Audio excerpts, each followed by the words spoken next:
and punched Oh, and thrown through a yes. window. The window. All right.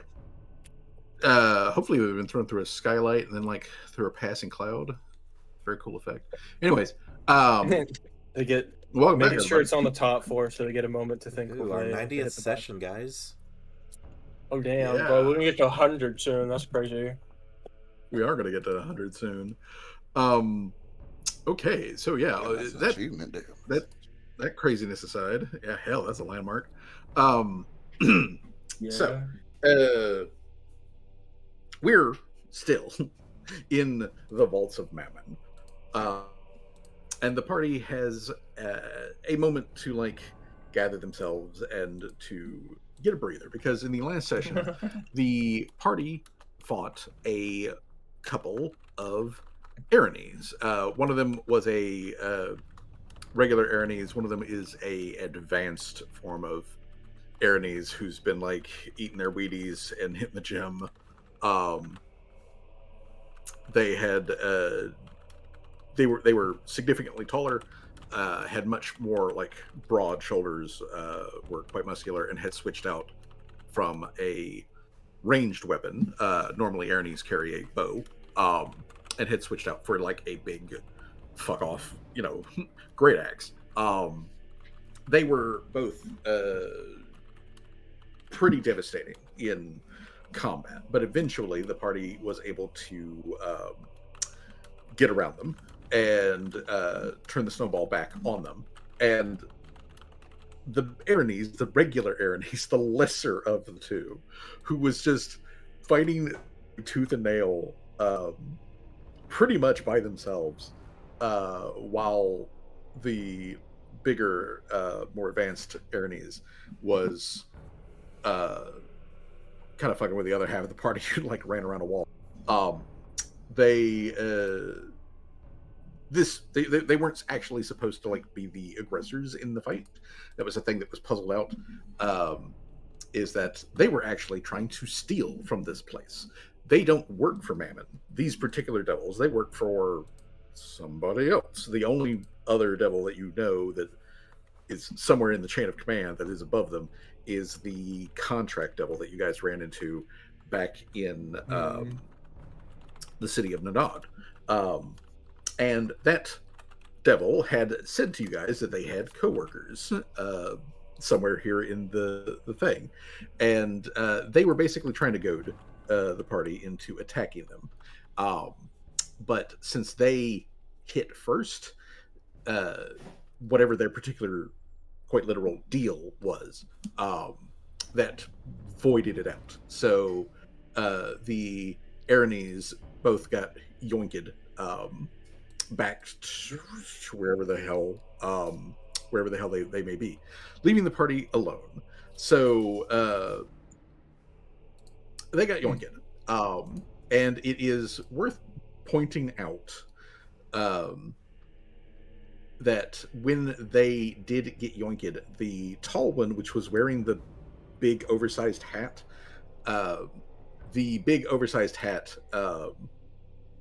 returned itself to this statue that's in this room over here, and the genie anchor that the other one was holding just clattered to the floor there in front of the rest of the party. That is there. The genie anchor all the way. The genie anchor has also changed forms.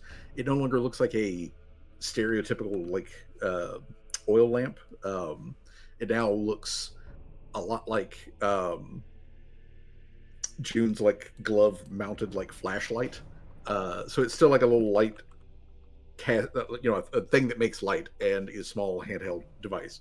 But it fell to the ground, changed shape, and is just sitting there on the floor.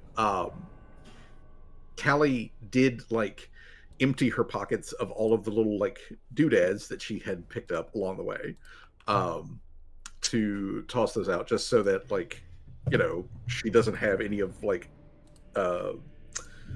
Mammon's shit on her. Welcome back. So as it was determined that basically everything in this place has a minor level enchantment on it, that is, if you take it from this vault, Mammon, who is an archfiend, will know that it has been taken. It has not been determined on whether or not Mammon knows that you specifically took it, or if Mammon just knows that it's missing. It doesn't. There's no way of knowing if Mammon knows where it went. It's like this. Like, is every single coin in your GPS tracked? Don't know. It just simply knows that it's. He will know it's not here anymore. The actual like full details. Killing anybody who took from him. Mhm. Assumedly, he'll definitely send somebody to come get it back. Mammon himself probably won't show up to do that. That's underneath his pay grade. But he'll definitely send somebody or something to come. Send contractors to do it. Yeah, which is probably what they want, obviously, because they are contractors. Yeah, And they do hell, want to it's kill entire. me. It is entirely within Hell's purview that, like, if one of you stole something, they might hire someone else in the party to take it back from you. Like, they may not even they may not even send a devil to do it. They may just hire one of you to take it back from the other one that stole it. But anyway, I mean, honestly, either way, that probably would be the Callie, smartest thing to do. But yeah, otherwise, Callie dumped out the couple of things that she had picked up. She had to wrestle the fork out of Dr. Trimmer's little grabby hand. Oh, I forgot he had it. Because he was really enjoying like poking things with the little fork. So there's a small pile. I had to convince him with a fish and say that don't worry, you'll get a bigger fork when you get the giant the mini mech suit that we're building for you. So, yeah, fuck.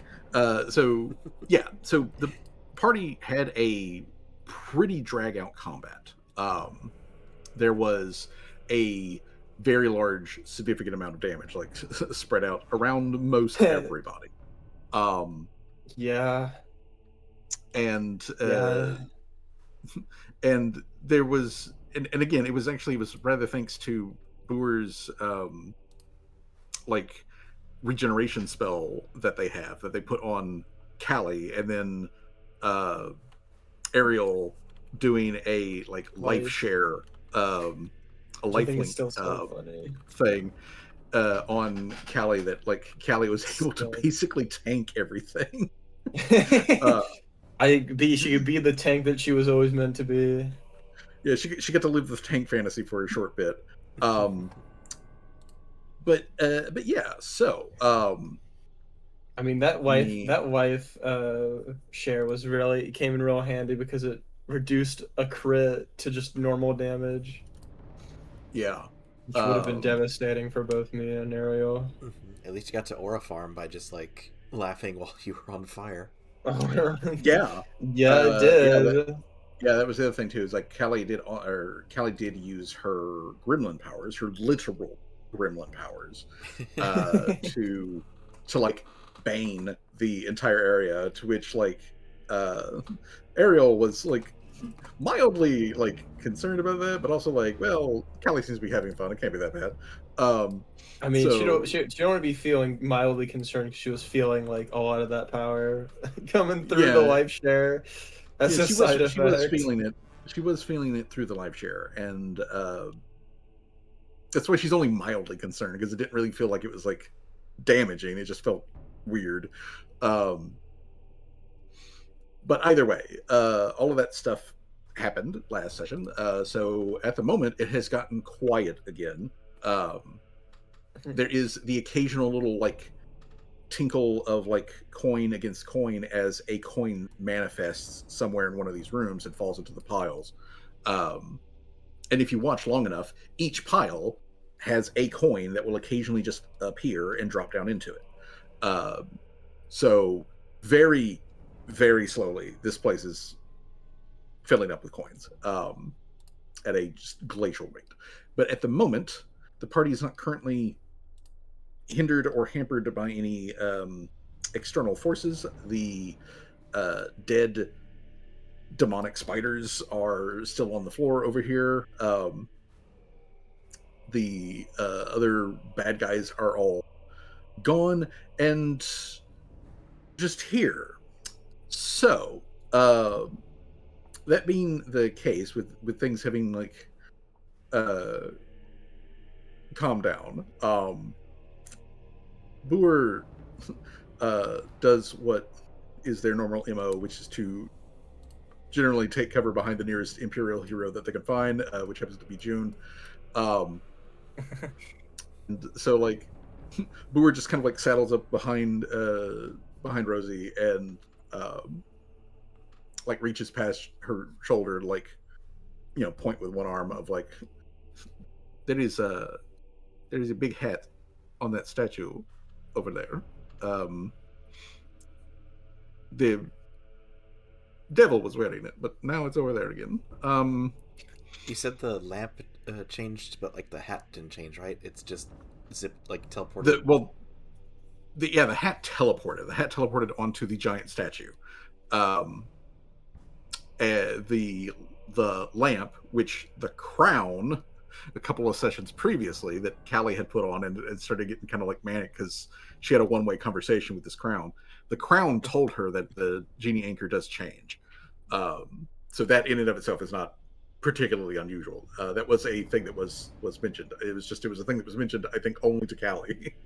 But the hat, otherwise, yeah, it looks exactly the same. It teleported position as soon as the tall, muscular Aranese that had headbutted June and almost put June to the floor, but June tanked it. After it vanished, the hat just sort of like started to drop to the ground, and then it winked out of existence, and then reappeared over there on top of the statue. Yeah. So, at the moment, all of the other stuff is just over here in this room. So this is where all of the current pile of things are. Which, actually, Jay. Yes. Does Jamal throw the thing that he pulled out of one of the piles into this new pile of stuff? That we would like the metal. I think we did. Because I still see it on your character sheet, so I'm asking, like, do you want to add it to the like pile of stuff? Pile of stuff that we were thinking might have significance to you. Okay, so then let me move that to the pile of stuff. Okay. All right. Okay, so that takes care of that little bit. So like I said, the pile is just over here. We'll just tag this loose thing of coins. So that's where all of the stuff physically is located. So that being the case,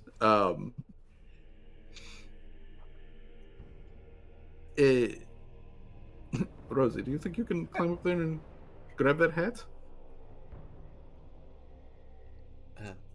Is that a good idea? It's not going to be like.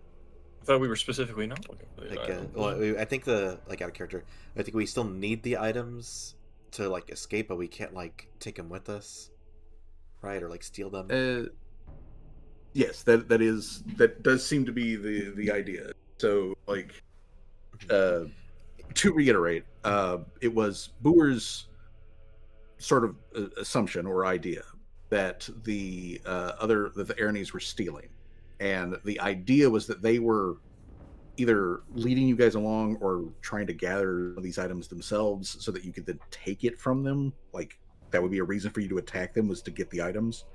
And in that process, of which Boer does not know the details of exactly how that's supposed to work, they would then be able to like take the items from you, because you would be the ones that stole them, and then they would just be taking it from you, kind of like finders keepers thing. But they didn't steal it if they take it from you after you stole it, kind of thing. Like take it out of the vault itself. So Rosie will just say, "Will it be all right as long as I don't wear it, or how does this work?" Well, I mean, the Aranese was wearing it, so whatever it is, if it does anything, it's okay for them to wear it. maybe don't put it on. Maybe just grab it and toss it down, and I will take a look at it, see if I can figure out what it does. All right. As she approaches the statue, does she? What exactly does it look like? Is it any particular thing? Is it more like just like a generic kind of statue thing that this, or a mannequin that the hat's on? Up close, the statue is very clearly a trollch. Um, it is not like a trollch that Rosie would like recognize or anything like that, but it's very clearly a trollch. Uh, pardon me. Rosie would recognize that it is wearing what would be considered like quote unquote traditional clothing for the Kingdom of Bach. Um, although it does also look dated. Like this is probably from a century or more ago, kind of stuff. But this would be considered a very like well dressed Trolls. They're not in armor. They are like a well dressed giant male, but very vaguely has kind of the similar sort of features that you know from Gloria, tusks, horns, that kind of thing. Sort of like long flowing hair, broad form, um, and they're dressed kind of like a noble, honestly. Like it As gets a far as vibe like the like it's supposed to clothing be is a concerned. specific person, and Yes, like the vibe is this is supposed to be a specific person, but as to who it is, Rosie would have absolutely no context on who this person is. do I But need to make they're not any? like but they don't look like a military commander or anything like that. Okay, do I need to make any kind of check to climb up this and grab the hat, or no? You will need to make I believe it's athletics. Let me make Athletics. sure on that. I believe it's athletics. So you said the genie anchor was dropped over by where we were at? Yes, that is Me and correct. Ariel? Okay. Okay. Yeah, it is athletic. Okay, I'll do an athletics. She'll basically like kind of climb the side of the podium and like probably one of his arms just say, "Pardon me, just borrowing this. I'll give it right back." She tries to reach for it. The That's 16. more than good enough. Yeah, 36 is very good. All right, so you climb up this statue. You get to the hat. The hat is very clearly not, part of the statue. It is a normal hat. The hat doesn't match the like clothing that the statue is wearing either. Like it's not the same sort of style. It's definitely more modern, and it is more like like a work hat. Like it is designed to keep the sun out of your eyes, the rain off of your face. That kind of like stuff you would see on like a worker, or maybe like a low tier merchant or something like that. Definitely does not match with the higher, almost noble like clothes that this statue is otherwise like carved to be wearing.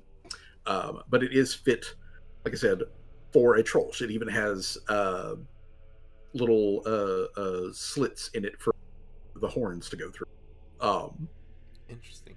But other than that, though, it is a leather hat, and otherwise, other than the the size and everything, it appears to be a normal fucking hat. Okay.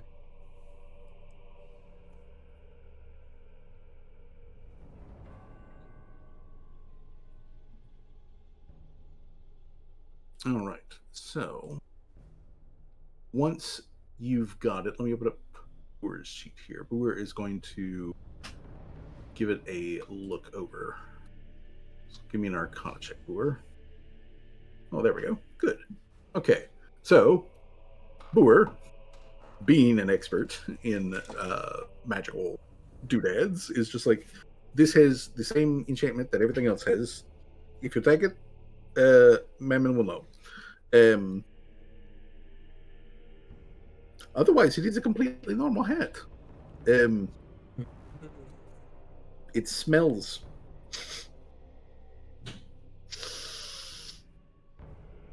I don't know if that. and they kind of like flip the hat, like, in their hands, and then hold it towards Uzi of like, hey, smell this. Um, and Booer's like, I don't know if that's a feature of the hat, or if maybe that's the Aranese shampoo. She'll Smells take like a flowers. she'll take a tentative like little sniff. It definitely has a like. There's the smell of leather, like that sort of thing there. Um, Leather oil. Somebody has taken care of this hat, Mhm. and it also has a faint kind of like floral smell, not too dissimilar from Torque's hair flowers, kind of in it. But like we said, whether that's the thing that's the hat or scent that it picked up from the Aranese that was wearing it for a little bit, that's just there. It's got a faint flowery smell to it. It's kind of pleasant, but it's just sort of there. But Boer kind of turns the hat back around again to sort of look at it, and they lift it up over their own head, and they're trying to like line up their own horns with the slits in the hat, and it doesn't quite fit again because it's too big. Um, but Made for a Boer big kind of like person. Boer kind of like tilts the hat a little bit and is just like, this feels normal. It's just a big hat. Don't feel any magical stuff going on. Odd, Um, odd thing to put in a treasure vault. yeah. I mean, I don't know about you, Rosie, but I'm sensing there is a bit of a pattern on these things in here. We are in Mammon's vault. Mammon, as I have said before, is like a banker. Like, and Boer's kind of like, you know, with the hat in their hand, like puts their hand on their hip and just like looks at Rosie and kind of like rolls their eyes and says, "You know how bad regular bankers can be. They are they can be terrible shits. Mammon is of course like the poster child for all of the worst kind of banker traits and bullshit and all that sort of thing. He is bean counter. He is obnoxious in his record keeping, and uh, he is very what you say penny pinching. Um, but Mammon, and it's not like I'm a great expert or anything, but Mammon, so far as I know, he deals in valuable things, and a lot of the stuff in here very valuable. But this hat is just a normal hat. Um, those paintings in that other room, they are probably worth a decent amount of money, back on our world, but um, their value is subjective. Um, like, I don't see how Mammon could use a painting of a random dude from our world and use that as collateral or something in hell. So like, why is it here? It doesn't make any sense. And then there's the hammer and the fork and what was I'm it? gonna The brick on a stick I'm gonna thing gesture that Kelly found. to Ariel to stick close. They're kind of in that room by themselves. Kind of want them to stay close. Oh no! Don't leave me. I'm gonna stay with you. Uh, Uh, speaking of Callie and Ariel, you said the lamp kind of fell like right in front of them, right? Yeah, I was gonna pick that up, and actually, I was just gonna wait until if there was anything more that needed to be said about the hat with y'all uh, to do Not anything. really. As Boer points out to Rosie, it's unusual. The hat is obviously it's big, but it's a very like normal, common item. Like, it is so common, it would be one of those things that, like, as adventurers, you guys wouldn't even bother to like track and pay for. You know, like, it's that kind of low on the totem. So it is, as Boer points out, Odd. to them a little odd to be in a hell vault. But Boer, like, after they mentioned this to Rosie, and they kind of like look back down at the hat in their hands, and then they kind of look around and they're like, you know, it also suddenly strikes me again, we are in a vault in the hail, and we can't see any of our other party members. We might want to reconvene. I'm gonna pick Unless, as soon as they say that, I'm gonna pick up the genie lantern. all Or right, sorry, then. the genie anchor, or whatever the fuck it was You called. pick up the genie anchor.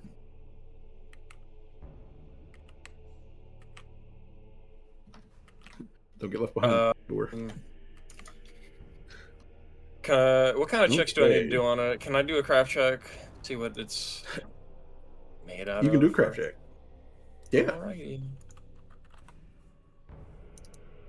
Okay. All right. 42. Nice. All right. So, when you originally saw it, it looked to be made out of solid metal. Now it appears to be made out of a little bit of wood, a little bit of metal, and a little bit of glass.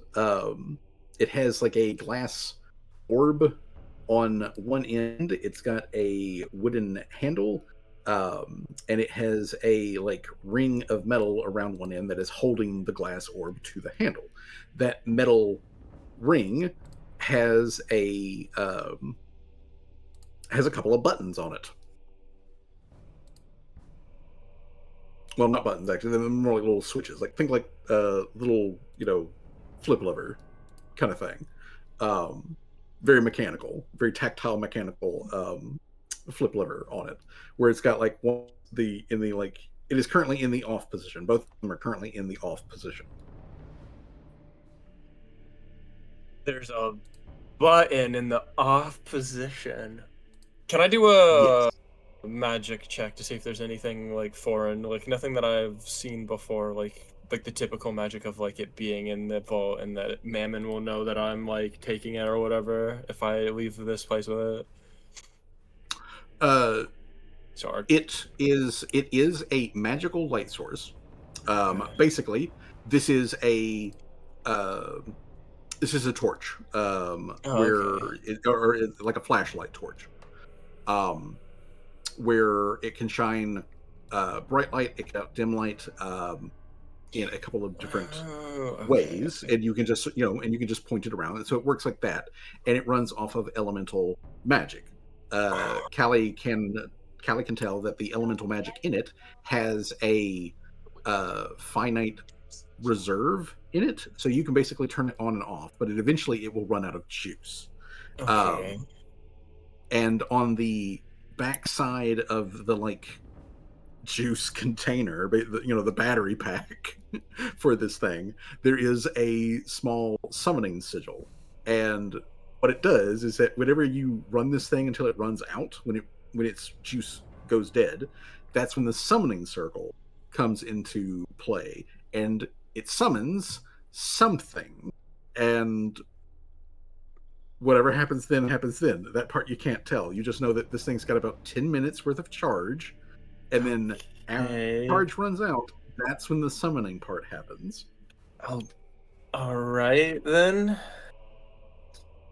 I guess I'll stow that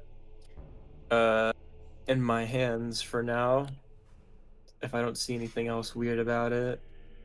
That is about it. It is a I guess it's basically a flashlight that summons something when the battery goes dead. I guess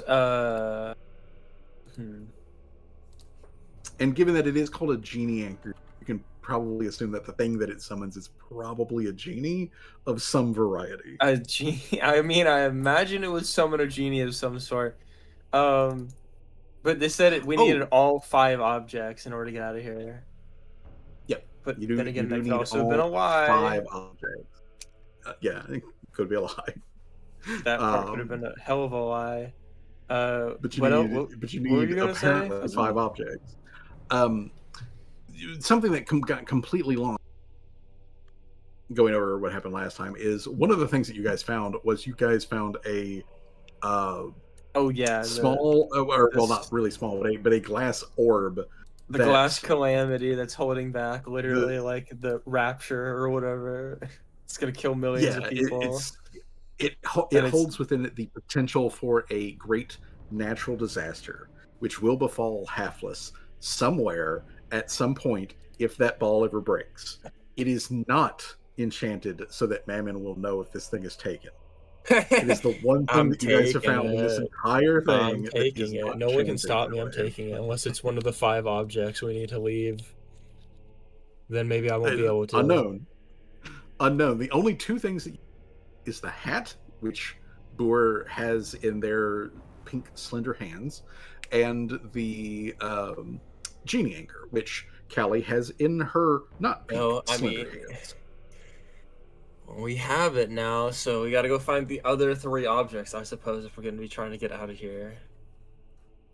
Unless, of course, some of these other objects are also part of that ship. Part of the set?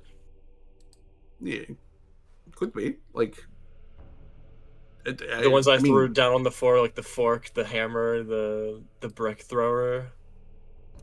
yeah. Can I do like an inspection of all the items like currently in the room that we have, including the coin that Jamal threw down, and see if there's like even like a slight connection between all of them? Sure.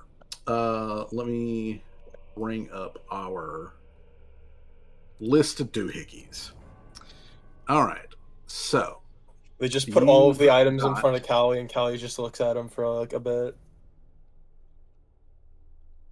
Okay. So things that you've got a big hat. It is very normal. It smells slightly of like some sort of floral perfume or shampoo or whatever. Kind of similar to the aroma that comes off of like Torque's hair flowers when they're all in bloom. But otherwise, like I said before, it's basically a normal hat.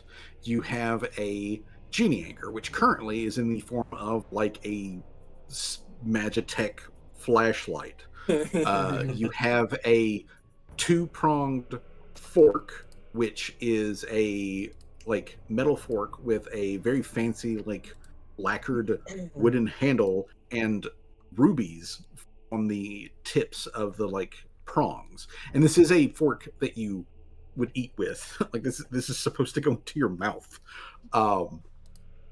And then you've got a hammer, which is for all intents and purposes a very normal looking hammer.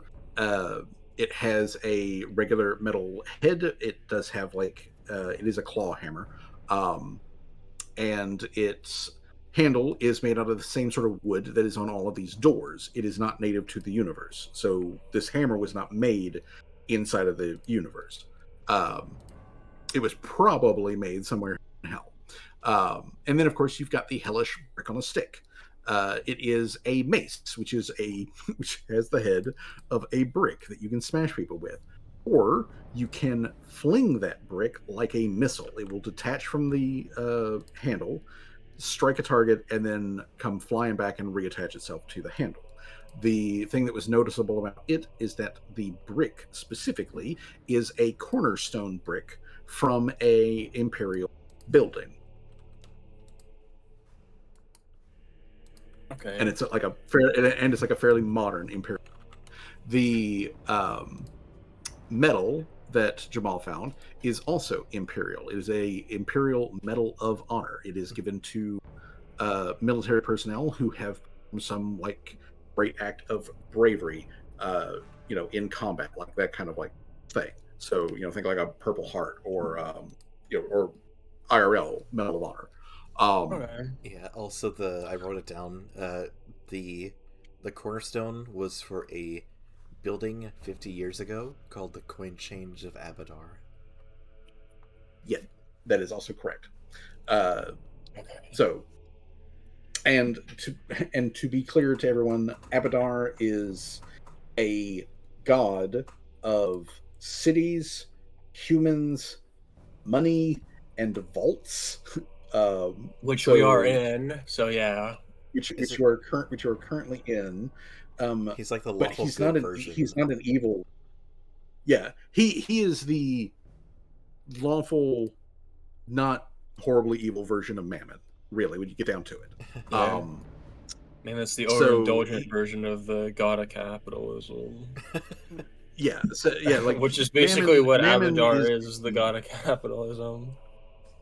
I mean, kind of, sort of. He's really more of a civilization god, and he is the unofficial main deity of the like empire. He just simply has the most followers out of everybody. But yeah, this comes from an imperial uh, coin changer of Abadar, that was built, and therefore the cornerstone brick here has all of that sort of like labeling on it. Whether that building is still up is up for debate. But yeah, this is the cornerstone, and it's attached to that stick. So those are the items that you have. You have a brick on a stick. You have a extremely fancy fork that you're supposed to eat with, but it really doesn't look like something you would want to put in your mouth. It looks more No. like an art piece at best. Um, you have a regular work hammer that looks just like any hammer that like Callie already has in her toolkit. It's made out of exotic materials that are probably normal, common materials here. They're just exotic in the world that you come from. And then you've got the genie anchor, which is currently in the form of a Magitech flashlight. Okay. At a regular normal hat. I think we should look Can't around forget for that. more stuff, guys. What do you guys think? Yeah. I think we should go into those rooms back there that we haven't like gone into yet, and then maybe check out that thing that Jamal was saying about the weird smell in the pile of coins. I'm assuming this door is not still trapped, right? Oh no, it's still trapped. I'd have to untrap it. Well, no, I thought they tripped it. They tripped the other door. The other door was This trapped one too. this one got blowed. This That one one. did not get blowed. So this Yeah. this still has a live grenade attached.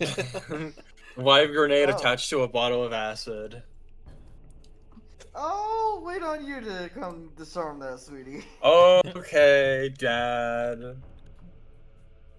Alright, I wanna harvest my material, retake my materials, the acid I will be flask and right the back. moderate acid flask and the junk bomb. Okay.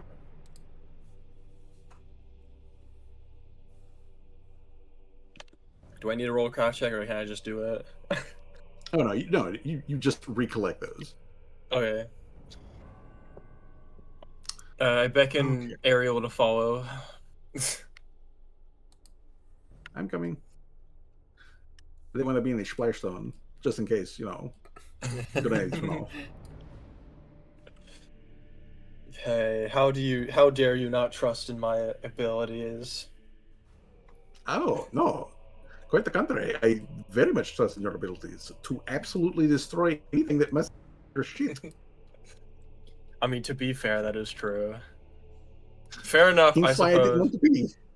Hence why I didn't want to be in the room if it went off.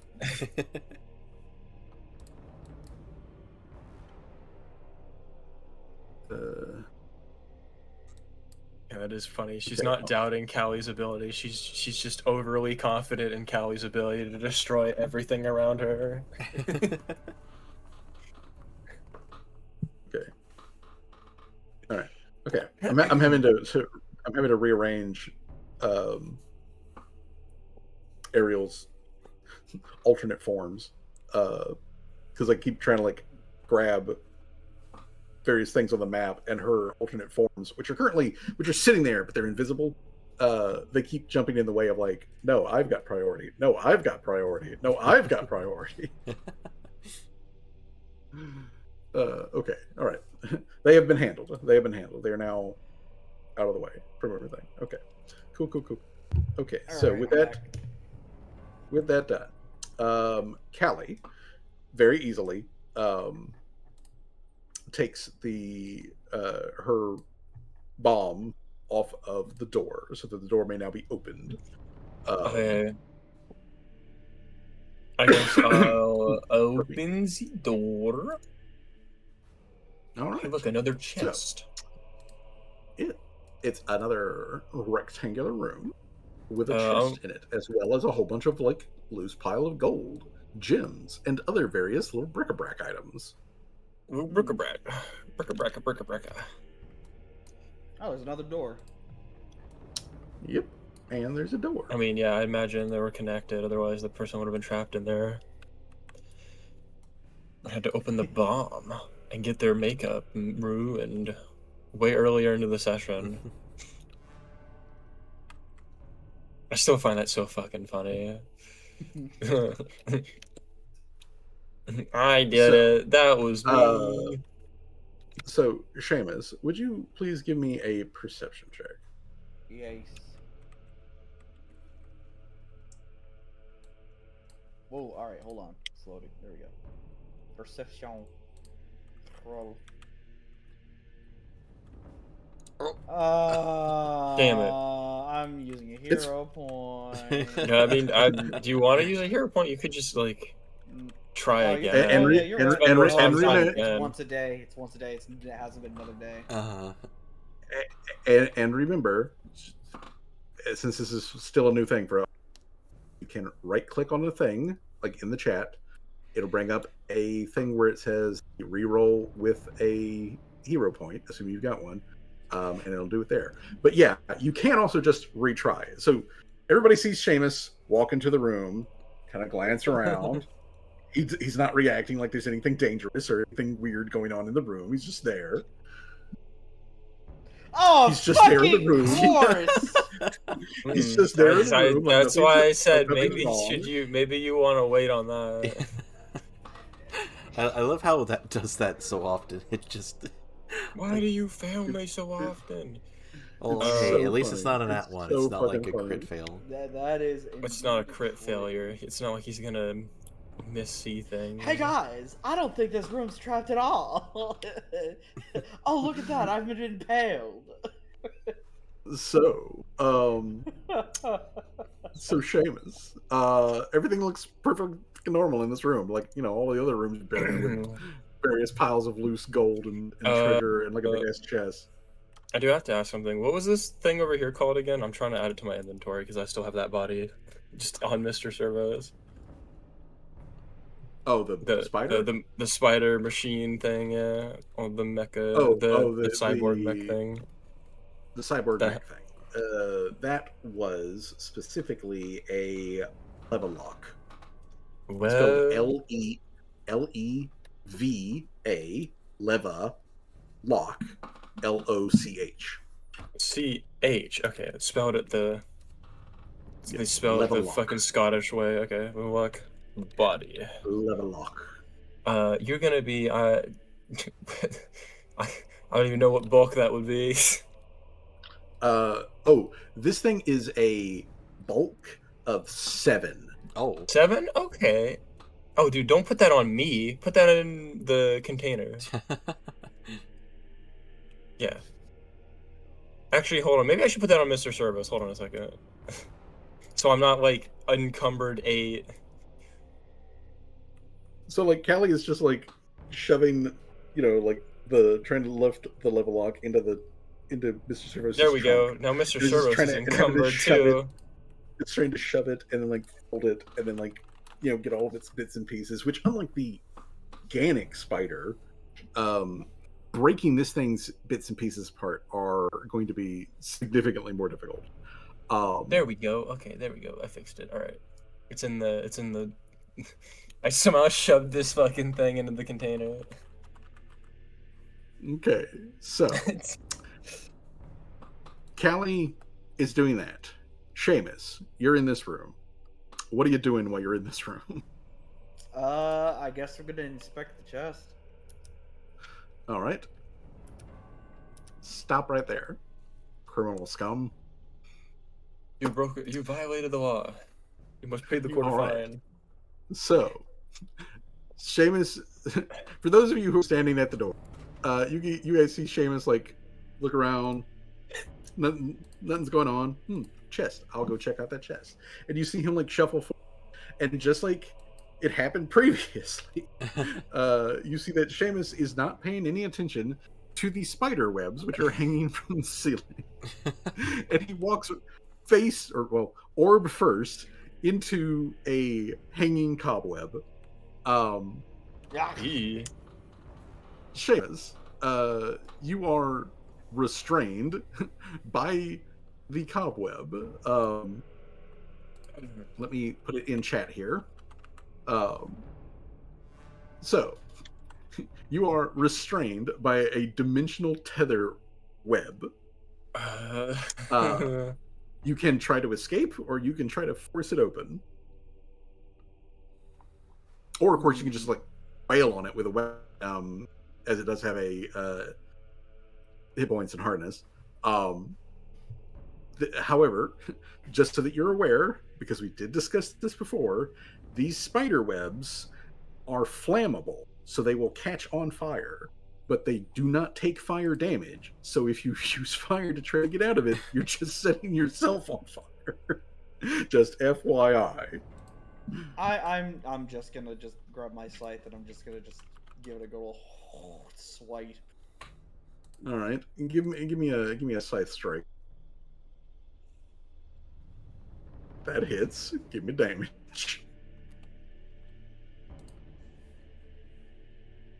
All right, we take 2 off of that for the hardness, so that's 14 points of damage to its 20 points of hit points.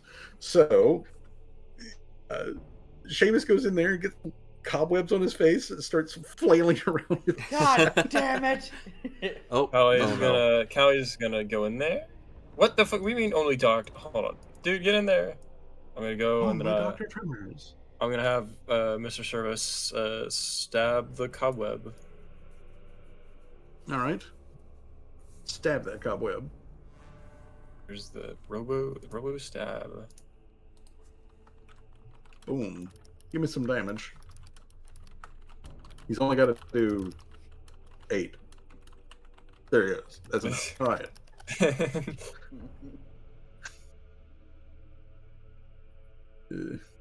You know, that's very smart, actually, Rosie. Let my teammates die first, so I don't have to. Don't tell Oda this. That's why I let Oda go first. just aside to Boar is like, you just see Seamus just like flailing his scythe around these cobwebs. Well, like as the rest of the party is just like watching. Like, Callie walks in and is like, "Oh, how the turntables have turned, Dad. Now I'm helping you out of cobwebs instead of the other way around." I'm somehow looking less and less insane as this entire fucking thing goes along. I mean, you definitely. I'm not coming off quite as reckless as you were. I'm happy to see this. So, maybe Seamus, you should I don't know, like pull your hood back a bit so you can look up. There's cobwebs everywhere. I guess. Yeah, my second daughter is talking back to me. I can't believe it. Stepdaughter. That's what he's thinking. Yeah. The daughter picked up. Married to the daughter he picked off the street.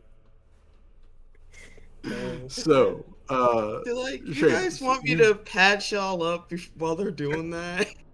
I mean, I feel like we should just all huddle around like penguins and then have you do a burst heal or something.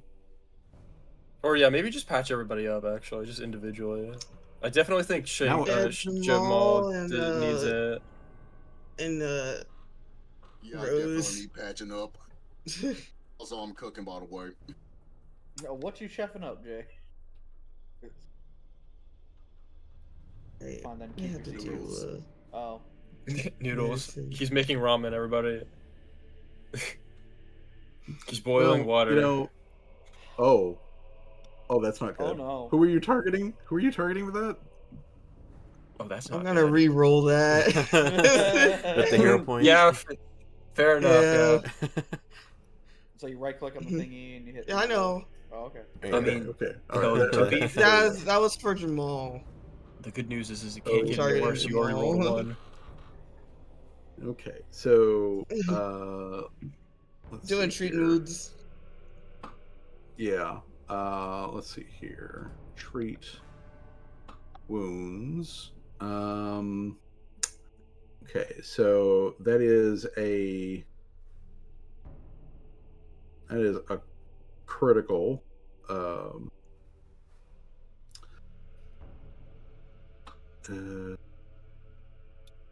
Okay, so since you are a master and you did beat the DC 30 check, then okay, so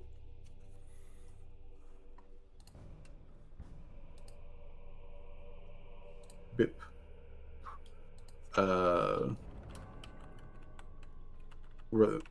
that means Jamal's I going do to have him get, targeted.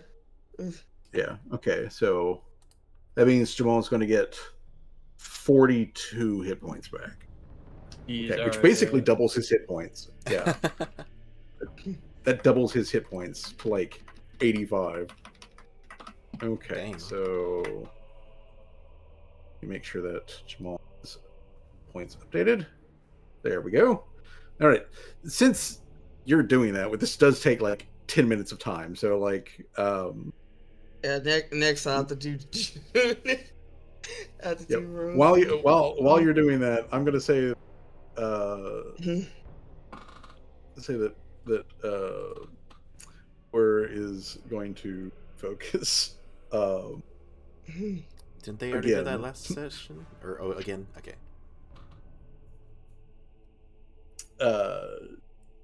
Yes, they did. They did it last session, but now they're doing it again in order to get it back because their life spell that they did, which is far saved multiple people.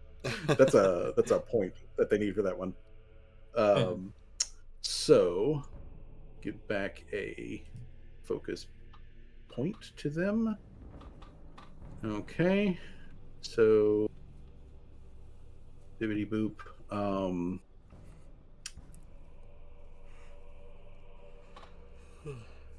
So we're. Let's see, is there any other?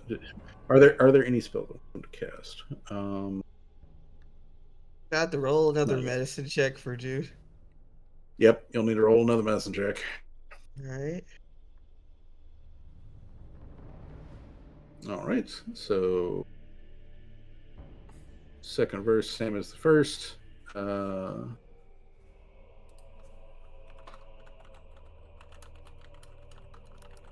right, that's 30 hit points back to June.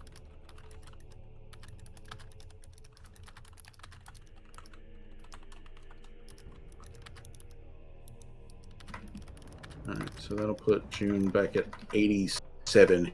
That jerk had blood in me. She just rubs her head. Like there. Larry a head pats it, gives like a little kiss Bro, on the that's still- forehead. There.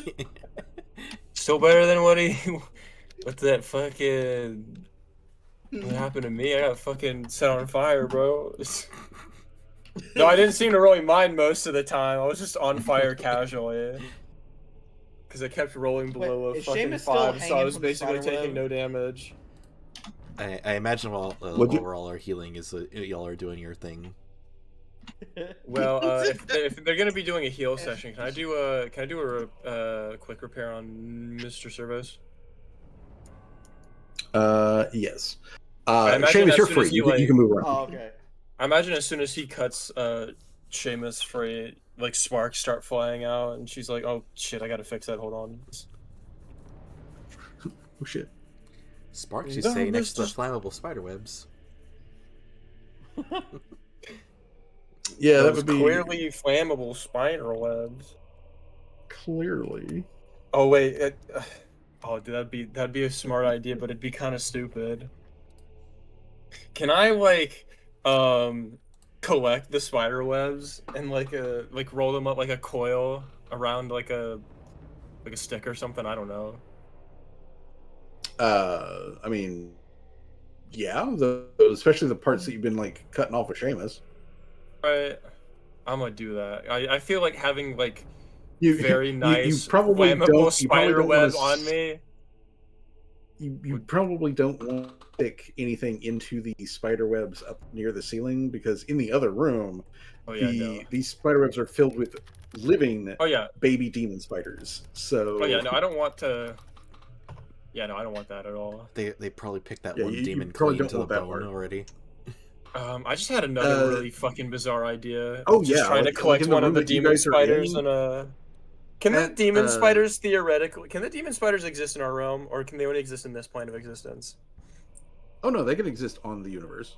Oh gosh, I mean, guys, I have they a would bad they'd be idea, but it's funny. they would be I was a thinking terrible invasive species. Oh man, I could do some irreparable damage to the fucking ecosystem. Are they like? Would it be particularly hard to put one of them in a glass bottle? No, it wouldn't be particularly difficult. All right, I'm gonna to capture one demon baby spider in a glass bottle.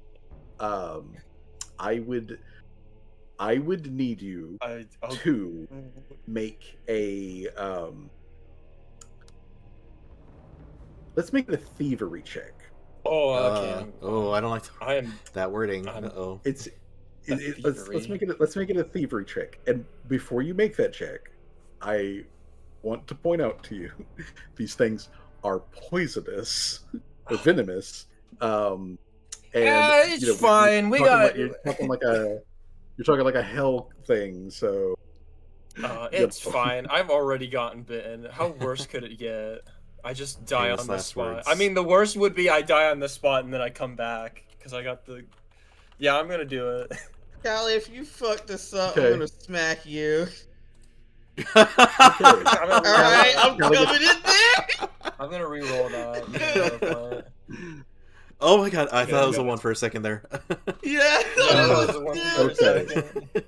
Okay, that one's better. That one's like so much better. Okay.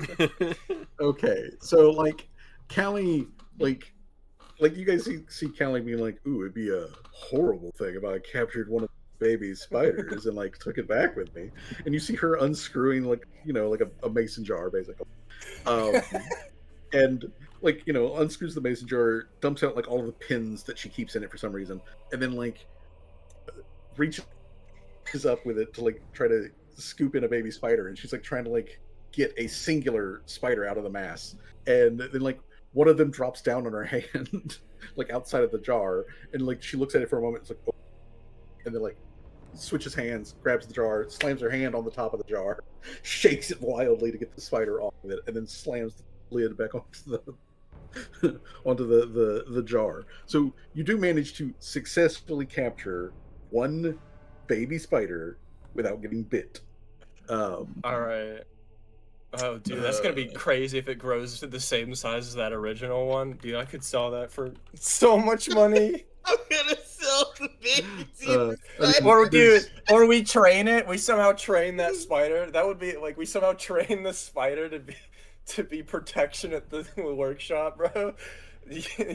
Only evil things could come from this idea. So I'll add the baby spider to my inventory. As well as adding the flammable coil of fucking spider web. Yeah. Effectively, your coil of spider web is basically a torch that will never go out. Ooh.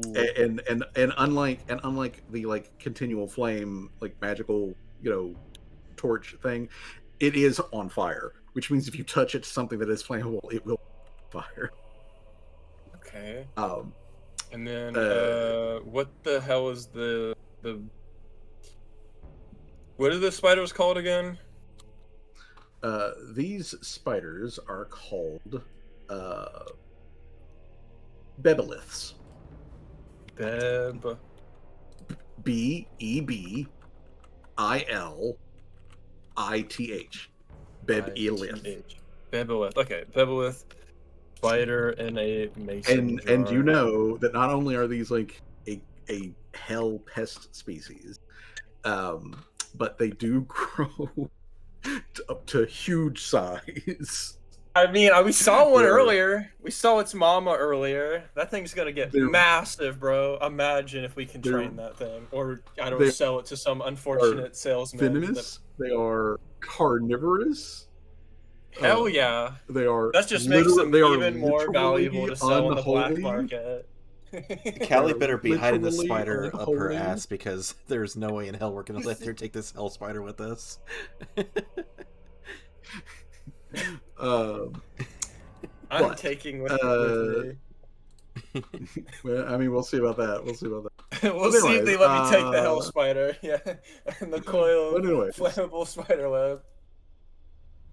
Seamus, while your daughter is collecting dangerous insects, what are you doing? I'm gonna go check out this chest. All right. Also, I still need to repair Mr. Servos after doing all this. Oh, let me do that crap check. real quick. So, Seamus, you get over to the chest. It looks like the other chest that you guys have passed by. Nothing is particularly unique about it. It is mostly wood. That wood is not native to your universe, but to hell. And it is wrapped in metal bindings to help it keep its shape. It is closed. It has the capacity to be locked, but whether it is locked or trapped or anything like that, you don't know unless you make a check. You'll need to make Perception a perception check to check for that thing. All right. It is not locked. And as best as you can tell, not trapped. Oh boy, here we go. Let's I'm go gonna gambling. I'm gonna open it slowly. Oh boy, here I go gambling again. Yeah. Somehow, me collecting the spider is the least dangerous thing that's happening in this room right now. All right, then. Seamus, roll me a...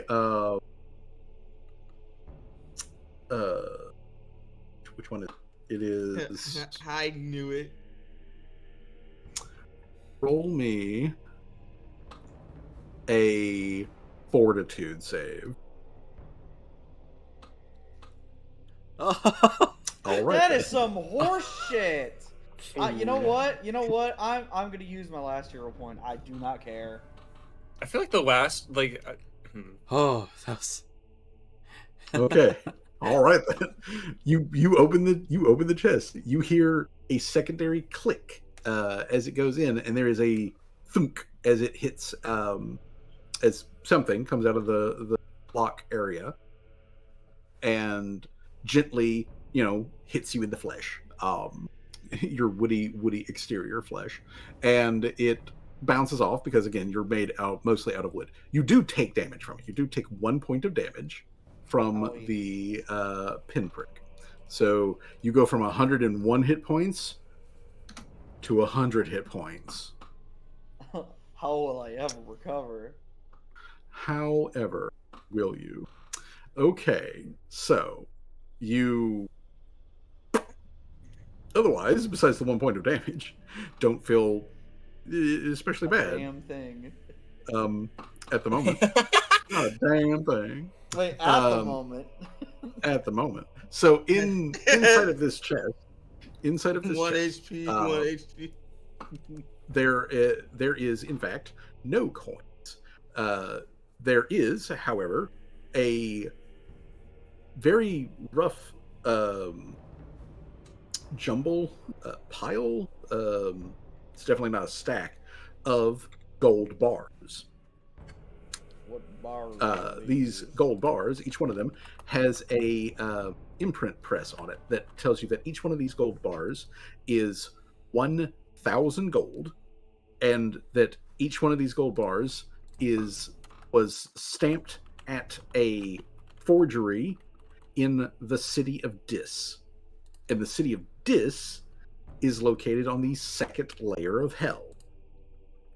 Why would hell need a forged document? Like, why would hell need a forged iron? Forged gold like, ingots. It's fake Yeah, gold. Yeah, it's real fake gold. yeah. Just mint actual fucking ingot. Why would you need to fake gold? Like, fake the forgery of the thing. But that's what it is. There are dozens of these bars in here. They are not stacked properly. It's like somebody just poured bars into this thing. Yeah, just threw it in here. Is there anything else inside the chest, or is that just it? Well, you search around on the inside of it, and after pulling out a couple of those, you do find something that is not a. You find a small leather pouch, and in this small leather pouch there is a ring with a big honkin' ruby set right into it. It's a gold band. It's a gold band with a big cut ruby in the middle of it. That, you know, glitters very pretty.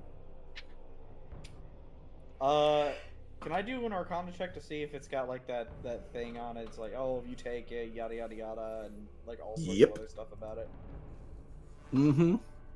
All right, Arcana check. I want everybody to know that we are absolutely cheesing the identify magic. Son of a bitch! You almost had a 20 there, too. It's just a pretty ring, man. Plus 20, bro. Oh damn, bro, that's crazy. That's wild. It's just that's a pretty ring. The dice are just like, nah. The dice are like, no. Like, nah. No. You're not allowed. I don't even notice the mammon inscription on it, I'm assuming, if it has one. Yeah, as you're like, you know, turning it there in your hand, you're like, oh, that's a pretty big ruby. It's a nice gold band. You know, you're just like, let it see details and whatnot. I don't see any arcane sigils or anything like that. Completely missing. I didn't go of poverty. Watch this. Just completely missing the inscription on the back of the. It just says property of Mammon. But yeah, as far as Seamus can tell at the moment, it's just a normal fucking ring. I'm just gonna kind of just like, you know how you flick a coin with your thumb? He's just gonna kind of flick it back in the chest like, well, knowing all the other fucking chests that we've opened up, it's probably owned by Mammon, so I ain't fucking with this. Allie's like, hold on, Dad, let me inspect that for you. You sure? And then before he I'm sure. Before he flicks at the chest, turns around, flicks it towards Callie. Meanwhile, there's like she's holding a jar that's got like a really angry tiny baby spider in it. To which she's gonna hide it to make sure the rest of the party can't see it. Callie has to make constant stealth checks about the demon spider. I gotta get this demon spider out of here. Imagine how much we could sell it for, Dad. Or like if we could train it, how well it would protect the workshop. Or I mean, how we could make infinite money with it. We could just keep extracting the fucking.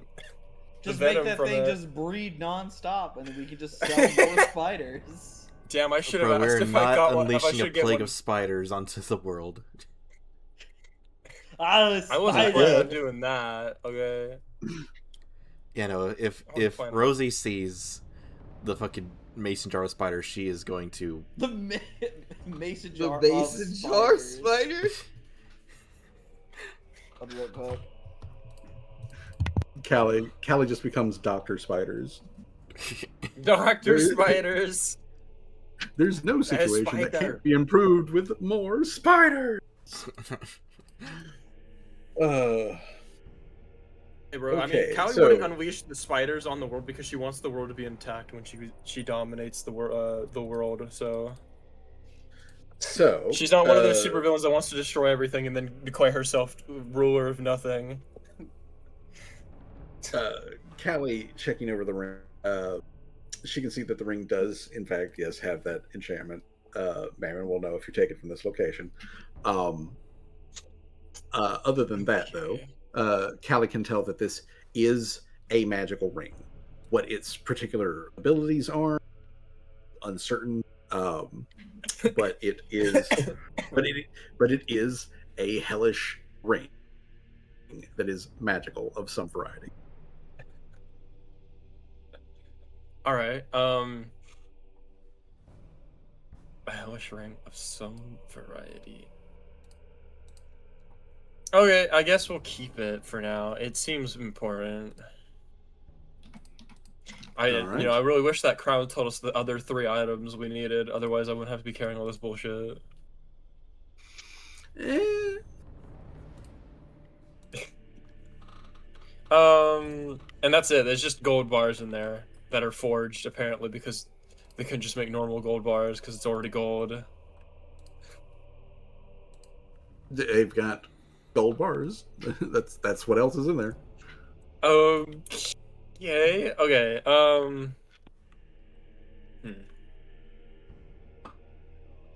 Did Mr. Soros really only heal for 6? No, 6 was the base. Okay. He healed for 26.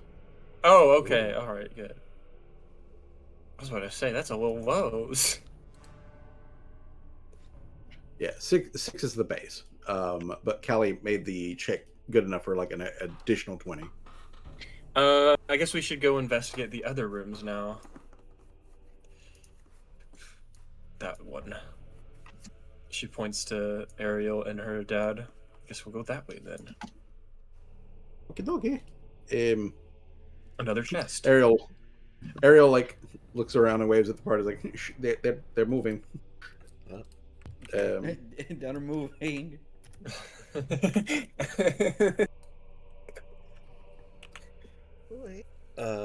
me grab. And Jamal will be keeping up the rear. Yeah. For real though, like is Callie like hiding the spider in the jar? Yes, she's hiding the spider in the jar. Yes. Okay. All right. So, funny as that is, let's see here. So, so we can go ahead and get this out of the way. What is Callie's stealth DC? It's a 24. 24.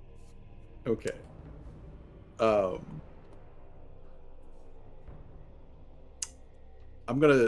Ariel is not going to make the check because Ariel was standing.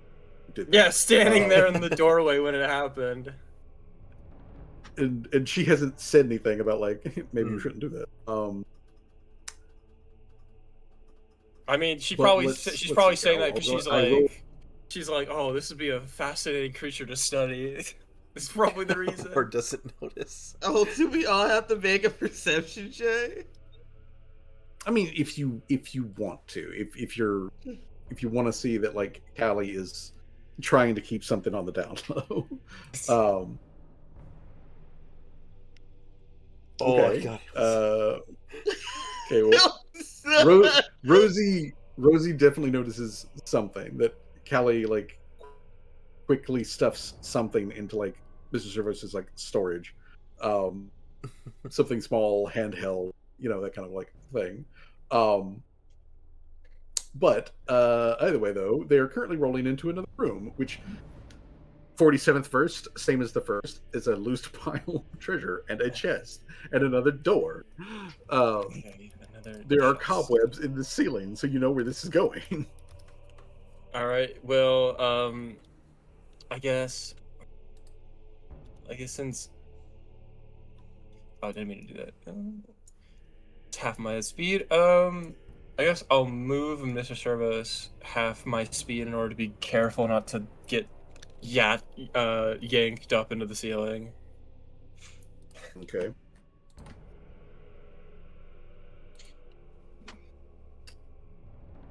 All right. Give me a second.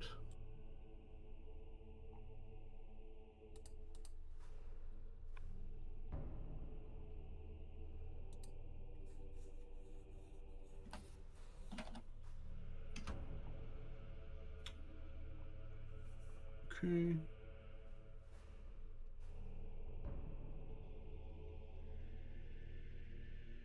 Okay. Ready. Okay.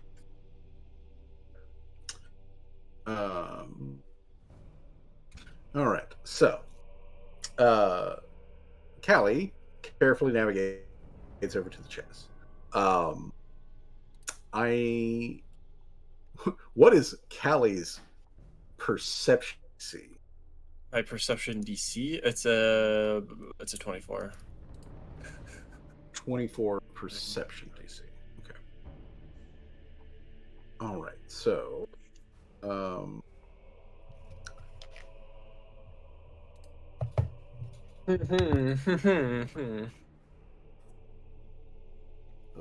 Private. Uh-oh. Callie, as you roll over to the chest,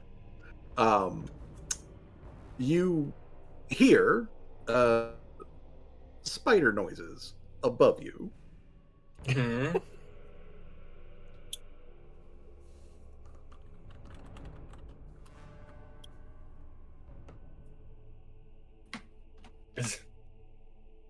And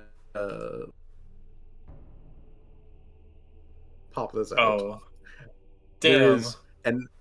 is an adolescent spider creeping through the web above you. It is Damn. the same size as Callie. Oh. So it's not as big as the full-on adult that you guys beat up in the other room, but it is still an extremely large devil spider that is currently, like, creeping into position like it's going to do something. It is about 20 feet above you, in the cobwebs, with all of the other little, miniature, and by miniature I mean like the size of your hand, spiders. So, there's that. I would say that Seamus would all be able to see the spider as it is moving and positioning itself above Callie. It hasn't done anything yet, so Callie, you're aware of it. So the question is, are you going to do anything before it does anything? I mean, it's 20 feet above me. Can I really do anything? It is 20 feet, basically directly above you. What can I do here that would get the spider to leave me alone?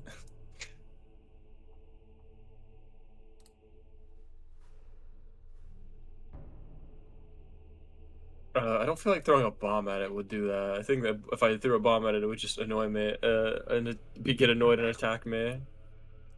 I mean, quite possibly. Not to mention rain down a whole bunch of other spiders all the time. Yeah. Hey, Johnny, we'll be right back. He's All right.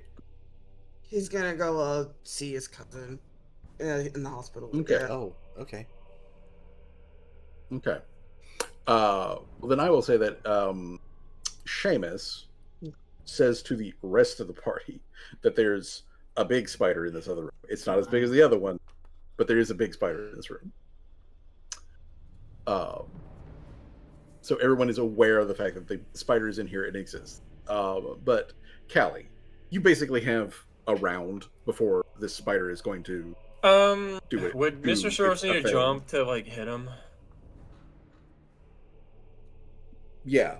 Mr. Service would have to either jump or climb or do something to close the distance to be able to, like, do a melee attack. Or you could just point the gun. The gun. I'd have to reload it, but I'll do that. I'll reload the gun and then shoot Alright. All right. at the spider. Give me a shot versus Spador. Spidor.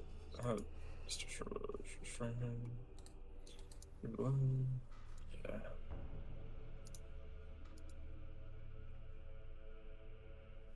Bam. Hit. Right on the money. Give me damage. Okay. All right. Okay, so that's could we have said that it was reloaded before all that? Like I reloaded the gun when we were in those I was getting healed or whatever. Yeah. Okay. Oh yeah. Callie's yeah, yeah. gonna Perfect. Callie's gonna reload the gun again. And then Mr. Service is gonna shoot again. Okay. Give me attack number 2. All into the ceiling. Down rains baby spiders all around Callie. Okay then. Okay, However, so go ahead and click damage so I can give it splash. damage. Okay, yeah, damage.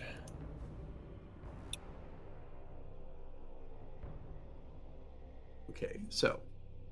All right then. Okay, it's already down half. That's okay. So, Mr. Travis, first action, shoot. Callie reloads. Shoot. I'm gonna have Callie pull out her 3-peat tree, and then just shoot that guy. So, where the 3? Two-handed. Draw. There you go. My God. Reload. Fuck you mean I don't have any ammo? I should. Where is it?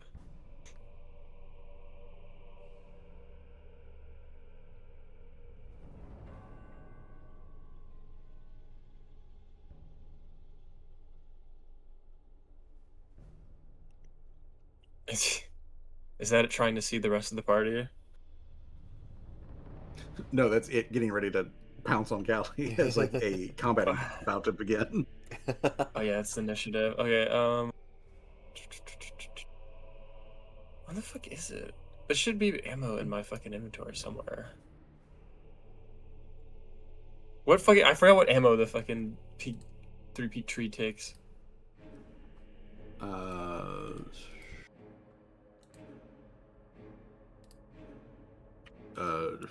Fuck, I don't. I need more bullet. 3-peak. Yeah. Let's see here.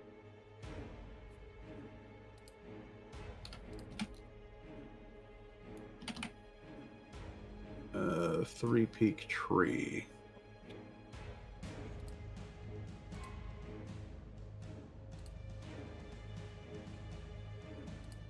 Okay, so it is. It is what? Okay.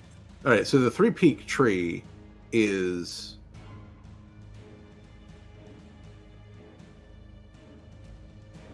Also, okay. All right, hold on. Okay, so the 3-peak tree is a combination weapon. One part trident, one part gun, which is called a Dawn Silver gun, or Dawn Silver tree. So the Dawn Silver round tree. So Dawn Silver tree is the thing that it is. And as far as I can tell, it doesn't take any special ammo. It just takes. Okay. I needed to ask because I guess it's not in my inventory. I gotta add that to my inventory. Okay. And so I can fire my gun at it to the fire my gun. There you go. Okay, you should be able to reload now, right? And then... There we go. Okay. Yeah. Reload. No initiatives. And then I shoot it. Yeah. Wait, what the fuck? this one, I think, yeah. Gunfire. Bam. Gunfire and gun miss. It's a miss! Damn it! And it was missed by Okay. 1, bro. All that just so I could miss, bro. Crazy. Okay, And so it was okay. So yeah, it was fire Dwarven scattergun. Callie reload. He fires the Dwarven scattergun again. Callie pulls out the 3-peak tree, and then shoots it. I'm gonna have I'm gonna have Dr. Tremors reload my gun, and that'll be Okay. my actions. And then I guess I got to do initiative now.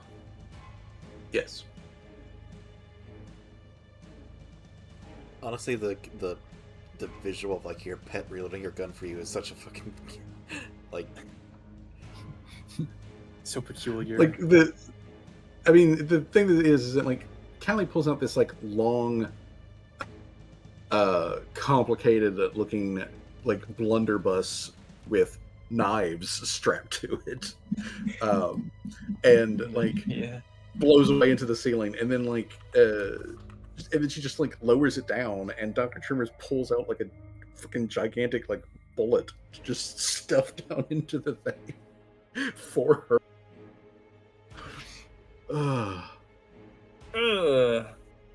It's always so terrible. Well, you're not last. There are 3 people behind I'm still going before the thing though, so it's not great either. Dude, fucking Ariel was Okay. on top of it, bro. Like she was like, "Oh, she went in there. I gotta." you. How Ariel how I want to imagine it though, like Dr. Tremors reloading the gun though, is it's like a Henry Martini rifle where it's like he just pulls out like a singular bullet and stuffs it directly into the barrel of the gun, into the reloading mechanism of the gun, and then it's just ready to shoot again. Like those single shot rifles or whatever.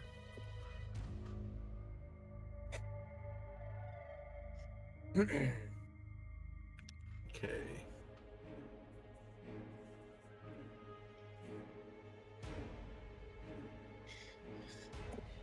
Okay, what is this?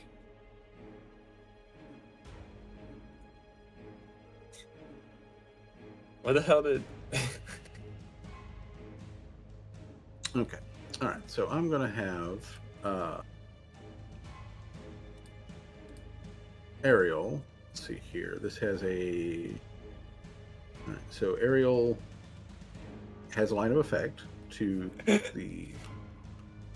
Okay. So since Ariel's got line of effect, Callie has opened up with gunfire and all of that sort of Multiple stuff. So- gunshots. Yeah, you guys hear a cannon go off twice, and then Callie's rifle going off. So, yeah, everybody hears the rifles going off, and gunfire and all that sort of stuff. And Ariel, it's like, Shamish, duck. And then she brings up both of her hands, generates a gout of acid. A gallon of And- acid. A gout of acid. And then she just fires that at the creature. So let's see here. Let me make sure that creature is targeted. There we go. All right. Ariel. Let's see. It has to make a basic reflex save.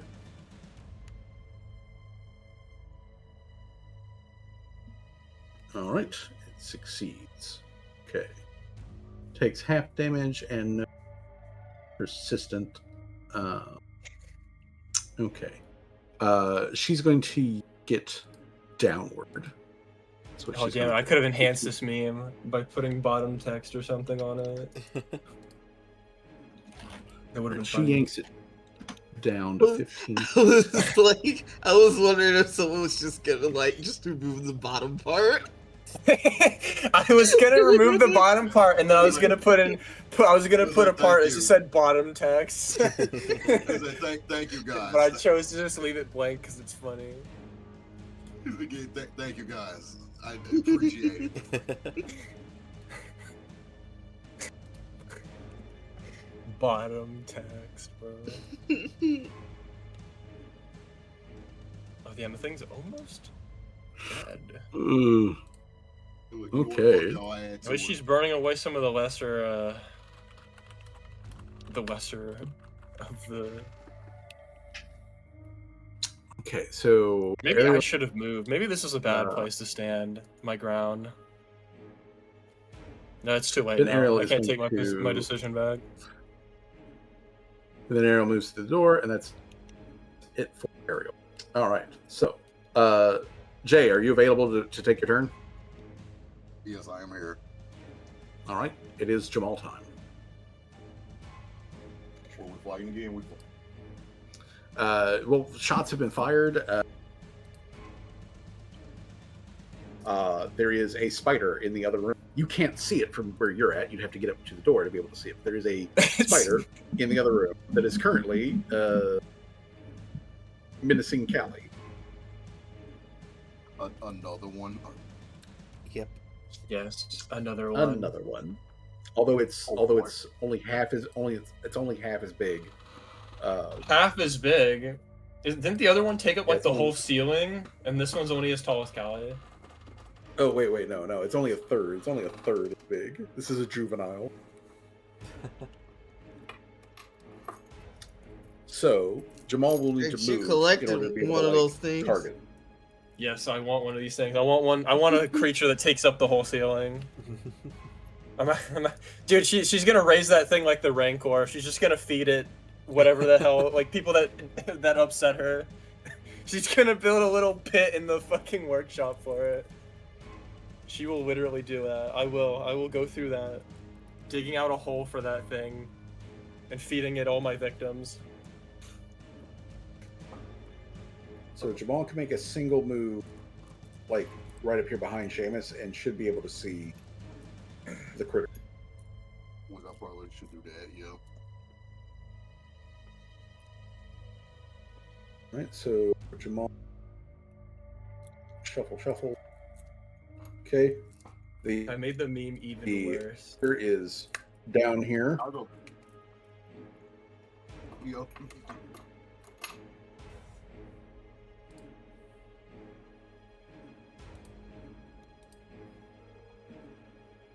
Bottom tab. Holy hell. Which gun did you pull, Jay? Which gun would you have pulled as you roll it? God damn it. Pistol.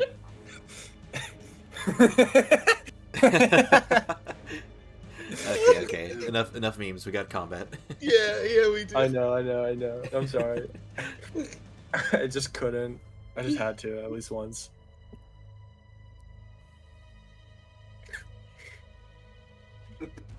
I lost all my damn concentration. I'll pull out flintlock. All right. Okay. Remember to target the critter.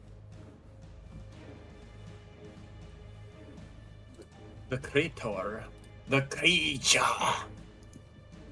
The creator.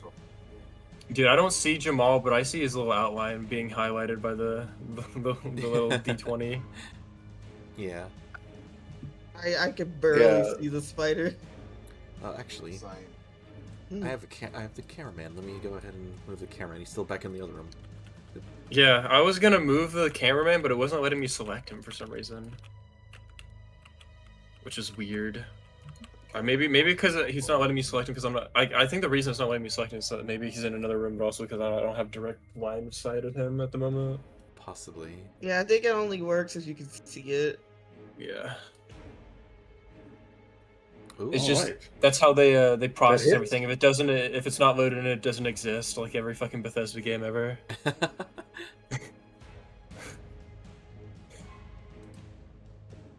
The narrator is just behind the showing you pictures for the ending of the game. Dude, I still find it funny that one of my friends went through the entirety of playing through, like he played the entirety of Fallout 4, like and then like he went back to the start just to start doing the fucking the Minutemen quest. He's like, wait, you guys had a quest here the whole time? Just ignore them the entire fucking game. They were just perpetually in a fight with the Raiders. Like he was basically already doing everything else. Jay, hit damage for me. Oh shit. Yep. Damage. You did hit. Yeah. You gotta hit the damage. Hit the spoiler. The spoiler. The spoiler. Nice. Thank you. There we go. All right. So one move, one action move, one action shoot. Third action. Reload. All right. Okay. So that's let's see here. Seamus, who is currently in PC mode.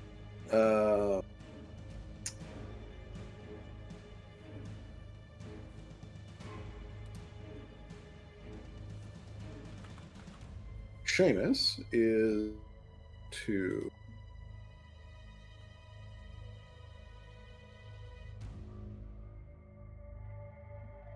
I'll be back once again. okay. Seamus points the business end of his lasers at the thing, and he's going to hit it with the laser. All right. So, amazing laser. If I can find the damn thing. There we go. Activate staff of illumination. So there's that. I was just like, you get away from my child. Get away. Okay, and then okay. So there's all right. So first of all, he's activated the damn thing. Put that on him. And then he's going to cast Holy Light. The laser part of the the laser staff thing. Let's see here. Shine a ray of light. Make a ranged spell attack. The range deals 5d6 fire damage. If the target has the unholy trait, you deal an extra 5d6 spirit damage. Cool. Okay, so Seamus needs to make ranged spell attacks. Let's go over here to his spells. Let's see here. All right, his spell attack. This is so stupid, bro. All right, spell attack.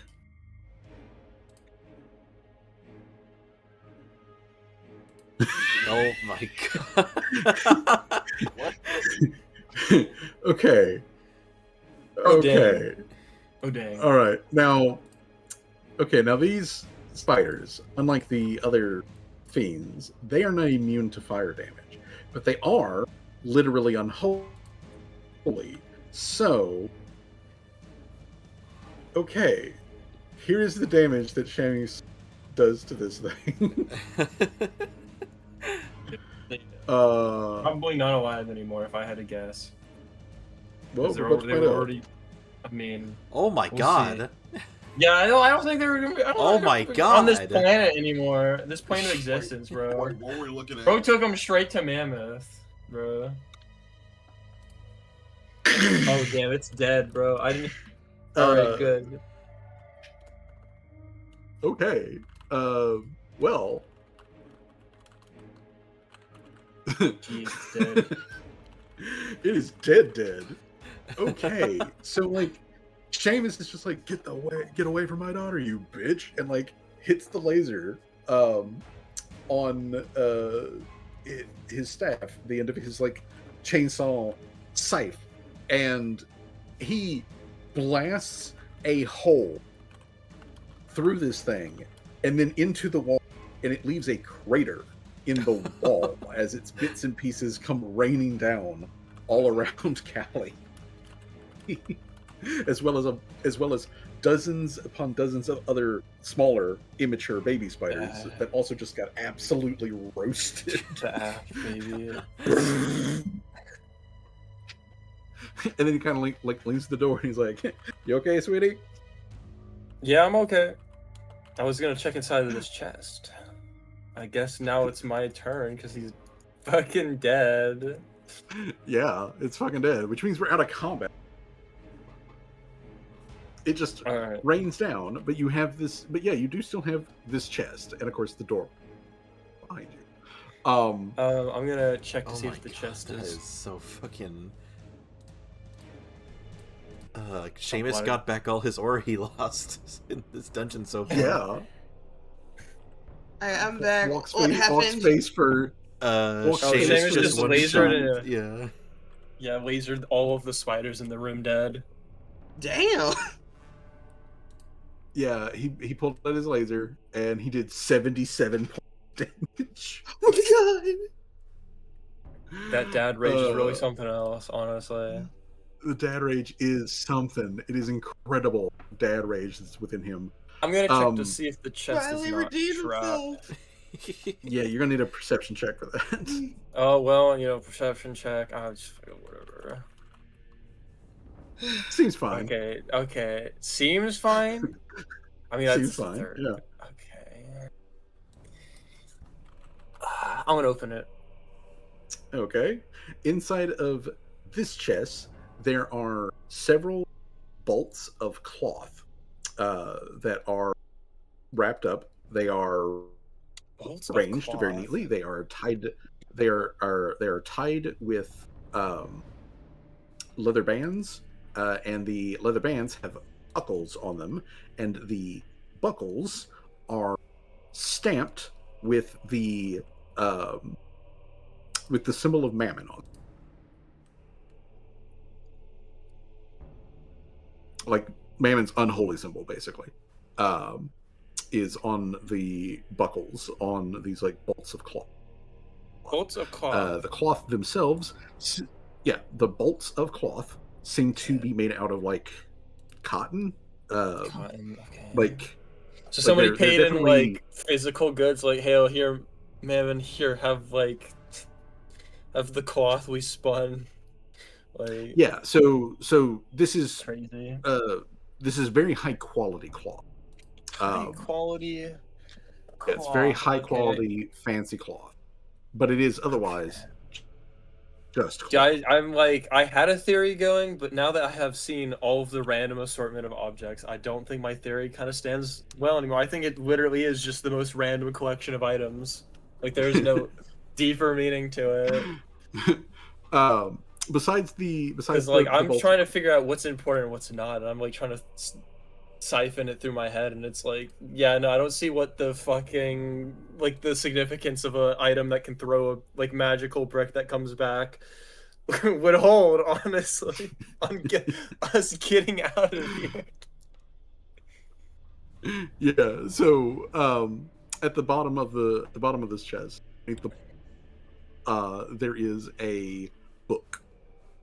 The book is bound in leather and has one like metal clasp that like holds it closed, kind of thing. But it is otherwise unadorned. There's no writing on the side. There's no like enchanted? Title or author or anything like that. So that it also you'll need a check for that one. Okay. There we go. It is enchanted. Let it roll. With the same it is enchanted with the same enchantment that you've seen. Mammon will know. Mammon will know. Is there anything interesting? Like, it's keeping the book closed, right? That's what the clamps are doing. Yeah. Mm-hmm. The clamps keep the book closed. And it's not adorned with anything like particularly interesting. Nope. The leather is just a completely smooth I leather. guess Callie will look through the book, see if there's anything interesting in it. And then All right. I just When realized that she's Callie like, opens I up the need book, you to. so when It's a Callie mimetic opens up this hazard. Oh book, my god. Callie's lost her mind now. What? when Callie opens up this book, the first thing that she sees on the front page is a ink drawing, Ink like a drawing. an art, like a drawing, like a artistic rendition um, of a devil. Uh, it is what looks to be like a male devil of some variety. It is Okay.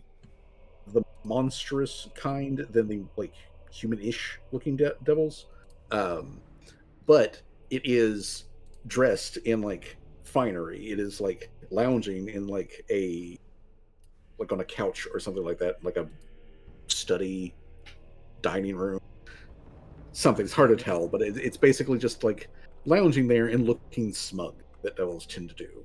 Um, and Yeah, devils. at the bottom of it, there is a inscription which is in common, but it is an old version of common. Um, So I still so can't read think it. like Yeah, so think like Old English. you can read it, but think like Shakespearean. Yeah, it's like Oh, Shakespearean. Shakespearean. Okay, so it's not Old Yeah, English. It's not like a completely different language. It's just like yeah. more It's classical. Mhm. it's more classical, and it says Jelth on his uh, Jelth on his throne, waiting for servants. Is Jelf what on his is like the throne. title, What? So I'm gonna assume that's the name of the devil in the photo. more likely than not. Jelf on his throne, As waiting it for does his appear to be the servant. title, Okay, Jelth on his throne. Jelf on his throne. That is on the first page. After That's that, it that's then the goes. first. It's the Okay. first page. Then after that, just as Callie gives it a brief scan, it is written like a play. So what you're reading here is Oh, basically a play transcript. so somebody was like, "Hey, I got this old like book of Odysseus written by actual fucking Greeks. If you you want to put it in your fucking that kind of Maybe like it's the King in Yellow. maybe it So could be the King in Yellow." it is written like a play, and what this first opening like scene appears to be is it says that Jelth is a great devil with many servants, but none of his servants are on stage. They're not present at the moment. And he is looking around the stage. It basically describes him looking around the stage and monologuing. Like he'd be talking to the monologuing that he is ready to do his great business, and he is also hungry, and he is getting tired of waiting. And the longer that he has to wait, the greater his punishments will be on his servants who are failing him by not being here to wait on him hand and foot. Yeah, this does seem like the And, kind of play a devil would write. yeah, Would so you? so the first part is just him eulogizing basically of like how he is going to uh, insult, demean, and like emotionally You're abuse his servants when they do show up. But that's just the beginning part, and a quick flipping that's through, Callie can see that there are three parts to this play. The first part is him bitching and moaning about his servants not being there. The second part is his servants begin to filter in one by one, and each one of them has a introduction. Um, and then the Hi, I'm final Bill. part, Let's see what gruesome fate leads to me dying horribly at the hands of my master. and then the final part, the final act is Jelth selects one of the servants to take the punishment for all of the servants, because if he punishes all of his servants, he's not going to get any shit done. He can't punish all of them. Nobody will be there to do anything. So he's going to put all of the punishment onto one servant, and he selects one of the servants to take that punishment, and then that servant is basically whisked off the stage by stagehands. Like there's direction for that. That's written in here. That servant gets whisked off of the stage, and then everything goes quiet, like it says silence in the theater, and then serenades by screams, and Jelf begins to dance in the on stage while his other servants just busy themselves around him doing the things that he wants as he's just dancing around. I mean, these devils are very, very eccentric with their shit, their plays. I meant that's Callie saying that. That's not me. These devils are very eccentric with their plays. They aren't exactly subtle about it. Yeah, no, it doesn't. No, not very subtle.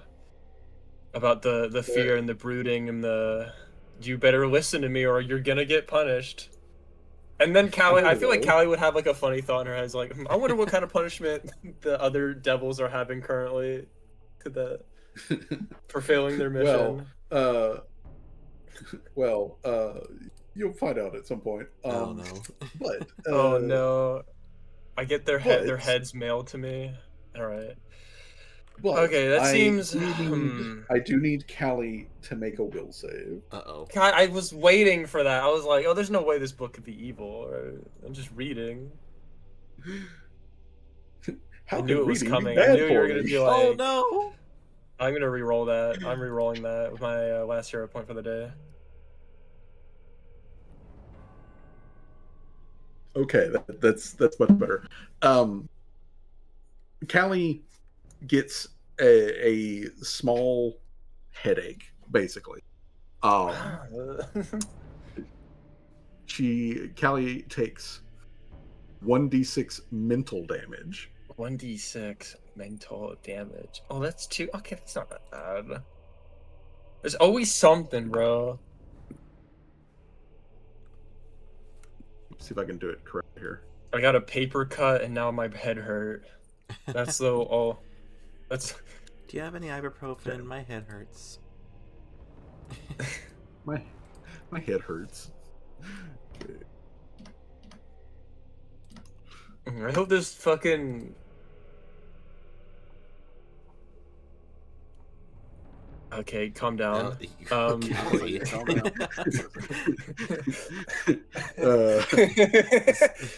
This book's getting to you.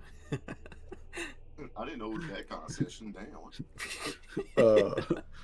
Yeah, it's just like. God, that's so Callie stupid. Callie makes it's that a kind fucking of noise, mimetic poison.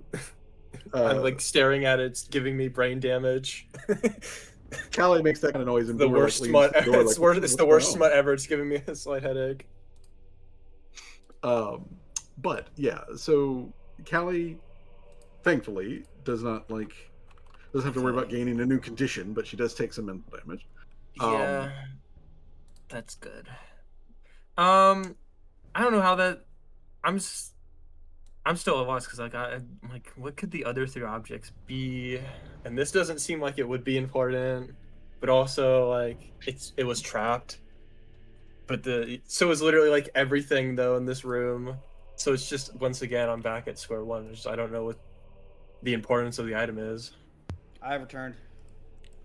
Welcome back. You one-shot the spider and regained all your lost aura. Based. I guess I'll stow the playbook and the actually no, I'll keep the other stuff in there. The other stuff just seems like it's valuable because it's like goods. This one specifically seems important. At least I would think so, right? Wouldn't be wanting to like around like these heavy fucking cloth veils or whatever. It's a These reasonable fucking, like- assumption. Yeah. Okay. I guess we'll go. I mean, Callie will look to the rest of the party. He's like, want to keep exploring We're gonna Well, have to in order to find those other three. I mean, I found this book in that chest and some other stuff. I want to imagine I know where this door goes to. Yeah, it's this. Yeah, it's room got here. the nice the magic carpet where we saw the orb Yep. with. Where you saw the orb and the the broken statue, which is now illuminated. Okay. Because when Seamus absolutely like laser blasted out, the business end of the laser scythe is still glowing hot and just, providing illumination. Does. So yeah, this room, it did have the big ass orb, but it's also the room that has the broken statue in it. Did we do like a check on the statue? I think Seamus might have done. I think he did, but I don't know if he passed it. Because, like, we were he trying to failed get that out, not... He failed that utterly. Okay, yeah. Well, this is the first time Rosie's getting a good look at it, and we got the illumination, so might as well give it What do another... Yeah, I want to give it a roll. What do I need to roll? You will need to make a check on this guy. A what? Society check. Oh, society check. Society? Because we're living. Okay. Alright. I rolled Because a you perception, do live in one. but I'll do a society too. Oh, man. Ugh. All right. From So, 19 to I mean, you might live in a society, but But are you a functioning member? Jamal will continue to be. Let's see here. Okay, so, all right. So, Rosie, being the rogue, is first of all checking around for traps, and with that perception check, this room, as best you can tell, it is empty of any sort of like traps. As a matter of fact, as explained to Seamus beforehand, this room is weirdly null to all like magic stuff. It is noticeably dead. It is. There are no cobwebs. There's no coinage, no little bits or anything like that. This rug itself is a little wrinkled and whatnot from where the orb was sitting on it and where the statue has kind of pushed it where it you can see the statue's base where it would have been standing propped up against the wall. It is holding its hands out like it would have been holding the orb. The statue itself, you can tell that it is a human. It looks, human male. They are wearing long robes, as far as like, Rosie's scan of it is like, this looks like a dude, slight beard, long robes. He could be any sort of official or priest or anything, as far as Rosie's 14 society check. However, Callie's 39 society check tells her that this is in fact is dressed in priestly robes, specifically robes of a Abaddon priest, and not like a Abadar. low, Okay. but like a high Abaddon priest. Really means he looks more like a judge than anything I'm else. not the only one that's getting like half of what he's saying, right? Yeah, you're having a little bit of connection issues, Fuzzy. Yeah. You're going a bit robot-y for me. Sorry about that. That's much better. Okay. Yeah, But yeah, we basically got the gist of it, like being like This basically a high. Got like a Avatar modern priest. day judge. Okay. Yeah, high Abaddon priest. Shut. He Okay. said he looks kind of like a judge because he's basically wearing long robes. Okay. He's very well manicured, all that sort of stuff. As far if he's a famous Abadarian priest, no, but he is clearly a high Abadarian priest, and just facial features and everything is imperial. Okay. Imperial. Okay. Imperial. Okay. Okay. I was afraid we would not hear something important there. Is there anything else I noticed about the That- room? Anything like Let's no see. like So there's no hidden switch underneath this rug or nothing? There's a hidden safe underneath the rug. No. No hidden compartments, no traps, no Is there hidden something enemies. something thing, special? Sorry, one thing I did want to ask though. Stuff. This room is the clearest room. One thing I did want to ask though, specifically, is the statue. Does it look like it fell over on its own, like it just crumpled and like was from like deterioration, or like did like something like smash it or knock it over and it broke? With that 36 I rolled for perception. There is a chunk taken out of it. Something hit this statue, like roughly in the shins, basically, and broke one of the legs, which overbalanced it, and then it crumpled. All right. Like Rosie somebody will purposely kind tried to of cause a point out crime, that, hey, this is that statue got that weird glowing orb, right? Well, I imagine that thing was holding it, but something knocked it over or crashed into it. Well, it's a good thing the orb wasn't destroyed, because that would have that would have committed a calamity onto Halflus.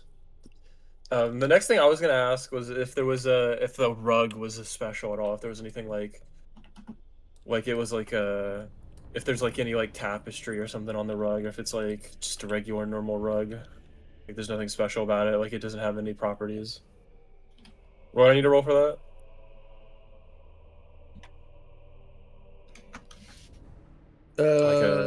Nothing, because you're just like Just checking out inspecting the rug. Okay. Yeah, you're just inspecting the rug. There's nothing there There's another orb. except that. It's another orb under the rug. No, Okay. actually, pull up the rug Okay. and check it out and all that sort of stuff. The rug is normal in 'Cause, and of like, itself. all right. It is all right. a. Because my theory was that is like also not enchanted All or right. mammon. Oh, okay. Well, I'm not gonna steal a random rug. What the hell am I gonna Free do with a rug. random So- rug? Oh, hey, free rug. Free rug.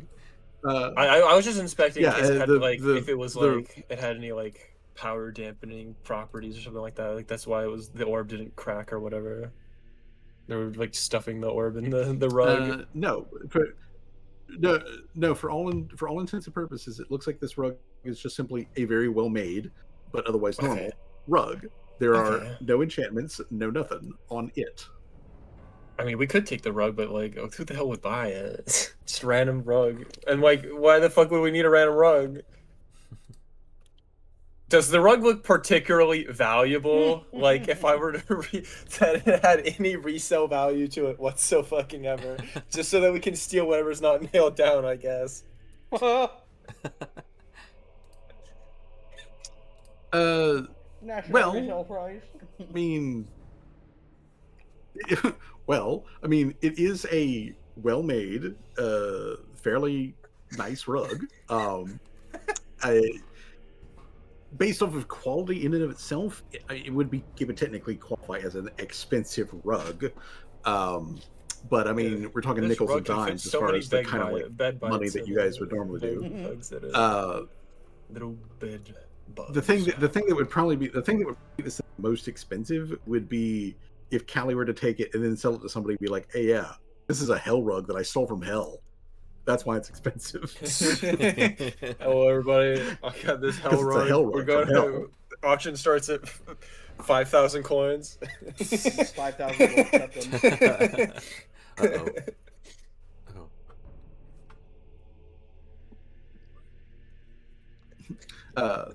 while you're like joking about this is a completely normal rug, maybe I should steal it.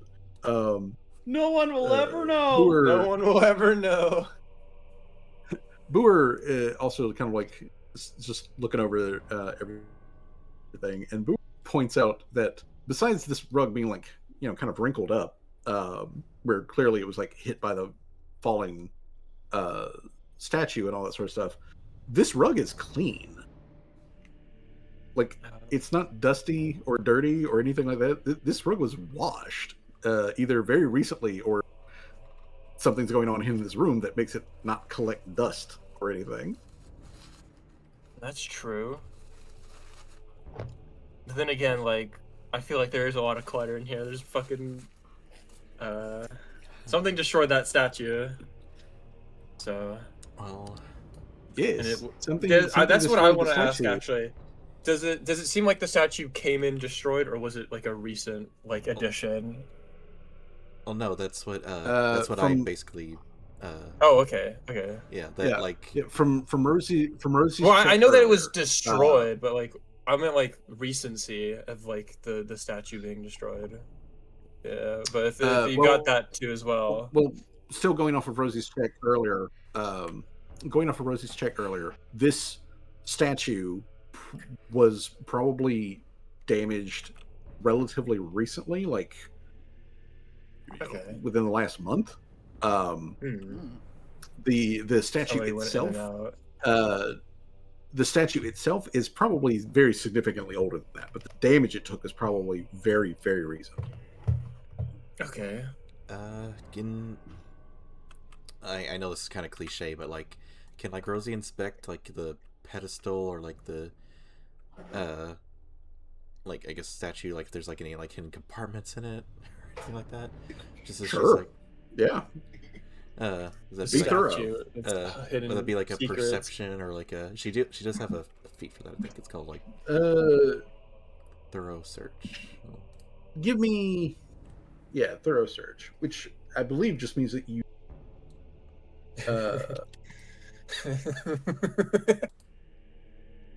okay, so let's see. All right, so yeah, you can move quickly while doing it, but it is a secret check. Yeah. Okay. All right. So, Rosie begins, being thorough, checking over the statue, and you don't find any sort of like hidden compartments or anything like that. But Rosie does notice on the back of the statue, which, for most part, like you're only really seeing the only part of the back of the statue, quote unquote, that Rosie can even see because it's laying on its back, is where the leg is broken. That's still attached to the pedestal. Mm-hmm. That on the back of the leg there is a maker's mark engraving, which is written in modern common, and it has on there a like it's broken, so it's not like super readable, but you can easily make out a name and date that is on the statue, presumably whoever was the carver, and the date on there is 1737.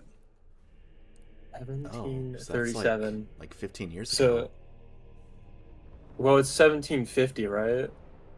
It's 1751 now. It's like 1751. Yeah, 14 Mm-hmm. years. Still, it's still recent. Yeah. She'll kind of call attention to like, hey. I mean, I feel like she'll kind of call attention to that, like, hey, there's a maker's mark here saying it's like this thing was made rather recently, I mean, that's what a lot of the items in this room are kind of like, because that was another conclusion. I was like, oh, there's a lot of Abadar in here, and there's a lot of things that were made within the like recent time period, right?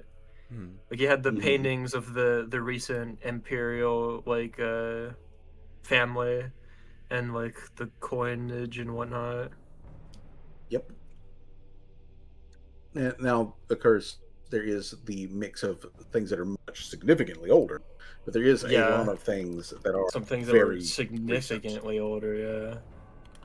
Yeah, but there is otherwise, yeah, there is quite a lot of very recent and frequently imperial um, items in here. But given how the Empire is so massive and is such a power player, on Halfless, that's not that surprising overall. But there definitely does seem to be a focus on it. There seems to be a lot of interaction with Hell that the Empire Yeah, has. that Hell is, yeah, I mean, I feel like Hell would just get involved anyway with the goings on of like Halfless anyway. I mean, Um, yeah, they're definitely involved. Definitely. regardless of whether or not the Empire got involved, they'd still be trying to get their hands involved. Um, hmm. Is there anything in this room over crafters, here that I see currently? uh, I'm just just looking standing in into the doorway. there are a bunch of smaller, like silk rugs and plush pillows and stuff like that. Like this is They got it's Squishmallows in almost this like a room. relaxing. Yeah, they got big plush pillows like ye olde bean bags. Okay, all right, yeah, that's what I thought they were. It's like, Yeah, so there's all of that. Before we forget though, or before we get off, there was a name that was on the back of the statue. oh, okay. Oh, I could see The name, yeah, you could see the name. The name that was on the back of that statue is Tap Spring Shot. Tap Spring Shot. Tapped spring shot. Tap Spring Shot. First name Tap, Tapp. Spring Shot. Spring shot. Tap spring shot. What a fucking name, dude. That's so bizarre. Tap It just sounds like Spring Shot. his family just named him after household things that were just around the house when they had him. Well, how's it going, you know, Tap spring shot? as Callie is like, mocking this name, Rosie, being from the mainland portion of the Empire herself, would know that Tap Spring Shot is the most halfling ass name that you have ever had. So this is probably a halfling. I can't believe she just profiled the man off his name. Yeah, basically. It is an extremely halfling ass.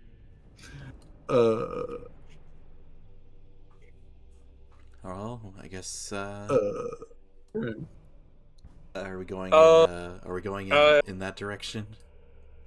I just want to like cover all of our bases and make sure we're not missing anything important. I mean, like the statue seems important, but like so does like a general abundance of the things in this vault. I'm really trying to like discern at the moment, like, because they like we were going off the theory that they wanted us to steal these items for them, basically on a like legal technicality, basically, right? So there's got to be something connecting them that would make them want to steal all 5 of them. Like, what would they want? Basically, is what I'm trying to like figure out. And it's all these items aren't like what I mean. They're cool, but like, why would a devil specifically want to steal them, right? Yeah. Is kind of the question that I'm asking myself. I guess that's the mystery.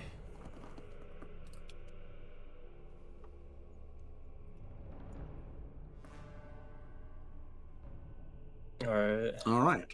So you got another room with ye olde bean bags and like some smaller but still very well made fancy rugs, more gold, that sort of jazz. I don't see like any enemies or bugs on the ceiling.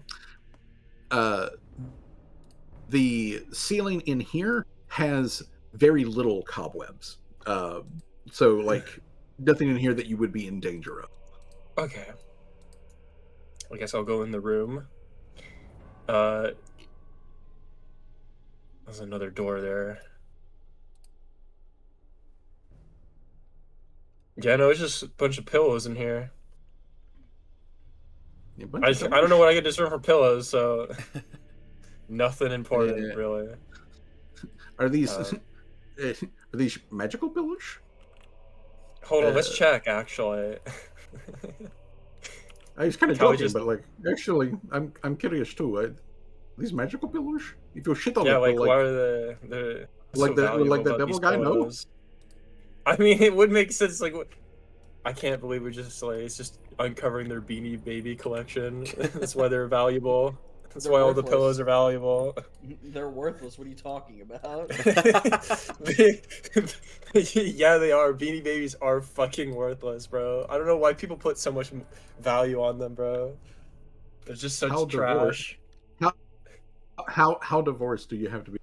Um, but yeah. So like, The fight over their Beanie Baby collection. so yeah, Ariel goes over here and just starts like poking around, at the bean bags over here. And she looks back over and she looks back over. These seem like normal bean bags, as far as I can tell. I mean, they look comfortable, but yeah, just just pillows. So they are.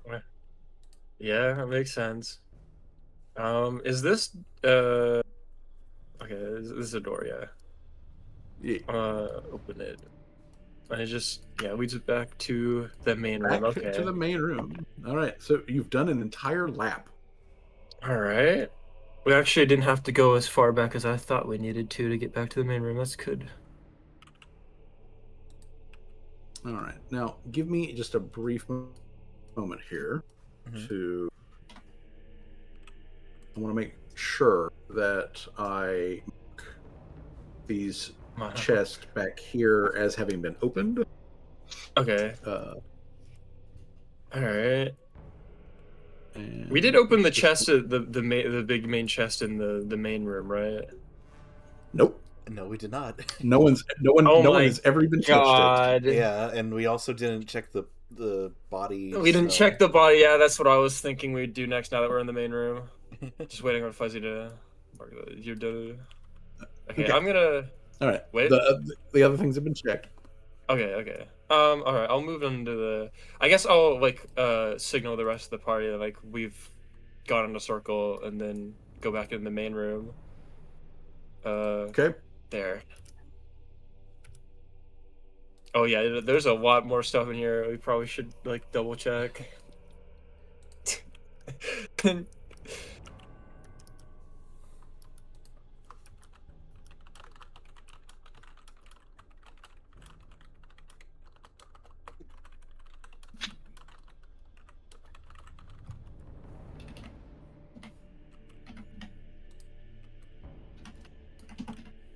Rest on them a minute. That's how they get you. That's why they're so valuable. They're pillows that once you sink into them, like you can't escape their. You can't escape them. They're too comfy.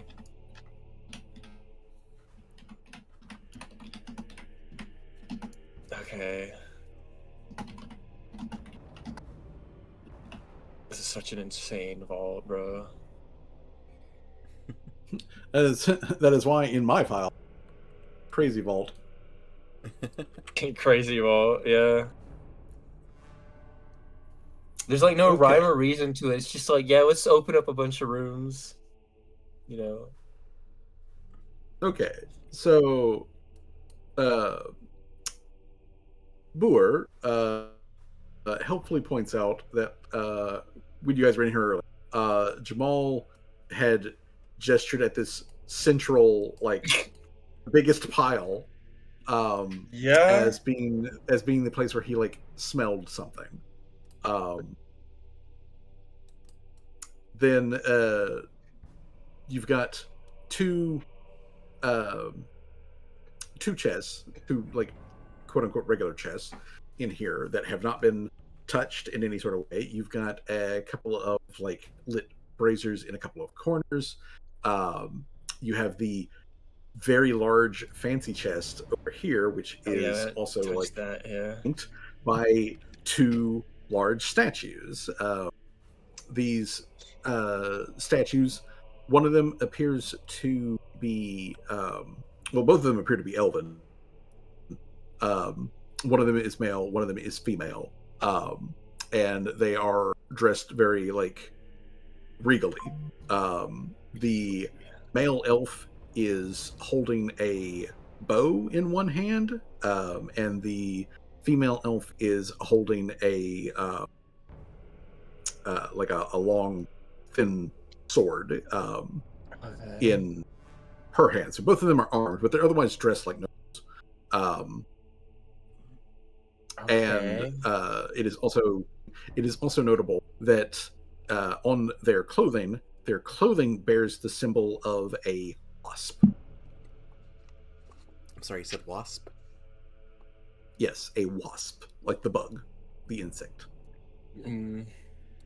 Kevin's like, I never really liked wasps. Annoying little creatures. They feel a certain like ecological niche, but like they're little bastards.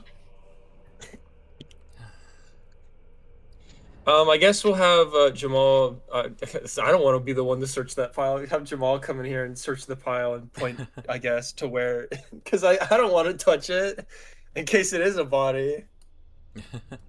All right. You don't know how long that body's been in that coin pile, bro. It could have been here for thousands of years. All right. So Jamal begins to search through the pile. It does not take him long, but he does eventually pull out a femur. It is. Femur. It is. He pulls out a femur, and then more bones, and slowly begins pulling bits and pieces. A skeleton. It is very quickly apparent this is not a human skeleton. It's not a halfling skeleton. It is in fact a Shuni skeleton. Okay. And mixed in with the bones, some of which are snapped and appear to be like at least somewhat crushed. But mixed in with it, there are bits and pieces of what looks like clothing or equipment that this Shuni may have been wearing at the time of their death. Obviously, of course, it has been reduced to bones. It is all dry. There, is only the tiniest hint of any sort of like, calcified flesh left attached to any of this stuff. And of course, the bits and pieces of equipment are also gross, but they're all dried off and crusty at this point. But this Shuni was apparently wearing like a light set of like chain. They did have a sword. The chain is all like dented up and torn. The sword is bent and broken. It has definitely been used, but something crumpled it. But yeah, I'm gonna be honest, Jamal. I think he got 8. So what? The Shuni that's in the Shuni body. So the dead Shuni, all of its bones are accounted for. I'm gonna go ahead and point that. All of its bones are here. Okay, now that part I was like, okay, now that part is suspicious. Okay, he might have not gotten eaten then, because typically it's like they would. I don't know. He look more scavenged. He's like just bones. So he's got gear, which is destroyed. He's got bones, which are there. Some of his bones are like, I don't. Destroyed, but all of his flesh is definitely 100% gone. Okay. Well, I mean, I don't see any value in that. Does there like from the clothes they do have scraps of them? Is there any like recognizable markings or brands or insignia? Let's see. Jamal, can you give me a perception check, please? Sure. What? Do they have any dog tags? They're shooting with their dog tags, bro. Okay. Ooh. I mean, don't you have a hero point, Jay? Yeah. I mean, I'm not saying not pressuring you to. I'm just saying if you had one left. Should I use it? I mean, you could save it. Yeah, But, someone I mean, else if you could. feel like- Someone else can poke Yeah, around someone the else could do bones. it. Yeah, someone else could. I guess I will. Hold on, let me poke around. Hey, yo, Jabal, what is that you're poking at? Let's see if I can Hey, yo, let roll me see any them better bones. than his fucking one, bro. Okay, I mean, I did better, but than his one, but it's still not great because my perception's not good. I feel like I should have done a craft check, see if I could find any like maker's marks or insignia. I legit But, think that's as the far first as- time ever that Jamal had a negative perception to something. Yeah, He's you in guys are shock looking because over. it's a shoonie. You're just like, this is a dead shoonie. This is a dead shoonie warrior of some variety. Even with your low check, even with your low perception check, it is very clear that, again, this is an Imperial. All Shunies are Imperial by default. So his gear is Imperial. His gear, however, like his sword, which is very damaged, and his like light chain shirt that he's wearing, which is also extremely damaged. Uh, they do look like a little outdated. Like they're probably from a couple of decades ago, at best. So this guy, he's buried under a pile of gold, and you know that this gold comes in here one coin at a fucking time every couple of minutes. So how long he's been in here is kind of hard to tell, but he's probably easily been dead for at least a year, and he got trampled or beaten up somehow. Whether that happened here or elsewhere, again, who the fuck knows? That would require greater checks than what you guys have pulled. But he is clearly Shoni. He's clearly Imperial, and the bones themselves don't show the kind of damage that he would have been killed in a way that would have broken his bones. Okay.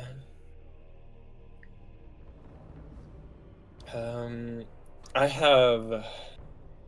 No, I might wait for that actually to see what else is in the room. Have we opened this chest? Nope. Okay.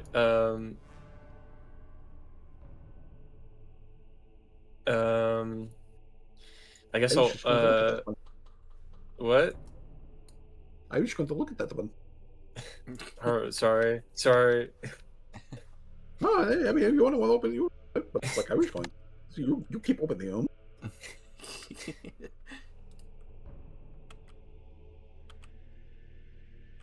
Maybe we could all check in the chest. I think that would be the right move. We'll all go open them. Oh. I'm gonna see what's in this one. Can I see if it's trapped first? Like, do I do any perception to see if it's trapped? Go for it. Oh man, bro, Calendar. Oh. Weak ass perception. You know, I don't see nothing, bro. There could be a live grenade when this opens. I wouldn't know. I'm gonna check this one.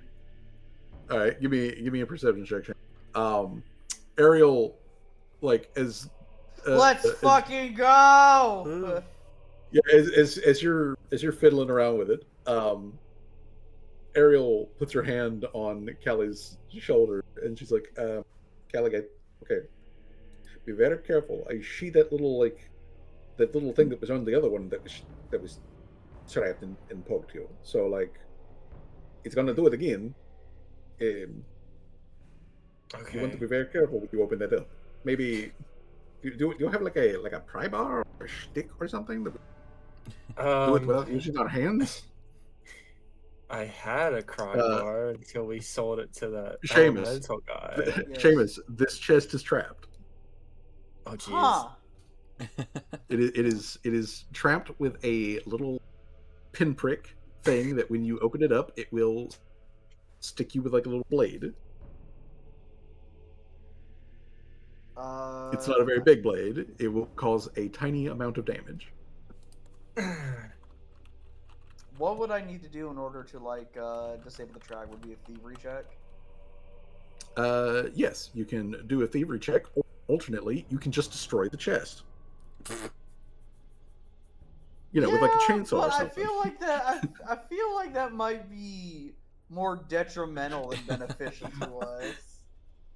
I mean, Detrimental. maybe. I mean, how intact does the item need to be? We're not taking it with us.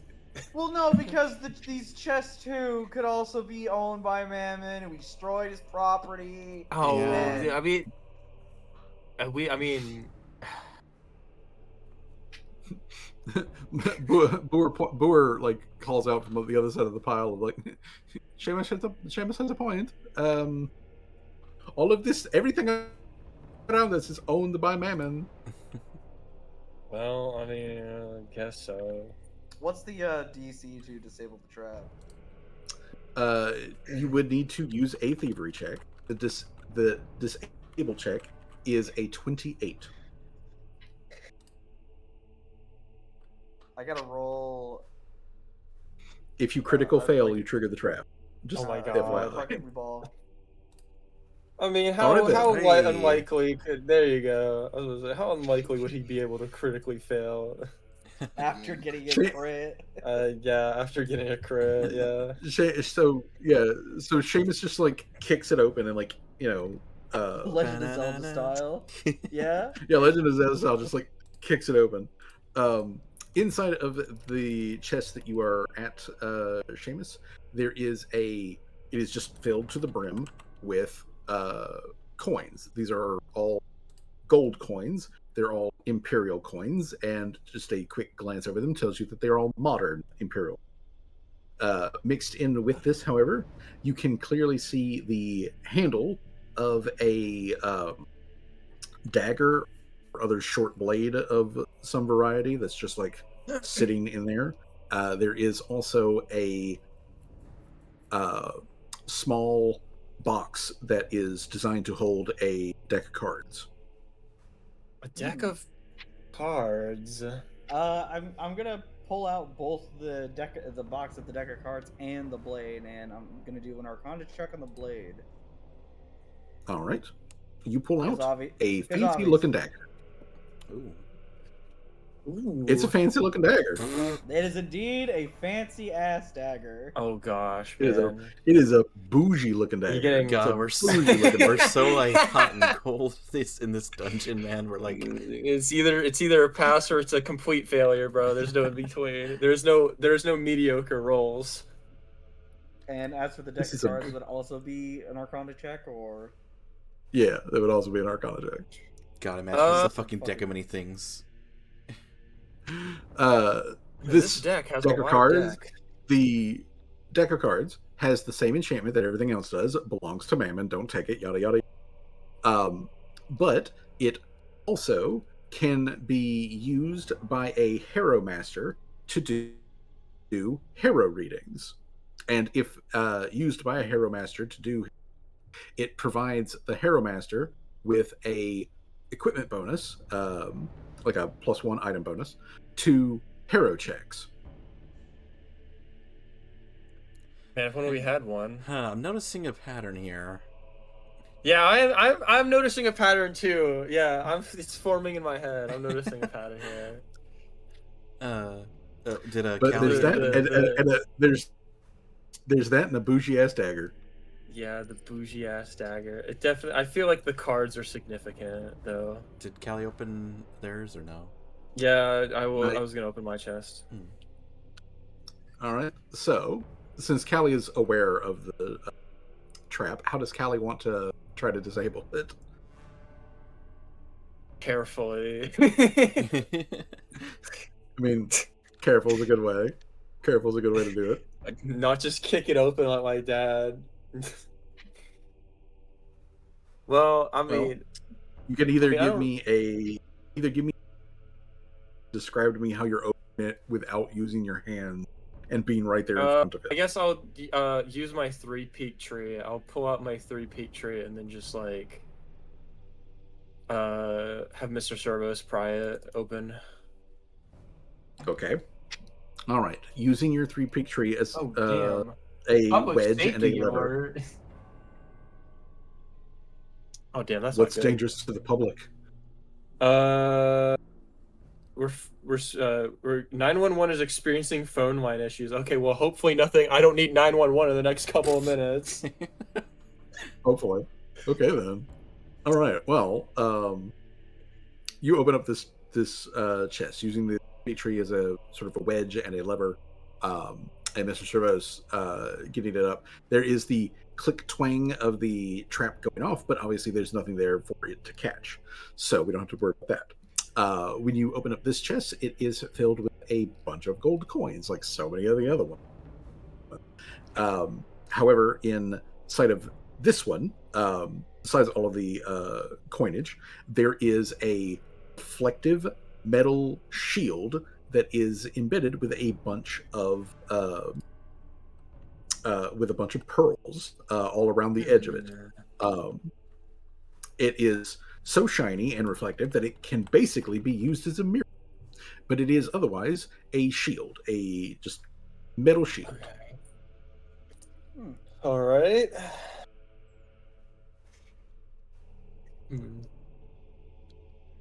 Okay. So that's everything else in there? Just the shield? Yeah, Yep, just a a shield, just a and- shield, a shield, and a bunch of coins. A shield and a bunch of coins. Yeah, doesn't seem too important. All right. Rosie goes, I'm gonna open up this obviously trapped chest, and she is gonna like do perception or whatever for see if it's trapped. Yep. Or Yep. Give me a perception check. Yeah. It's a normal chest. Bro, why are we all doing so you bad? know, I'm going to Why are reroll we with the hero all- point. all I'm gonna doing so reroll with the hero bad? point because she's like okay. I like how Larry was just. I want to stand back. Brace for impact, everybody. Okay, not on that one. That's better, yeah. It's definitely better than a 1. Okay. All right. Jeez. Yeah, it is trapped. It is trapped. It is definitely trapped. Okay. This trap, Rosie would see that this trap is basically a little poison trap. It has a small blade that is hidden into it. You know, a big part of you when you open it up and poison you, deliver some sort of poison. That is the basics of the trap. Beyond that, the chest is not otherwise locked or anything like that. Like all the other chests that y'all have been in here, Mammon has no reason to lock his own fucking chests, but he does trap them. Right. Let's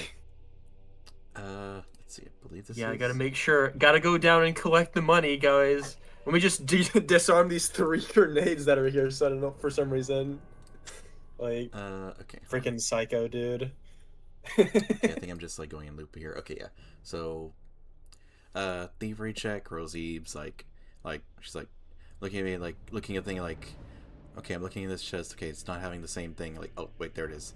And she uses her thieves' tools and attempts to, kind of wedge it in there to like trigger the trap, but not like prick her finger. And roll thievery. Mhm.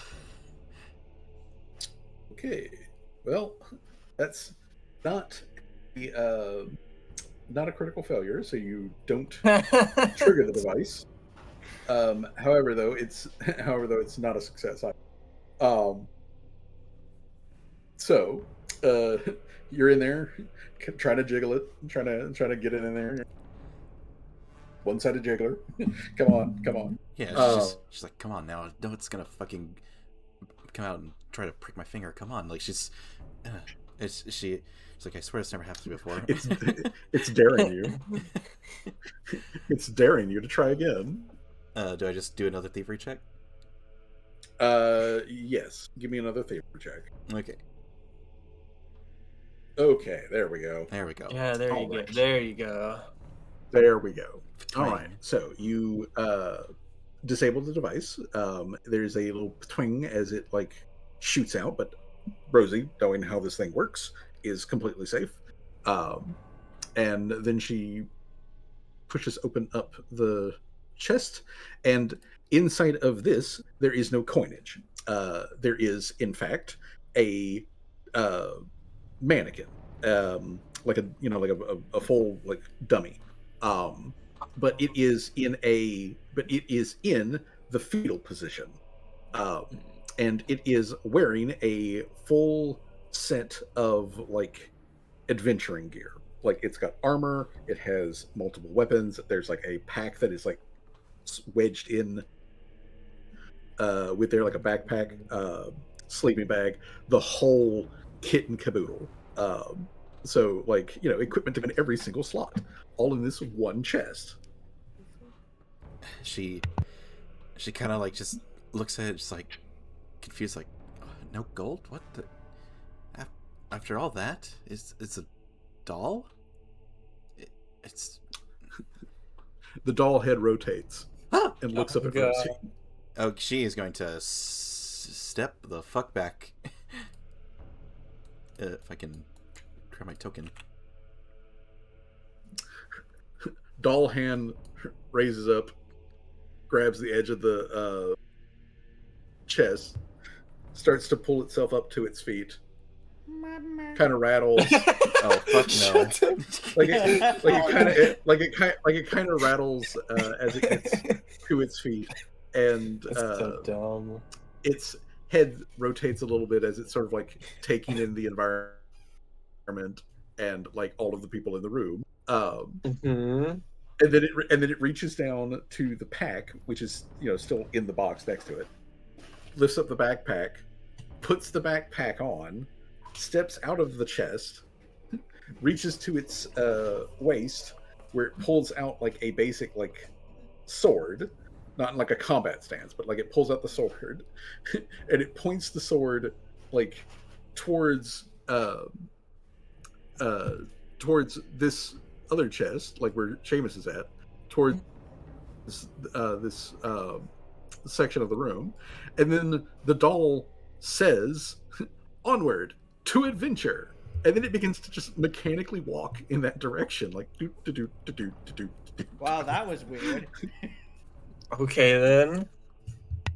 Yeah, so this otherwise basic ass mechanical or mannequin, this basic ass mannequin that is wearing adventuring gear, is walking towards the door, and if nobody does anything, it gets over here to where the chest is at, and then it like pauses, navigates around the chest, and then continues to walk towards the store. And once it gets over here, it just comes to a halt. Wait, what happened? Comes to a halt. So Rosie opened up this chest over here. It was a pretty difficult lock. And she trapped this arm, and she opens it, and out pops this like mannequin dude, and he jumps out and he says, "Onward to adventure," and he's walking this direction to the door. Yeah, that is weird. That was weird. Yeah, that would seem very bizarre. Yeah. And he's just what standing there at the door.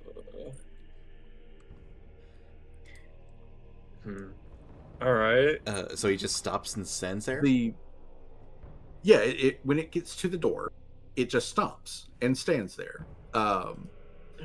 And after, like a couple of seconds of it just standing there, it puts the sword like back in the scabbard on its waist, and then it turns. Well, its head rotates to look back at you guys.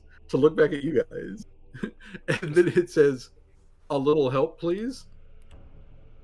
Well, you asked so nicely. Who are you? Like, Rosie's just like, what? Who are you? It's chasing after Seamus. Wait, hold on a minute. Does it answer? I- No. Oh. Yeah, it's the doll says, "I." Wait. I do not know the answer to your question. Who am I?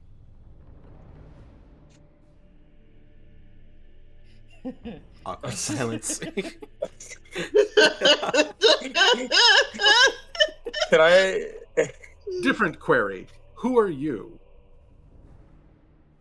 And then, the head like rotates a little bit to look at Seamus.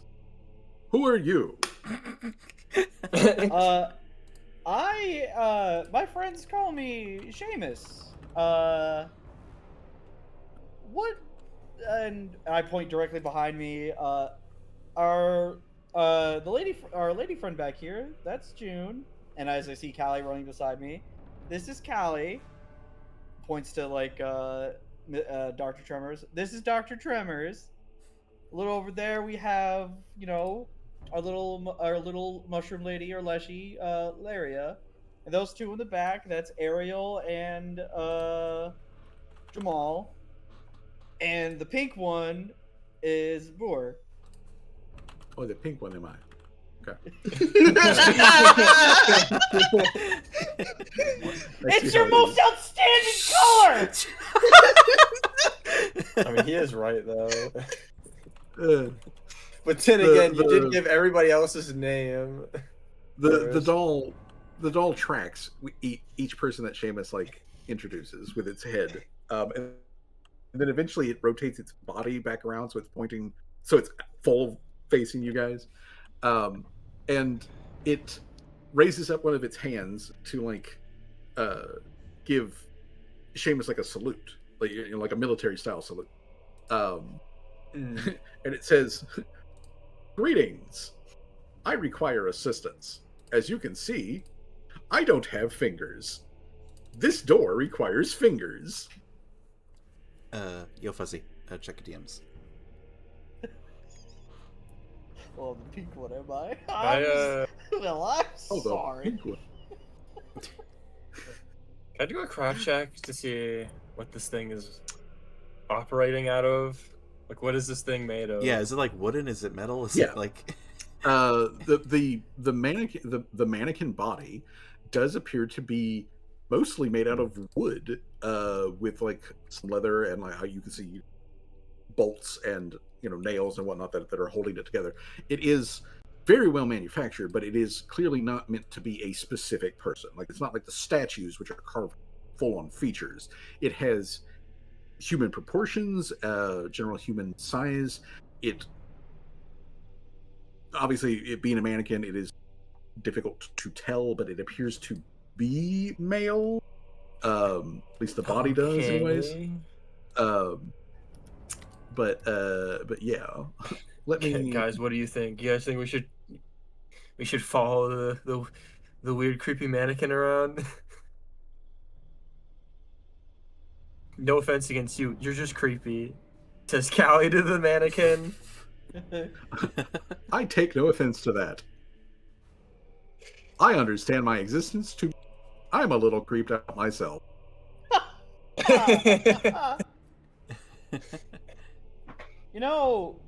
To make this a little easier, so we can kind of, talk to you a bit proper instead of calling you creepy little thing. How about the name Alexander? You like that? Alexander. Alexander is an acceptable name. I will accept that name. I am Alexander. It is a pleasure to meet you. Nice to meet you too, Alexander. What the fuck is going on, dude? Out of character, the reason why I said Alexander because Alexander the Great, and because charged forward with a sword. Yeah, but he was also like a person, and he was Well, a man yeah. of wood. He wasn't a Well, yeah. creepy mannequin that responds with matter-of-fact answers. Or Well, it's semantics. so this All one. right, hold on. Is this one better? I don't know. I'm sitting. Oh no. The first one was fine. Okay. Let me. Thank you, Timon. Okay. I'm trying to like slap him in here real quick. Who are we slapping? That ass. Okay, so and then Just kidding.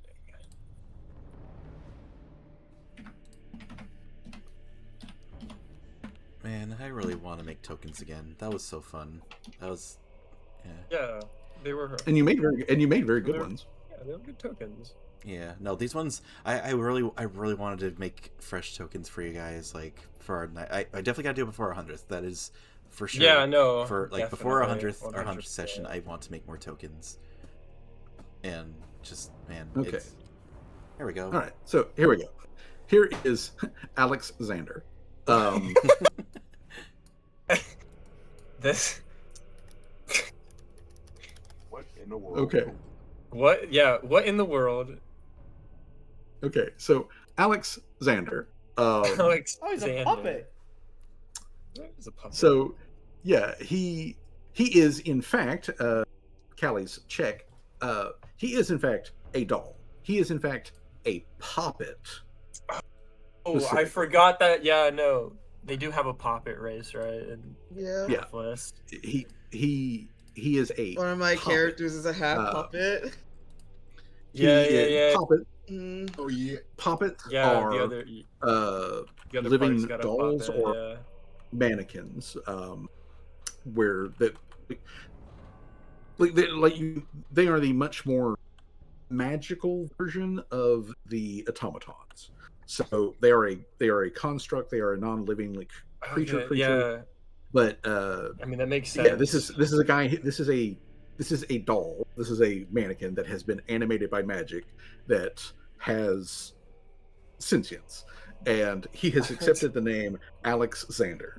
Alex Xander. Okay. So Alex Xander, he is wearing full magical gear from like top to bottom.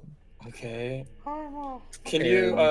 What is Oh my god. They're Alex, so can you- cute. They're so... Alex? Can you tell me what your quest is? What do you need us to open the door for you? What are you trying to achieve in here? They look like little voodoo My dolls. quest is to leave this place first and foremost. That is the first step in my quest. The second step of my quest is to figure out where the fuck I am. And then the third step of my quest is how to get from wherever the fuck I am to where I need to be. And where I need to be is, and then he like pauses for a moment, reaches down to his pants, pulls his pants like forward, so he's like looking into his pants. Oh, like the cartoons digging something out of his pants, pulling like the strap forward. Yeah, like so he just pulls it forwards, reaches in, and then pulls out like pulls out a piece of paper, unfolds that piece of paper, and he says, "I am going to a place called Kini, located in the Empire of Man, also known as the Casburian Empire." Like he's reading this and looking at you, reading it. The Casabarian Empire. Okay, I mean, it's our quest to get out of here too. There is then a long string of numbers. I believe this is an address. Do you know where this place is? Can No I one needs make to make heads or it. No one, tails? no, Can I make heads or tails one of what he needs- just handed me? well, I mean, as far as the actual address, yes, but as far as like Kinney, no. That's just that's the capital of the empire. Oh, Okay. well, weren't we going there already? That is the We capital. weren't going to the city capital of the empire. Empire. We were just going back to Casimir. We can probably make a pit stop at the I cabin. mean, we could. I mean, Do you know where this place is? we are in hell. Like, not metaphorically. We are in hell. Oh, this is unfortunate. I do not know if I have the ability to walk from hell to. And he takes the address back from you. Kinney, in the Empire of Man, also known as the Casparian Empire. I mean, we are in the process of trying to find our way out. If you want, I mean, you're more than welcome to I have join to us. ask, what year do you think it is before, like, we help him? What year do you think it is, Mr. Poppet? It is. It is the year. It is. Hold on. I think I know something. Insert AOL dial-up noises. It is the year 1493. Oh my Wait, God! no, 1494. Excuse me. This poor bastard. This poor man has not been able to deliver his letter for 300 years.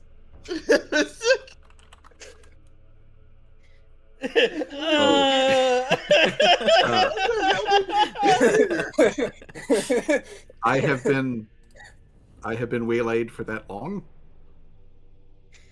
Oh, that's. we're all like rubbing the back of the neck. Ooh.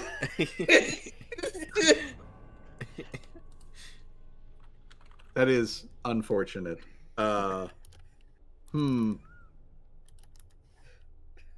Perhaps their ancestors still live at the same address, and I can deliver the package to them. I hope it wasn't time sensitive.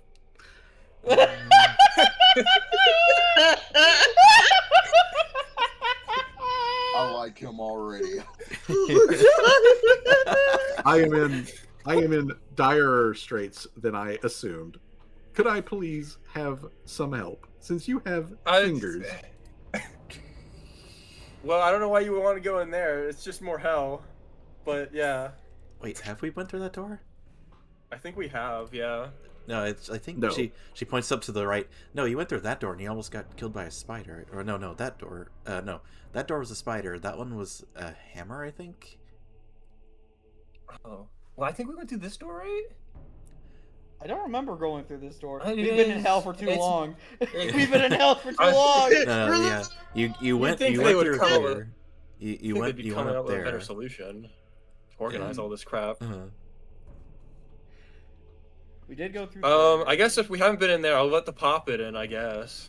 I don't think he's gonna be able to walk from hell to the Cassabary Empire. Not without some extreme help. No, he cannot physically walk from hell to the Casparian Empire. That would be like you or me trying to walk to Mars. Yeah, I- yeah. The door's locked. The door is locked. Oh, okay. All right, fine. Rogue, do your thing. All right. She'll kind of Help shuffle Help over. Mr. Poppet get his quest to go deliver the 300 out of date mail. Well, let's see. Pick a lock. Pick a lock. Pick a lock. Summer I can't believe you addressed me as the pink one. I said I'm sorry. I mean, how would you like to be described as? Just Pink's FYI. like your most defining feature. I have a name. You would I address said someone else Bjorn, by the name. pink one. No, you said the pink one, the boor. It was the other direction. Ah, potato. Rosie like turns over her shoulder. There's a difference, and she's like, Yeah, no, there is a there is actually that. No, they are right. There is a difference, Dad. Jamal steps in and is like, do you think all of them just pink for some reason, Seamus? I'm not touching that joke with the 10-foot fucking pole. Is that 30? You'll need one more check. You'll need one more check. Okay. You need 2 successes. All right. So is that I'm guessing that's a success. Let me do another one. That is a 1 success. That's a failure. She probably that was probably when she was like putting over her shoulder. All right, one more time. Ka-chunk. All right. All right, she'll It open is. All right. That's a long ass hallway. Yeah, that is a long ass hallway. it. I will ask Mr. Poppet here, Alexander. What is making you compelled to want to go down this door specifically out of all the other doors in the room? I do not know. I feel that I must go in this direction, though I cannot tell you why. Ominous. But now that I am thinking about it, perhaps I should ignore that feeling. Let me ask you a question. How are you leaving this place? Good question. Not a clue. Not a singular clue. She general we are the Five same. items or something like that. We So- got 2 of them. I she- haven't discerned what the other 3 are yet. Yeah, she'll point to Callie and say, "This one said a crown told her that we need to collect a couple things," and then Callie would say like the I mean, not just the crown now. The actual devils here told Laria, mind you, to collect the 5 items to escape as well. Okay, I'm not just insane. We have confirmed it. A talking crown? Yeah. It was a talking crown, yeah. It was very polite. I'm glad that it was polite to you. I have never encountered a talking. I have encountered guess- a talking duck. I have encountered a talking horse.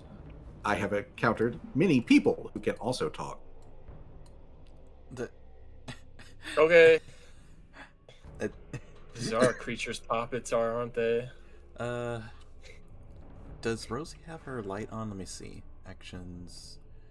I was actually just Okay, checking that yeah. because the glow effect from Seamus's crit is actually running out. So like Seamus's light is shutting down. Yeah. I mean, I can I have a light still. I mean, we could We'll just always use grab that. Ariel. She's got she's just bioluminescent. Yeah, she does quite literally glow. She's but always yeah, glowing.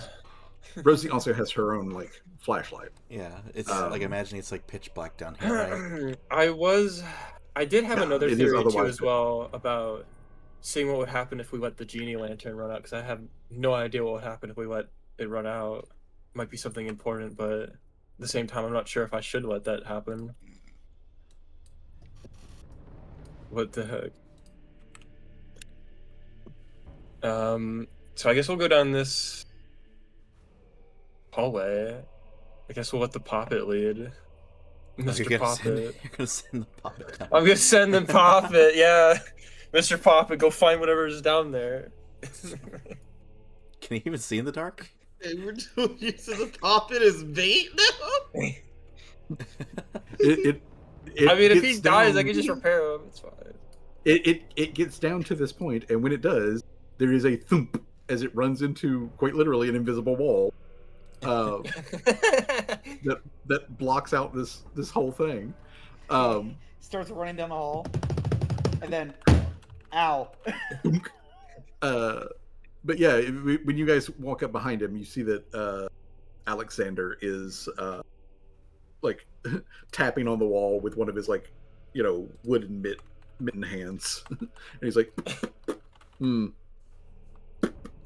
solid. Okay. It will take a long time to dig through this. Okay, alright. I am going to be very late. So wait, wait, hold on. It's just He's trying to there's no deliver at door or all anything in here? costs. Nope, it literally is just an invisible wall. You reach the edge of the. What the fuck? That's What? weird. Okay. Okay. Yeah, let's get a out of here before hallway. it ends up like being a trap All or right, something. Mr. Poppet, you Yeah. come with us. Stop trying to dig out. We can't dig out of hell. It's like me trying to dig to the moon. That's like a weird fucking thing. It's just the hallway with nothing. Uh-oh. Yeah, that one is a bit weird, I would say. Okay, well we have. I'd assume we've been in every room now at this point. Almost, basically. I think. There's that room Yeah. over there that I have. Have we been through this one? I can go ahead and tell you this just goes back into this room. Oh, okay. So there's that. The only other place that you haven't been, there is another side room which does not contain anything. That is down here, the crown and Okay. the throne. There's a little side room there, but it doesn't contain it. So yeah, you guys have been in every in the. Okay, now we got. in the This is the dungeon. part we got to put our brains together and figure out what the fuck we actually need to get the hell out of here. Because we've already explored most of it, so we just got to like figure out eliminate all of the non-essential things from the essential things, and see what's important and what's not. It was a total of how many things again? It was like- five. Five. We have two. Two of them were confirmed. We have the genie lantern, and then we have the trollish hat. And then we have to get 3 other items. Well, we had a hammer and a middle and a wand of brick. Wand of Wand of brick. Wand of brick on a brick. stick. Specifically, let me bring up the. Can I do an investigation, like an investigation check, to see if there's any connection between the genie lantern and the fucking trollish hat? See if there's like any underlying thing that's connecting the two in any possible way that might help us to, find the other 3 items.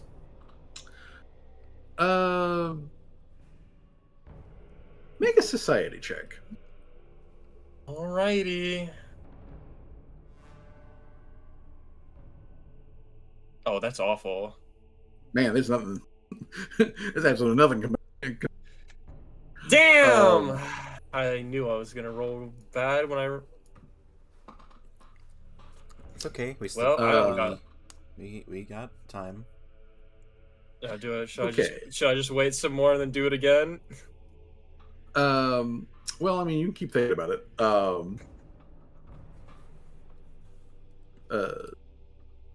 Ariel comes over here where Alexander is looking at the shooter, and she's like, "My name is Ariel. We have just met. What the fuck are you?" Oh yeah, that's kind of funny. Seamus never introduced her.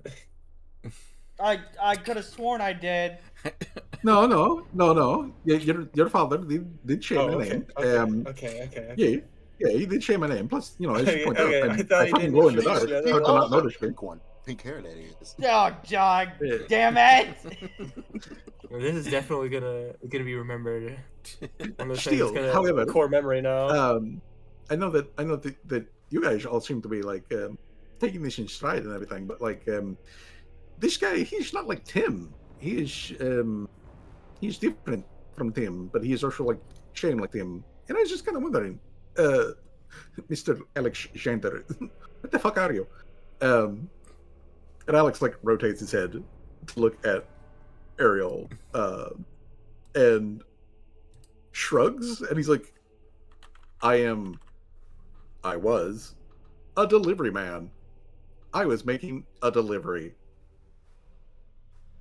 I was in the mountains, crossing the pass, on a road, in a storm, and then I was in a box. The box was dry, so that seemed like an improvement. And then the box was opened by this lady, and then his like arm like swings out and it points his like mitten at at Rosie, and his head like 360s back around to look at Rosie, and he's like, "Thank you, by the way," and then he like rotates all the way back around again to look at Ariel. This Like, is the most and the rest of, NPC and we've you ever know, met. and you know the rest of the story. And Ariel's just like, So wow, he didn't okay. even. That is pretty awful. I think that's even worse than like had he just been like.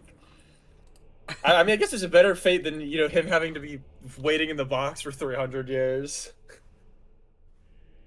I But find he it just strange just a junk that I have bag. been in there for 300 years. I certainly didn't feel 300 years pass by. Oh, dude, don't even get me. So- Oh, dude, don't even make me think about that. That'd be crazy if we got out of Halflus and then like 300 years passed. Oh, And God. all of our friends and family are dead. That would be terrible for all of us. No, we're fine. We're fine. It's and she goes, let's see what else we can put together. I'm sure. Can I do another society check while we're all having a crisis? Yeah, sure. There we go. Oh my god, that's like the complete opposite, bro. Once again, high highs and low lows, bro. It's no in between. Okay, so as you're having this like thought of like, oh man, it wow, could there also be some sort of like time dilation or what's going on with this? That would be stupid, wouldn't it? Which then brings you to the thought of like, man, how big would Gloria be by the time y'all got back? Because like trolls get real big and they can live for a long time, so like maybe she'd be huge. And as you're like about that, you're like, wait a minute, big like Gloria, has horns, hat for someone who's big and has horns. Who besides the trolls just like that? Genies. Wait, genies? Genies are big and have horns. Well, not all genies, but like specifically Ifriti and That was kind of the thought process I was going on. Like, are we collecting things for the genie? Genies and or specifically the fire genies and the earth genies, which are Rids, I think. That's why I thought those cards were special earlier. So, yeah, those. Yeah, this will be a hat that would fit a genie. Maybe so maybe we could you've run got- out the lamp and see if a genie spawns in, and maybe Well, maybe because it's like maybe we can wish to get out of here. Who knows? She's. I mean, Also, Maybe you second could. is like, oh, Rosie trying not to have like Something- a fucking panic attack at the thought of like. time dilation. Yeah. Yeah. I mean, to be fair, it is a bad worry. Maybe to have maybe here. maybe that shield, that magic, maybe that reflective shield is like a portal we can crawl into. I mean, do you guys want to wait the 10 minutes to see what happens when I run the genie lantern out? I've got all the time in the world, so I mean, like. All right. Hmm. Hopefully, we don't need it for a puzzle or something like that. That'd be really bad. While Hopefully, a that genie is- spawns and he refills the lantern for me. While that's going on, I guess should we like collect all the items, like just kind Collect of all the yeah, just we dropped drop them in the center. I think that'd be a good idea. okay, all right. I also, I know it's a long shot, but does the genie lantern seem to be illuminating anything special about these specific items when I like flash the light on it? When you flash, pardon me, when you flash the light on the items, it does actually have a special effect. Oh, okay. So yeah, when you light the genie anchor, the light that it provides, otherwise it's normal light, but the light that it provides also removes illusions, falsehoods, things like that. So like it is a thing that gets rid of illusions and makes things appear as they truly are. Oh. And what you get is the very fucking normal looking hat is not a normal looking hat.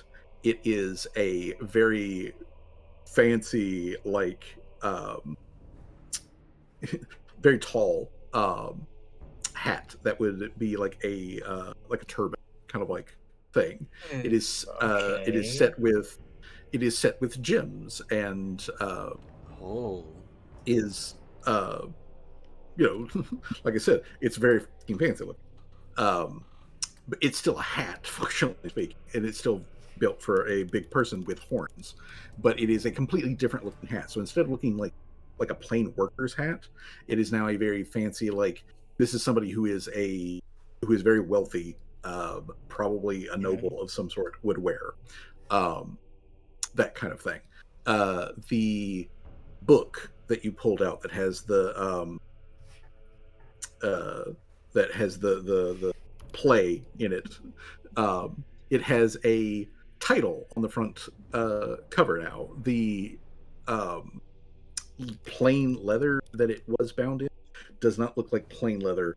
It looks very rough. It looks like hide, like it's got bits of hair Oh.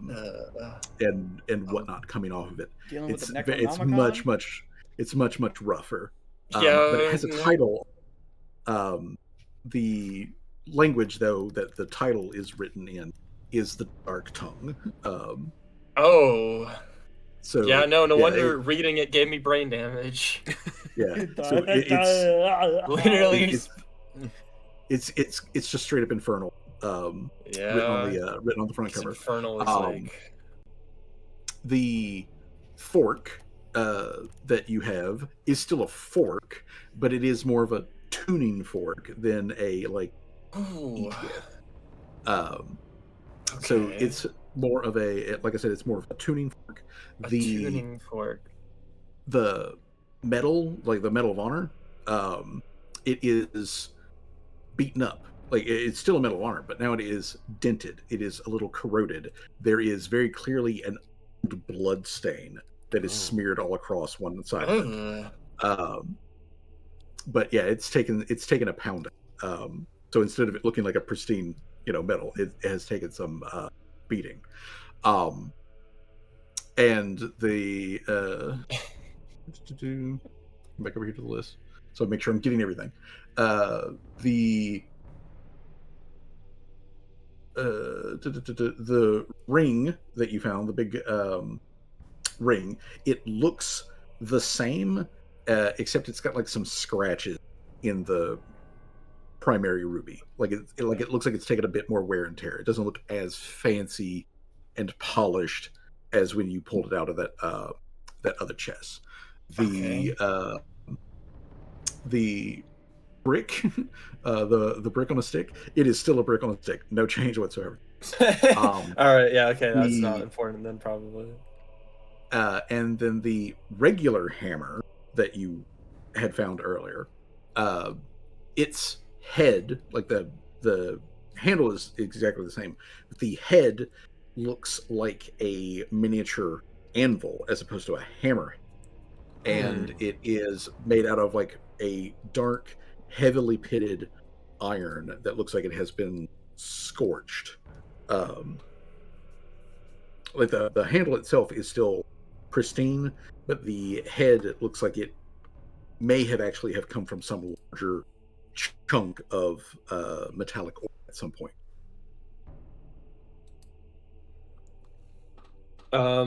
Did the cards look any different, or did you say that already?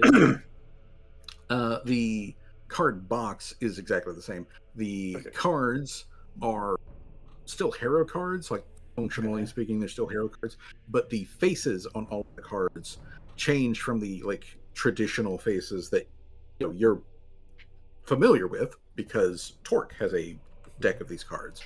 But it switches all of the characters on cards into different kinds of devils. There are a lot of Aranes. There are a lot of incubus. There's a lot of like bearded devils and things like that. So like it Oh, well, switches that's out ominous. it switches out all of the characters for devilish characters, and it slightly changes each one of the illustrations to look like the devil that is on there is doing something nefarious, as opposed Yeah, to that's something not innocuous. it's not a good sign at all. Rosie wants to suggest for Callie to shine light on the bones. Sure, I'll shine the light on the bones. All right, Um, you shine the light on the bones. They are still bones. They are still very dead. The gear is still very smashed. It is still also bloody, and just as you're kind of like looking at it and looking back over at the metal, that metal was probably on that body at some point. yeah, that's what I was thinking. Probably the connection. Let's see. Let's see. Okay. Callie is, Rosie is like gonna try like to. She'll try to whisper this Callie, but probably not. She'll probably be obvious by it, but she's gonna tell Callie to shine the light on Alex over there. That was gonna. I mean, honestly, if you weren't gonna do it, I was gonna do it anyway. Yeah, I'll just shine the. I'll just be like, hey, Alright. Mr. Poppet, can you come over here real quick? And then Callie's just gonna like, I guess let him stand in front of the light and see if anything's revealed. Certainly. And he rotates, walks over towards you, and he just kind of stands there as you like hit it with the flashlight. Gotta and, check if he's blind. Well, what you see is he looks pretty much almost exactly the way that he normally does. The only difference is his backpack, which looks usually like a normal backpack.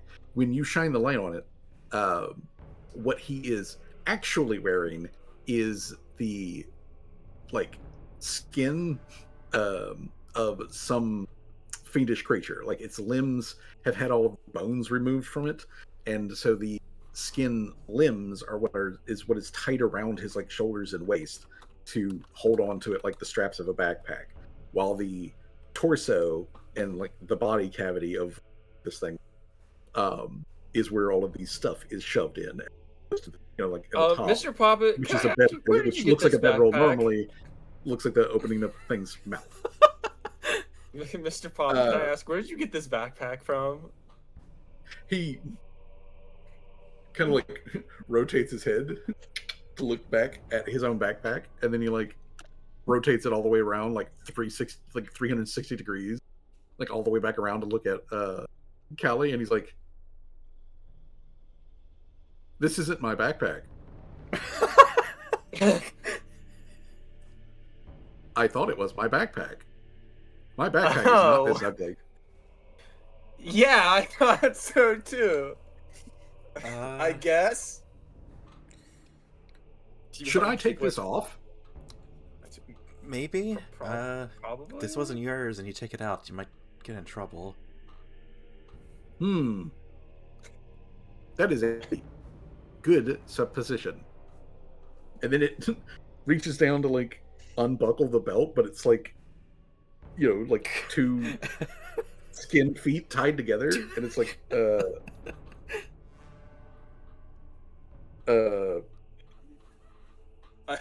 I'm glad it was only the like backpack. very... Could you imagine if it was the whole fucking Poppet though? That would be fucking creepy.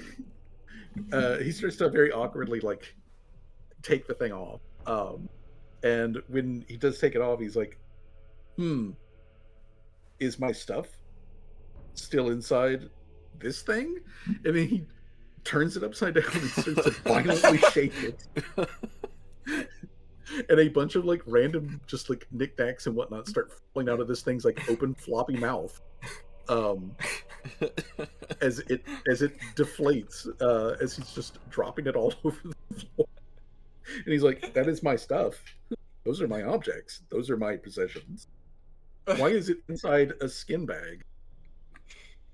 I thought you would know, but you don't know. And so we don't know, and so therefore nobody knows.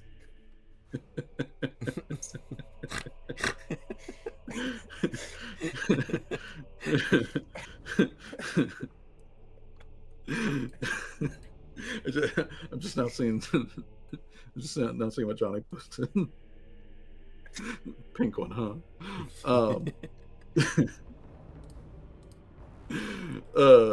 But yeah, the Alex Xander does not know when his backpack was replaced with whatever the fuck this thing is, or who took all of the stuff out of his backpack and put it inside of this thing.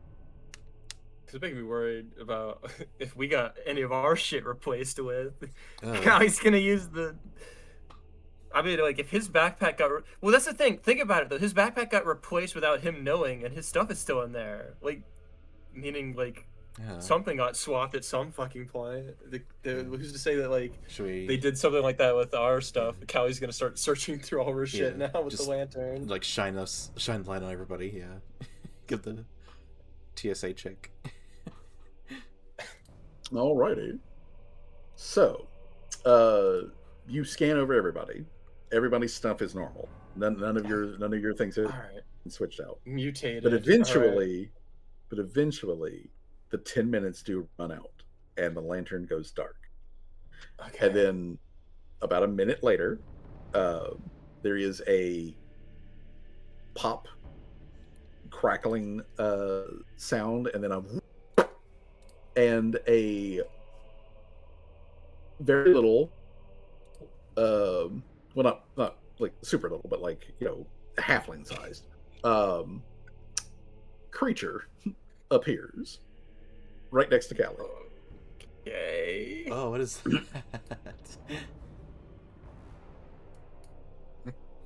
that? Who are you? I am the technician. I am here to recharge the anchor. You're the technician. Are you the possessor of the anchor?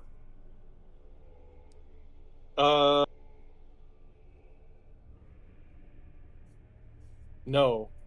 That would be. You are not? That would be Mammoth, I think. Oh, no, not owner of anchor, possessor of anchor. Oh. There's a difference? Have anchor? Yes. The one who possess is one who has. Owner does not necessarily possess. Possessor does not necessarily own. Could be a thief. Well, so you spawn in to refill the anchor. That's what you do? Yes. I refill the anchor, and I answer questions. You answer questions? Yes. Okay. First question, what are you specifically? And I'd like specific answers. I am an Ored. I am a geniekin. I am like a genie, but not a big, powerful genie. I cannot do wishes. Okay.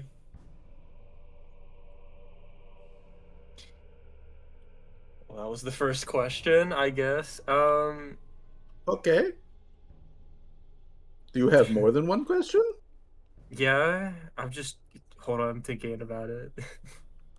Because like how did you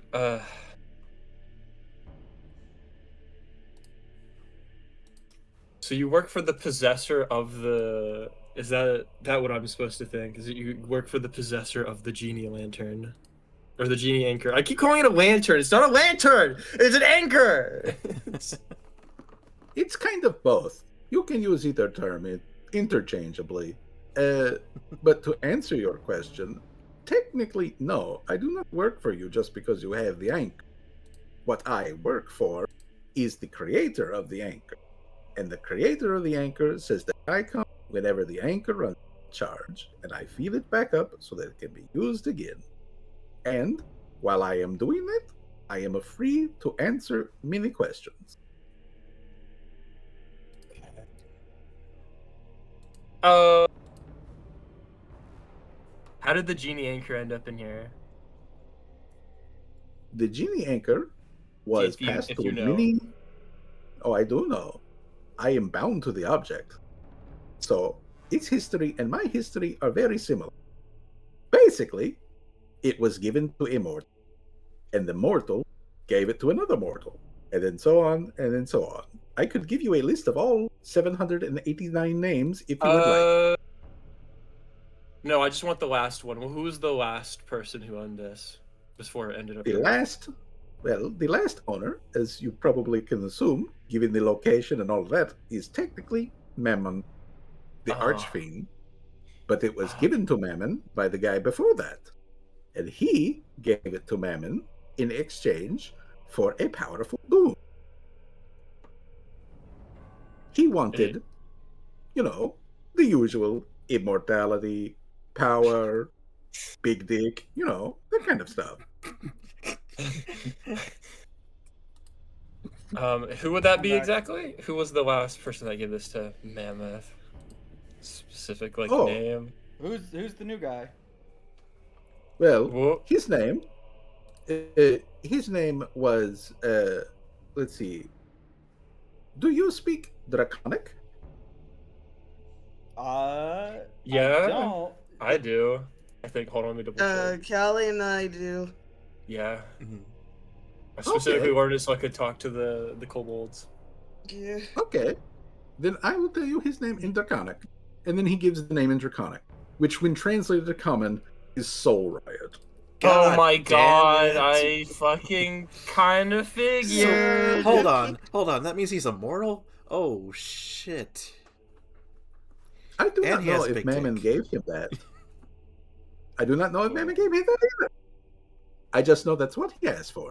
That would be the first thing you go to. Okay, so that's they're trying to get back Soul Riot's possessions. That's what it seems like. That's how it ties back in.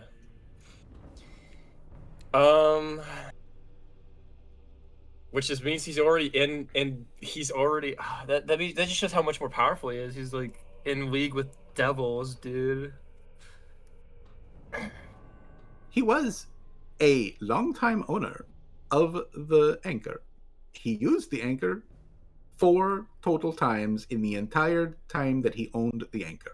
So, like, 4 times I met Soul Riot. And of those 4 times, it was over the span of maybe 5 centuries?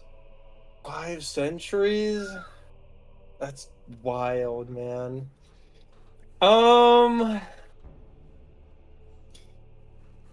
Okay, that's interesting now. I can't formulate a good question because there's just so many good ones I could ask her. May I supply a suggestion? Yeah? Okay. The last time that I met Soul Riot, he gave me a list of questions to prompt you with. Wait. To prompt us? To prompt us? No, to prompt you. Wait. What?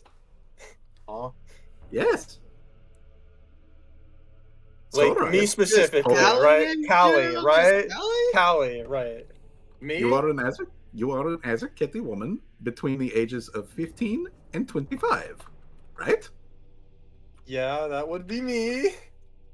You are an Azerketi woman between the ages of 15 and 25 who has an interest in technology and expanding power, correct? Yeah. Yeah. That's me. You are an Azerketi woman who is somewhere between 4 and 5 feet tall? Give or take. We'll call it close enough. So yeah, you. Give or take. Who specifically? And that was 5 centuries ago? Well, not that time. He owned the thing for 5 centuries. The last time I talked to him was, let me see, 47 years ago. 47? Yeah, so Callie wasn't even fucking born yet! Callie's like, whoa, you mean I wasn't even born yet? And he wants to Well- talk to me. He wants you to ask me a question specifically. No, he gave me questions to prompt you with. He wants you to Okay. reach an answer. Sure. What is the question then to prompt me with then? The most important of the questions he gave me to prompt you with was how to get the fuck out of here. What do you think we're doing? Buddy, You didn't ask what do the you- question. I didn't think we could just. I didn't think you would just tell us. How would I? You're a fucking genie kid inside of a fucking vault with a bunch of other hellish artifacts. Why the hell would I think you would know how to get out of here? Or you had anything to do with it? Why do you think I was prompted with these? How many Because how you many foresaw prompts it somehow. how many prompts did Soul Riot give you? He gave me 5 prompts, And one of those- which is asking how to get out of here. and the other 4 are Asking how he would have known to have done this. a fucking course he would. Also asking what is his plans. Also asking what is his goals, which is different from his plans. I do not know why that is. He didn't explain that part. Thinking about his plans and his goals. How he knew to ask, or how he knew to prompt this, and what was the last one? What his plans are and what his goals are. These are different prompts. Because I think that's 4. I can Or including tell you. Well, yeah, that's 4. Let me go back over. Let me go back over to my list. Yeah, I was about to say that's 4. Mr. Genie can. Okay. All right. Yeah, and the Genekin says. All right, I and guess the we'll last go. I guess we'll go with the most pressing of the first questions. How did he know to ask? Dude, it's so fucked now. Like, that we would be here and that you would be here and that you would have to prompt us to ask you these questions. There you go. Yes.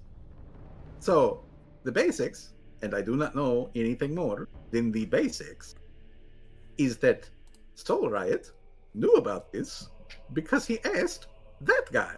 And then the Genekin points at Seamus. What? What? That guy told Soul Riot about this situation, gave him the information that he would need, that he then prompted me and gave me the most basic of information to give back to you. What? Do you have anything you want to explain to me?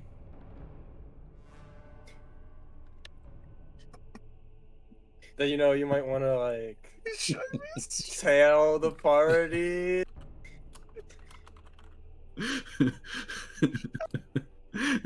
Johnny, are you there? Wasn't You're- even, you're- he wasn't locked in. Wait, run it back. He was by me locked again. out. He was locked He out. was Yeah, locked he's the locked fuck out. out. Yeah. Yeah. Basically, the Genekin just pointed at you when Callie asked, "How did Soul Riot know to like set this shit up?" And he pointed at you and said that Soul Riot knew this because he talked to you. Yeah, you got anything you want to explain to us? I'm going to assume it's due to my. I feel like past some time lives? shenanigans are going on here. Something has to be up. The timeline's not syncing up properly.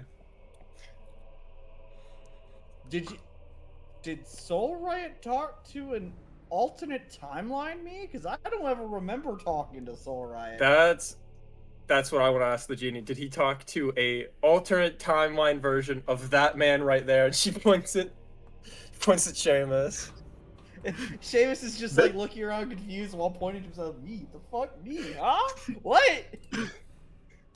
I don't know anybody with a loser ass named Soul Riot.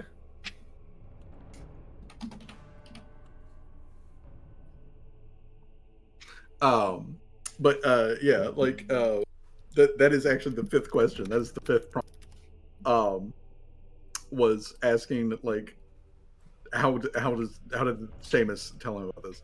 And the Cheetahkin says, "So Riot, he said to me that he talked to Seamus, that he speak to you, but not you yet. You later, a different time in the past from the future. These words make no sense to me, but that is what he said." How do you think I feel? The timeline's not sitting right. So he's Really? he's gonna talk to a future you. And why From would the a past. future In the you past? feel the need to tell us about? Oh god, it's so fucked, dude. So he's gonna talk to a future you to talk to a past us. Uh. Uh. Okay. Well, is there any way I can try to stabilize this fucking time stream with my Chrono Skimmer dedication? I have no idea. Not Well, my pay grade. I'm asking you as the GM. Okay, I guess the next question no. to ask would be Oh. then the important question of what his plans are. What is Soul Riot's plan? Soul Why Riot is he- say that his plans are for you, and in this case, he mean collective you, all of you, to make it to the Empire, and to make it to where he is currently at, in this time, at this date.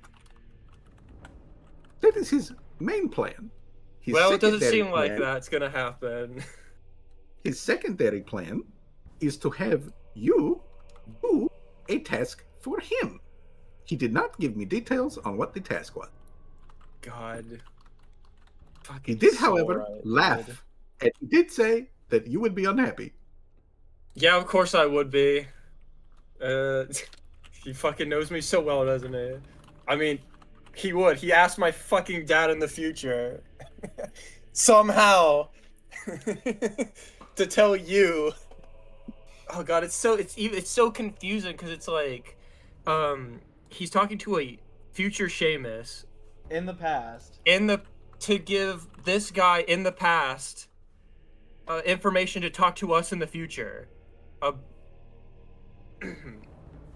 Yeah, that's about the long and short of it. That's the long short. Okay, Oh, I no. actually have a question. Okay. Does the way to get out of here involve us not being tricked by devils to take the fall for a heist? You can get out of here without taking the fall for a heist. But the devils did want you to heist so that you could take the fall so that they could profit. That was the Okay, plan. so the two but plans you are don't unrelated. have to follow their plan. So the two Oh, plans no. are unrelated then. No, the plans are related. They just do not require each other. They are independent. Oh, okay. So I would. Okay. I don't know because Soraya did not say, but I can make the I still inference love that how the devils were trying incredibly. to backstab. I still love how incredibly vague his like the question, like he phrasing the answers to these questions is. I can only give you the information I was given, and it was very limited. I can make some inferences, but not much. I get the feeling if I try It's to gonna be a task. So he wants us to escape here, go talk to him in the Empire, and do a task for him that we won't like. That seems to be the gist. Yes. Did he tell us what the hell is in it for us? Like, what the fuck do we get out of it? Is he just like, oh, I won't kill you, or like something like that? Like, what is the ultimate point in using us for this? Basically, like, Do you know? That I do not know. I am sorry, but he did not give me that information. If again that's not I was very to make an helpful. inference, I have the assumption that when he gave me this information, he had not yet decided on what he was going to do to you. So it could literally be a myriad of things. Well, anyway, did he tell you how we could get out of here? What we need, like specifically? Okay. Yes, I was given detailed instructions to give to you on how to get here. You will need 5 particular items, of which and the Geniekin just kind of like looks around at the pile of stuff that you guys have got. He's like, everything is accounted for. You will need to arrange it in a certain pattern, and then you will need to get all of the items wet.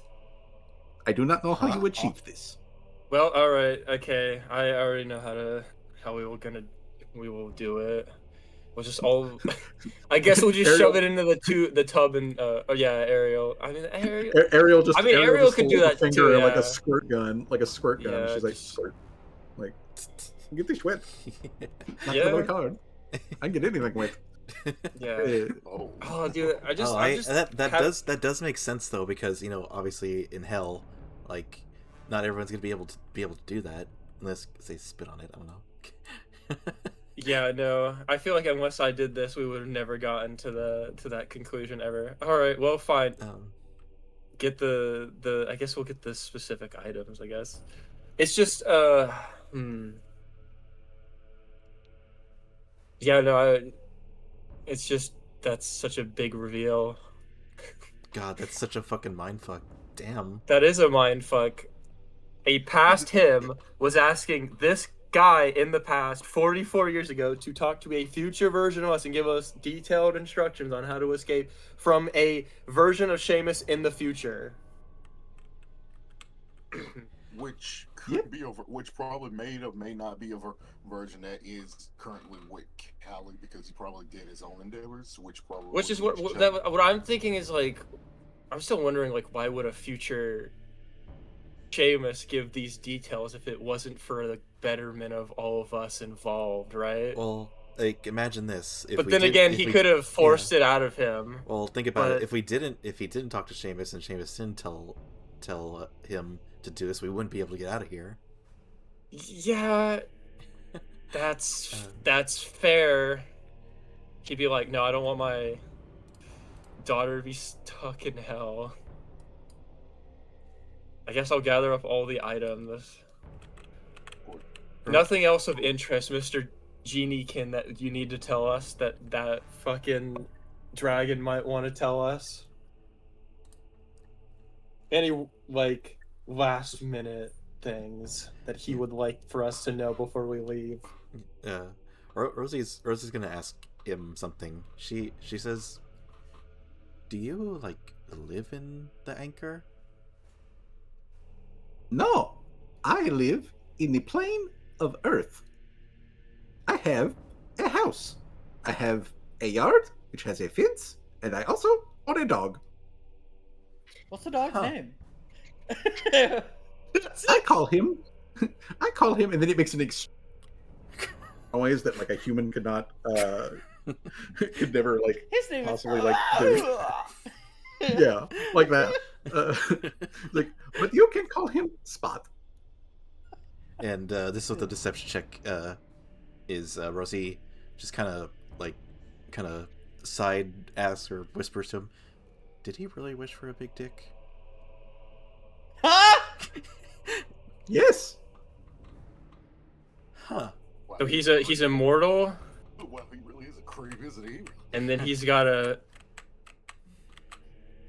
Oh, So wait, God. so the other, so just to get it right, he is immortal, right? I do not know if the wish was granted. Just what he wished for. Okay. So, oh, that's fucking weird. This is like some Thanos level. Yeah, I'm gonna put that down in notes. He wished for. He wished for a big penis. Immortality, Rosie? and what else? I mean, that would be a big, Immortality. yeah, that would be a very important detail to add. Immortality, great power, and a big dick. Great power and a big With penis. great power All to comes what massive end, bang. though? Massive. All to what ends, I suppose. Now that I have rendered that information, do you have any additional questions that you can ask before I finish up my job? Would be a funny question. Nah. Actually, no, that's stupid. Yeah, no, just go fill the lamp. Go back. Okay. Wait, we got the order, right? Wait, Yeah. hold on. He told us. Wait. Mhm. He told us the items. Yeah. Yeah, so he In gives a you bootstrap paradox. Yeah. uh, Well, So, guys, I've been yeah. sufficiently mind fucked for this adventure. Yeah, Seamus has no point of origin. He's stuck in a bootstrap paradox.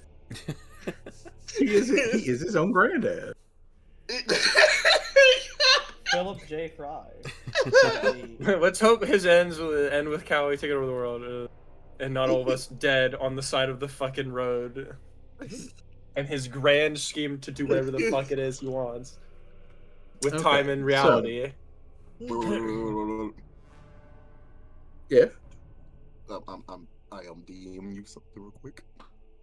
Okay. Oh, boy. What do we got going on here? It's Okay. a surprise tool, though. Help us later. That's a surprise tool. He'll come in later. I guess we'll take the poppet with us. I guess he doesn't seem to have any magic on him. Yeah. Oh no, he's covered in magical gear. Yeah. Well, at least we got the And he- backpack. yeah. Thing. Yeah. We. Yeah, get rid of discard that. Yeah, he has taken his cloak and basically put all of this stuff in his cloak, and he's wrapped up his cloak to hold it all together in. So he's got like a little bindle bag. But like so the Genekin, he gives you information on specifically the specifics of what this little ritual entails, and it does require 8 people to do this ritual. So you need the 5 We need the items. poppet. He even took in you need account that 8 we needed people. the poppet, dude. That's fucking wild. So if we never saw that guy, we would have been fucked honestly. Yeah. Wait, That's okay, crazy, dude. Okay, Jamal kind of steps to the Jenikin, but he kind of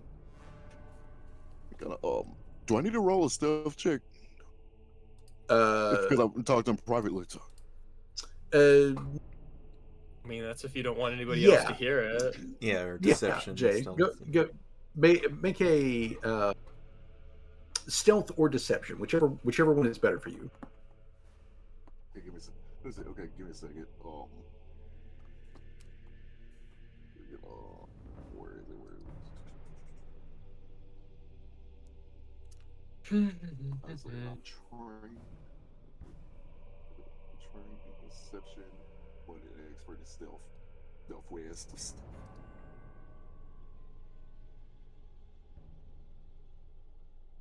Okay, that's pretty good.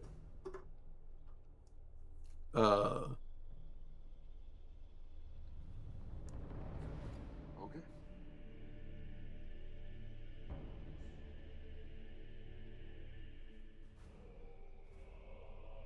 Oh shit! I forgot to switch the.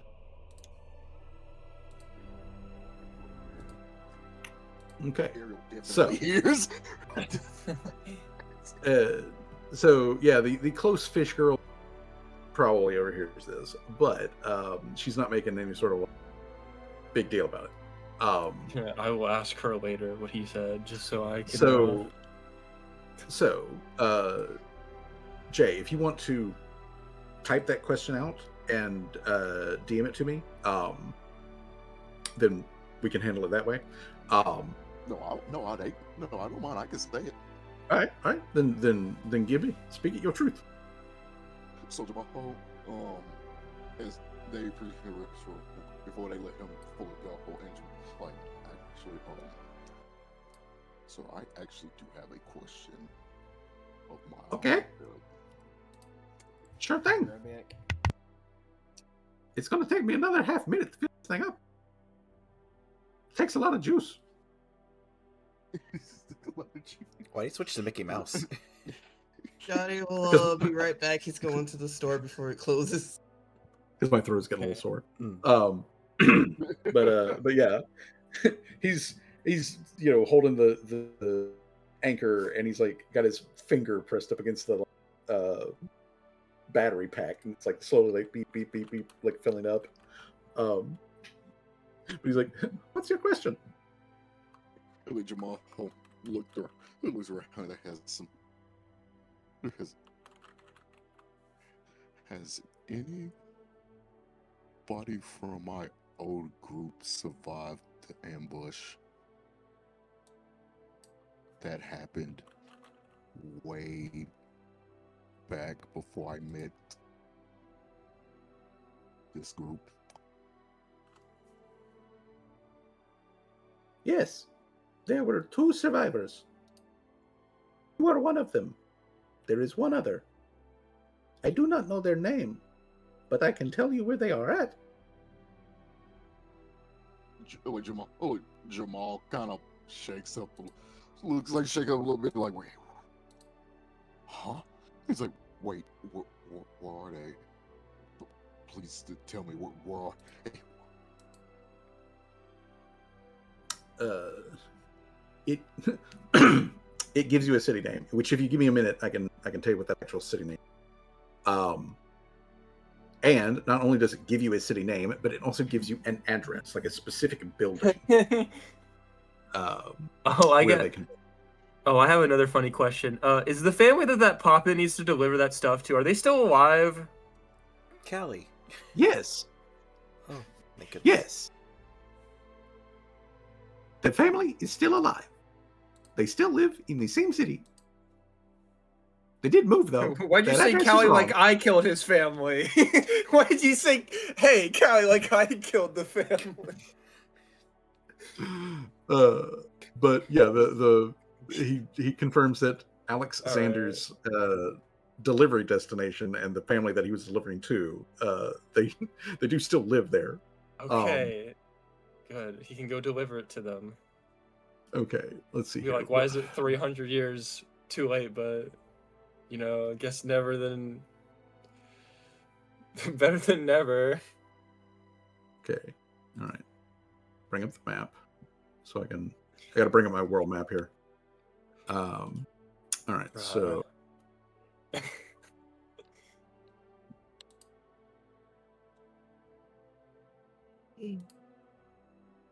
Okay, all right. So the city address that he gives you, Jamal, is he gives you the address of Marl. Oh, dude, I have another question for the genie, Ken. Marlworth is the town where the other survivor is currently living. Okay. I'll write it down in the Right, before the important notes. Yeah.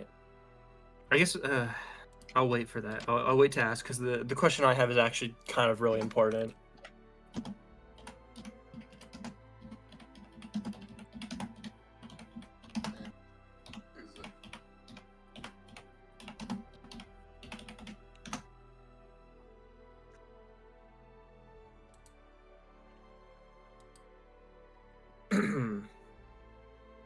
All right. So, anything else, Jay? I would say Jamal kind of looked stunned, and he was like, "Thank you. I'll hold on to that." I hope it helps.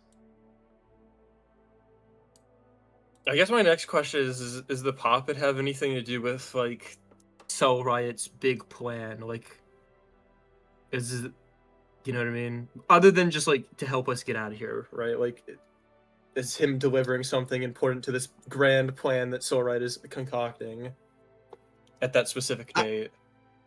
Soul Riot did not tell me that part, so I do not know.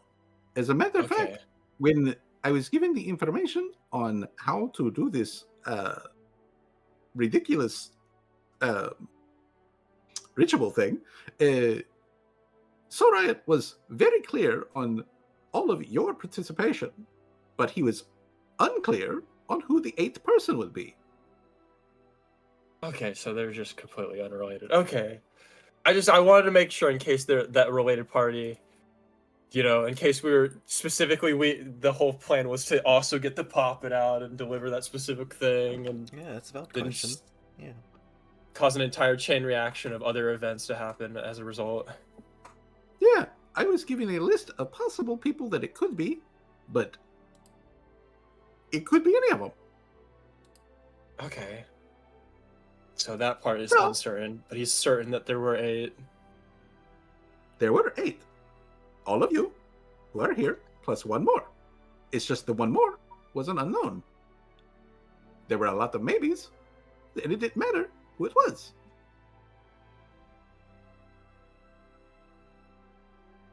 But now, you're all here. All of the items are here. They're also sufficiently moist. Thank you, Fish Lady. Now, now that everything is sufficiently ready, all we gotta do is top off the lantern. Boop, there it is. Put it in the middle. Flip the other switch. And the bada! And then you guys disappear from this reality.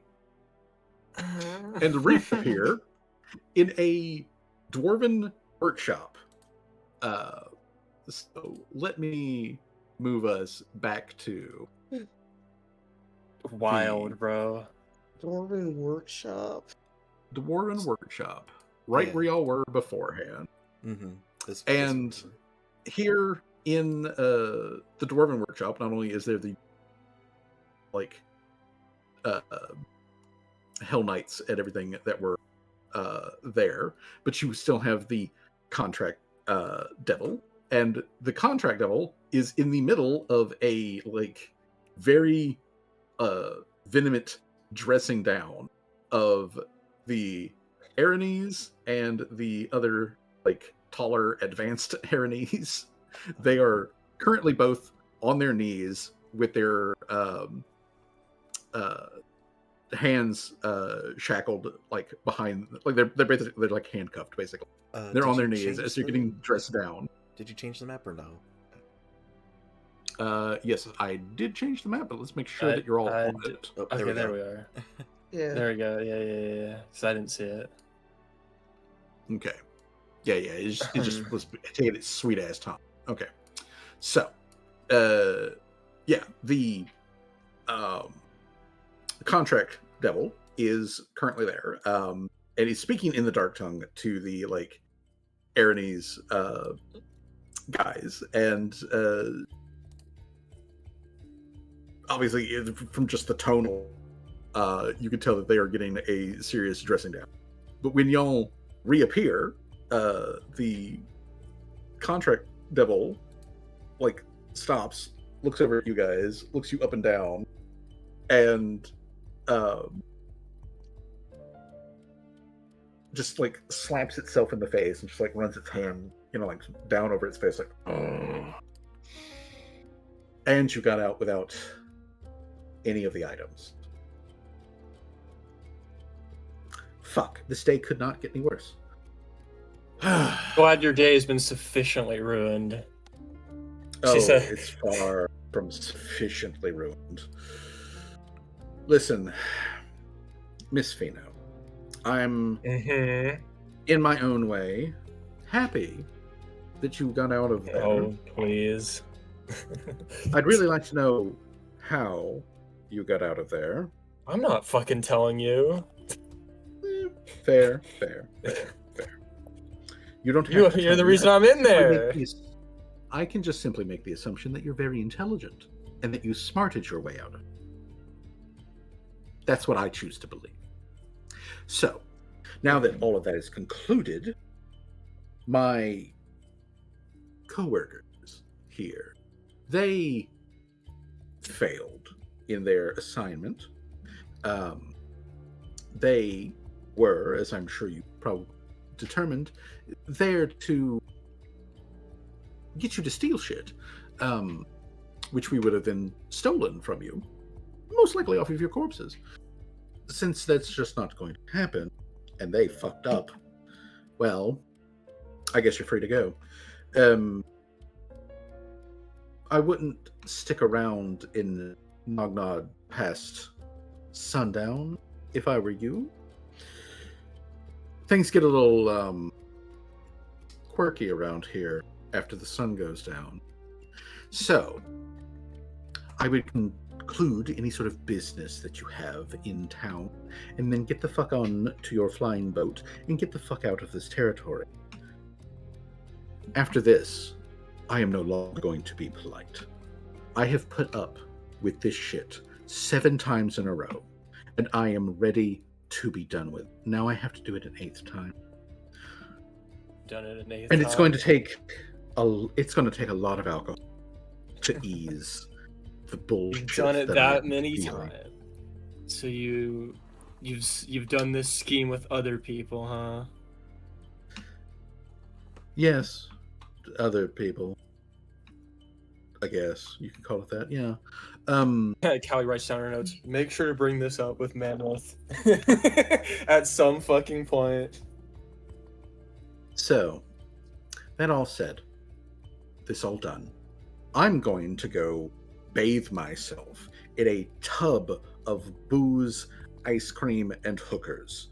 That'll make this day a whole lot better. Go do that. Have a good evening. You two, move. And the 2 Aranese struggle up to their feet. The shorter of the 2 Aranese gives Callie just a dark, murderous look and mutters something in the dark tongue. And then Callie gives her a and, face. then I hope your turns makeup and, is starts to walk off. sufficiently fucked up. Bitch. I want to imagine those Dr. Tremors. I mean, the Aranese said again. The Aranese says something in the dark tongue, but yeah, Dr. Tremors, bitch.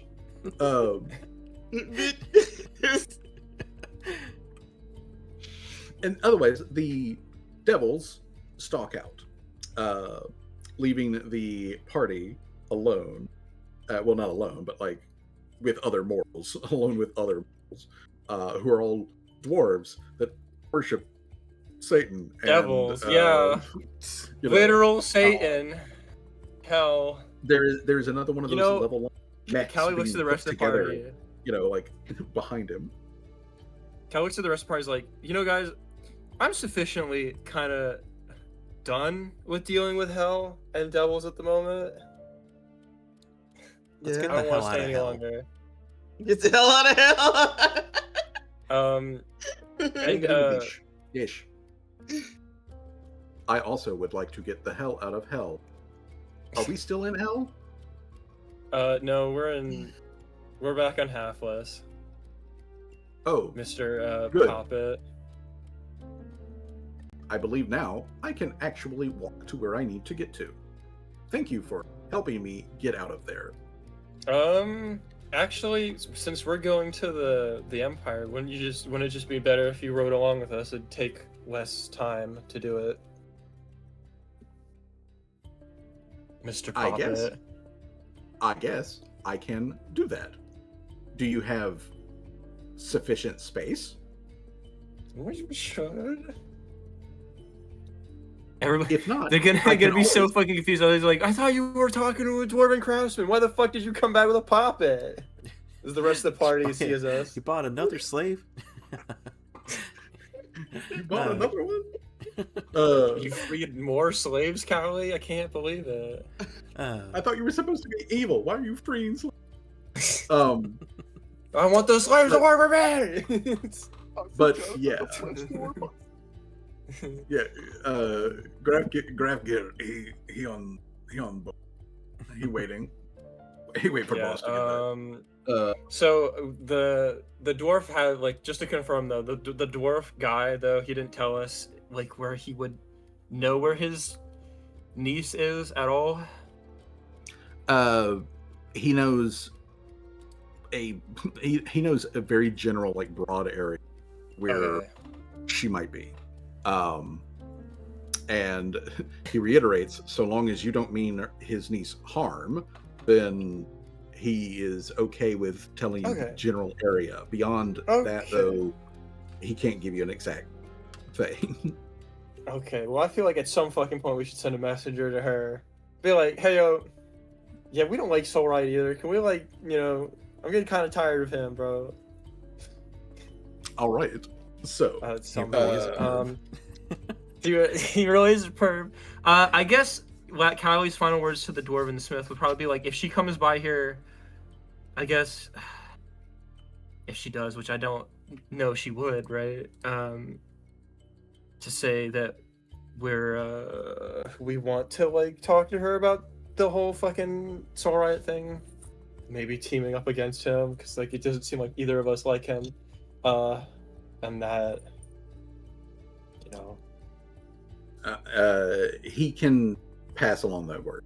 Okay. That's not a problem. All right. Now that I think we should leave, because I don't want to fucking be here anymore, and I don't even think it would be profitable to try and sell stuff to the dwarves because they seem like a miserable people. They are, in fact, very miserable. All right. Okay then. And they did put in that order for the mech, right? That's how we got this whole mess in the first Yeah, place. the mech and Yeah. and a ballista for the Yeah, those orders have been placed. for Okay, so You're like, yeah. Let's get the fuck out of here. okay, so then, the last thing to say is that the party leaves the dwarven crafts area, heads back up to the top of the quarry and gets to the surface level of the town. You guys go back out. You see the inn that is the building that's across from the field where you parked the angler, and you can see that there's been a slight change. Well, first of all, I need to move the time forward.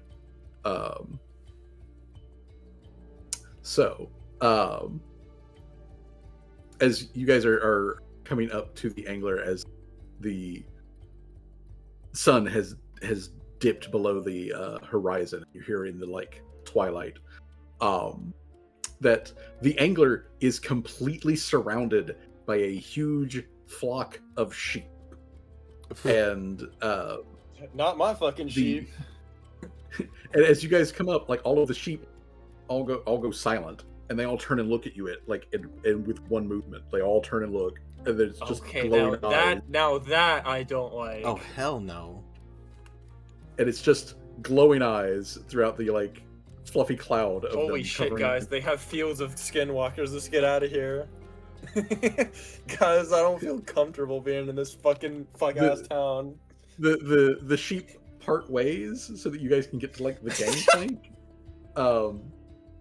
Which as you're as you guys start coming up to it though, you can I'm gonna see start flipping the sheep off. Fuck you, I hate you, fuck you. I don't want to be here no more. Fuck this place.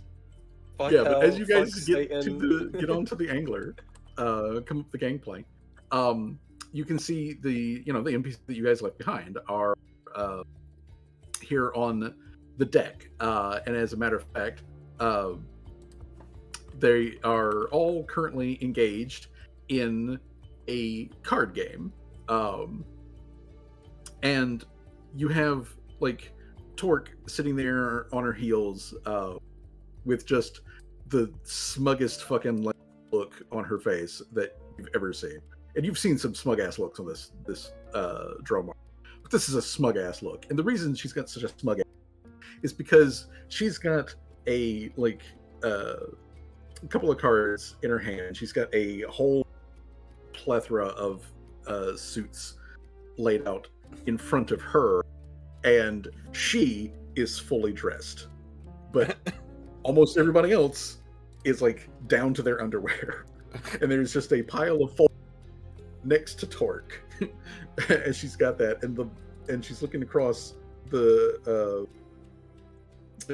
middle where they're all playing their cards at. She's looking across at Oda, who is currently focusing really heavily on her cards, like she's like trying to figure out like next move, and she's like really focused. Doesn't even look up when you guys are coming up the gangplank. Torque looks over in your direction, and she like gives you like an innocent looking little like wave. Why do I feel like everybody on the boat's cheery, and then we just come in and like, hey, we're all good. Like, everybody's just like so fucking done. They want to leave this place already. Is no one keeping watch? There's Guys, there's an angry horde of sheep outside. a demonic horde of Oh. angry sheep. Yeah. Torque's like, oh, it's okay. A little bit earlier, Mr. Servos vanished, and so we all Yeah, I just realized that would happen. Yeah. ran off to like see if we could figure out what happened, and well, we didn't find him, but some guy came by and he had like a sheep with him, and he said that like there was a lady in town who had some business with you guys, acquired Mr. Servos, and just magicked him to where you guys were, so you guys had Mr. Servos. And Oh, so it's even worse than what we thought. It's an angry demonic group of sheep that have a grudge against us, specifically because we screwed over their boss. oh no. He came by with like sheep, and so like he left, and then like more sheep started showing up, and Gloria's been the one who's like been watching them this whole time, and like Torque like throws a like a thumb over her shoulder, and like when you look across the angler, all you can see is just Gloria's feet and ass as she is like hanging over the railing, like face down off over the other side, and you can very faintly hear like Jotun baby talk coming from her as she like kicks her feet, and then like you see her pull back up, and she's holding one of the sheep in her hands, and she's like petting the sheep, and she gives it like a little kiss, like, and then puts it down, and then like you hear more baby talk, and then she picks up another one, and she's like, Do they still have the demonic glowing eyes looking at us? oh yeah, they still have the demonic glowing eyes. Although when Gloria kisses it, they close their eyes, and like you get like a sheepy smile. And she puts it down, and then She's she too notices pure that for you this guys are world. there. That's for certain. She notices that you guys are there, and she kind of, oh, hey, I'm almost done. I've almost got all of the herd. Giving them thing. Okay, one more, and then like she picks up another sheep, and like, this is going to go on 2 or 3. But yeah, so the sheep are just basically waiting in line for Gloria smooches. But yeah, Tim's in the line for some reason. Tim is just in the herd, just making like noises. Probably just good time getting kissed. But yeah, He's like, this is my third go around. How you guys have been going? We were in hell. But yeah, so Yeah, literally, we were in hell, everybody. you were metaphorically or literally? No, we were literally in hell. Literally in hell. Like literally hell. Ooh, that's not good. I guess that would make sense with what Oda was saying. Which, by the way, bitch, play your hand. Come on. Let's get a move on. And Oda like sighs, and then like she lays down cards. Torque's like, damn, I win again, and like she slaps down like full flush, like bam, on that. And she's like, all right, I want them. I want everybody's underwear. Come on, mess up. And so everyone's groaning and like all this sort of stuff. Gloria gets finished with kissing all of the sheep and Tim for probably the 5th or 6th time. And as like Torque is like gathering up everybody's like clothing from having won several rounds of strip poker, you can well, Rosie, make a perception check. Me? Gosh. Okay.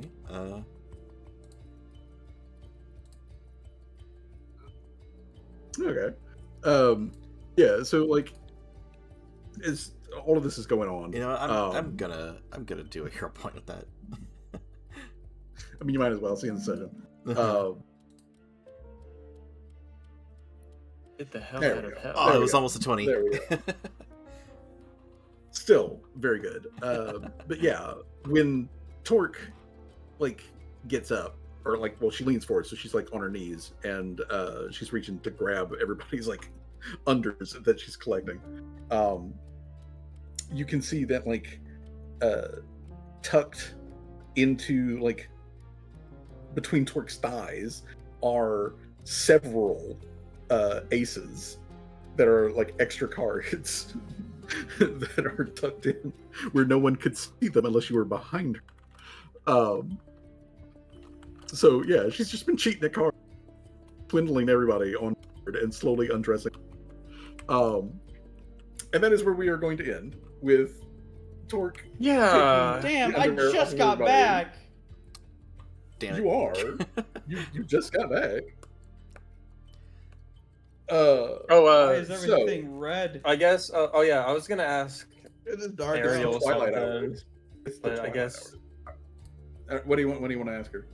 No, that's fine. I could ask her after Okay. the fact. Yeah, like All if you right. write it down Then on write like the it- important notes or something. Yeah, write it down. Yeah, write it down. I mean, yeah. Oh, that was a good session though. That was like a really good session. Oh yeah. Oh yeah. That reveal at the end was like. Yeah. No. I have been sitting on that for 2 years. I like- have been sitting on that for 2 fucking years. I mean, you have put like hints like towards like the whole time. Yeah, the shenanigans time stuff. thing has been like, yeah, because like, I mean, there was that fucking thing that we had to collect items that were from the, what was it, like the future or whatever, And I remember futuristic the items weird- from the future, and that Mhm. one like, the weird fucking like computer lab room too. That was Yeah. like many sessions ago. Yeah. almost a fucking year ago that session was. Happy 90th session. Happy 90th 90th. session, everybody. Uh, Oh my god. But yes, so I want to tell experience we everybody that, like, well, that's what I'm just getting to, Johnny. Jeez. In a minute. Okay, so anyways, yeah, what I wanted to say to everybody was that go ahead and bump yourselves to I'm just gonna go ahead and to 11th level. Yeah. Oh, Because- oh. It was Yeah, only because 190. I Yeah. it's only 190. So it sets us back so- to 0 XP, right? Yeah, yeah. Okay. Set you back to 0. So you go to a level. Oh, my AC's a 30 now. Oh, that's insane. Hell yeah. Yeah, it jumped by like 4 points. Dude, that's crazy. So, with all that said, and also do remember to click on the bed for taking a long rest and all that sort of jazz, because that is going. But in addition to all of that, the thing I want to do is that, like, the next mini section of the campaign, it's basically you guys going into mountains and dealing with the volcano area. I still have the spider in the fucking jar. Just realized. You do have. I've a jar completely of- forgotten. you It have a was jar of so. hell spider. There were so many bigger fucking realizations in that like I'm pretty sure everybody forgot about it. That Yeah. sometimes that's the best way to hide things. Uh-huh. Rosie's gonna wake up in a But- cold sweat in the middle of the night. Fuck, Callie. It's like, I feel Callie like hit it's something I'm forgetting. I feel like I'm forgetting something. I feel like a bigger reveal has hid a smaller reveal that will come later.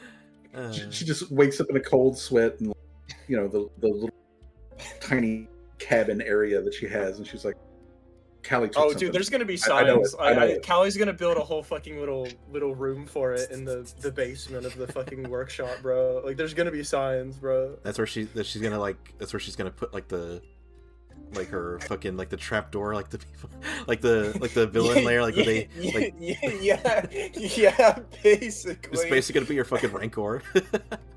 Yeah, basically. I'm already set. I think it would be really funny to do that. Okay, but yeah. So the next part is going to be lava, volcano, mountain pass, bit, and I do not know if Danger is ever going to come back. But there was something that I was planning on him doing there. It is just a tiny little side to do quest goal that is specific to him. So that is a thing that will happen. It is mainly just supposed to be like a little for Tim. Oh, okay. Yeah, it's Tim related, and basically It's Tom. Danger wasn't. If Danger wasn't actually back, what I was going to do is it was basically going to be a cutscene essentially. But I just want to let you know that would be there as a I would like thing it. that's I involved hope he with. comes back. Yeah. I've been missing the guy. Yeah. For these sessions. Yeah.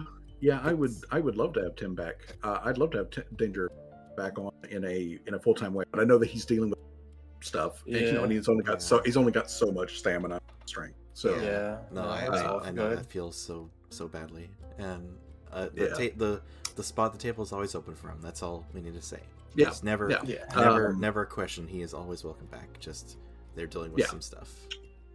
Yeah, which I've also made sure that he is aware. But I did want to just simply bring that up because it was a thing that I was planning on, so that it was just simply there. It was a thing that narratively happened. Also, I do want to ask finally, just for the fun, I still do have that that orb of calamity, right? As well. Yes. Yeah, Okay, good. Callie is gonna do some real evil things now that she's out of hell. She's just planning her return. But I mean, that's how you do it. Always 10 steps ahead, bro. That's how you take over the world. But either way, I just wanted to say that to you guys so that you know that it was going to be included as narrative. It is not a thing that we have to focus on as part of the game. So I didn't want it to come out of nowhere and then you guys think this is super relevant. Yeah. But just only in case. I did want to just simply have the thing available so that if Danger was with us, that he could have a good Tim moment. But otherwise, it's just going to be. Also, what is did you add the orb to my inventory, right? I have not, but I will add that to your. Yeah. I don't want to forget about it, and then not add to my inventory like I do with so many fucking items. Also, I definitely need to remember the notes of what I make Jamal ask, because that definitely going to be a very interesting thing. That was kind of what I was gonna ask Ariel about, but we can save that for later. Yeah. Righty. Well then, everyone, thank you for showing up, putting up with BS, and I hope everyone had fun. I know that I did, and I would like to just, as always, wish all of you to have a very pleasant rest of your evening. Y'all have a good night. All right, everybody. Have a good night. You want to play a game? Yeah, because I did play with Kijo for a good chunk of the day, so I'll play some with you. All right. Well, that certainly was a hectic and spectacular session. I think that was a really good one for our 90th one, and I can't wait for our 100th one. And thank you all so much for being here and watching along with us, whether you're watching live on Twitch, the VOD on YouTube, or whatever. I appreciate you all so much, and thank you for joining us on this journey.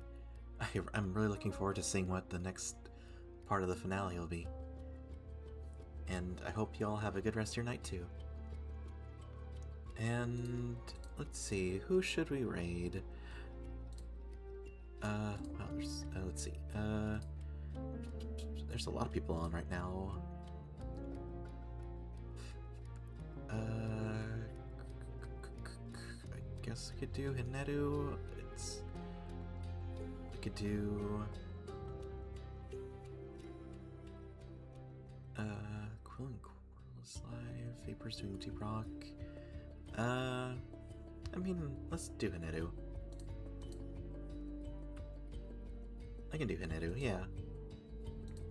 Or, hold on, is anybody playing RPG? Fierce Venom, Monster Hunter. Dang, no one's really doing like a D&D or... Oh, Luxie's doing Baldur's Gate. I could do Luxie. Oh, that is not Baldur's Gate. Well, okay, I guess I'll do Hinetu. Yeah, they just didn't update their thing, I guess. That's not Baldur's Gate 3. So yeah, let's go ahead and raid Hinetu. They are playing Hunt... Hunt Showdown 1896. I almost said 1996. But yeah. Let's do /raid Hinetu. And here's the raid message. As always, you can use this one if you're not following, or just copy the words, use your own emotes, whatever you like. And thank you all so much for being here. And I hope you all have a good rest of your night again. Take care, and don't let anyone tell you you don't deserve to exist. Have a good one. Mwah.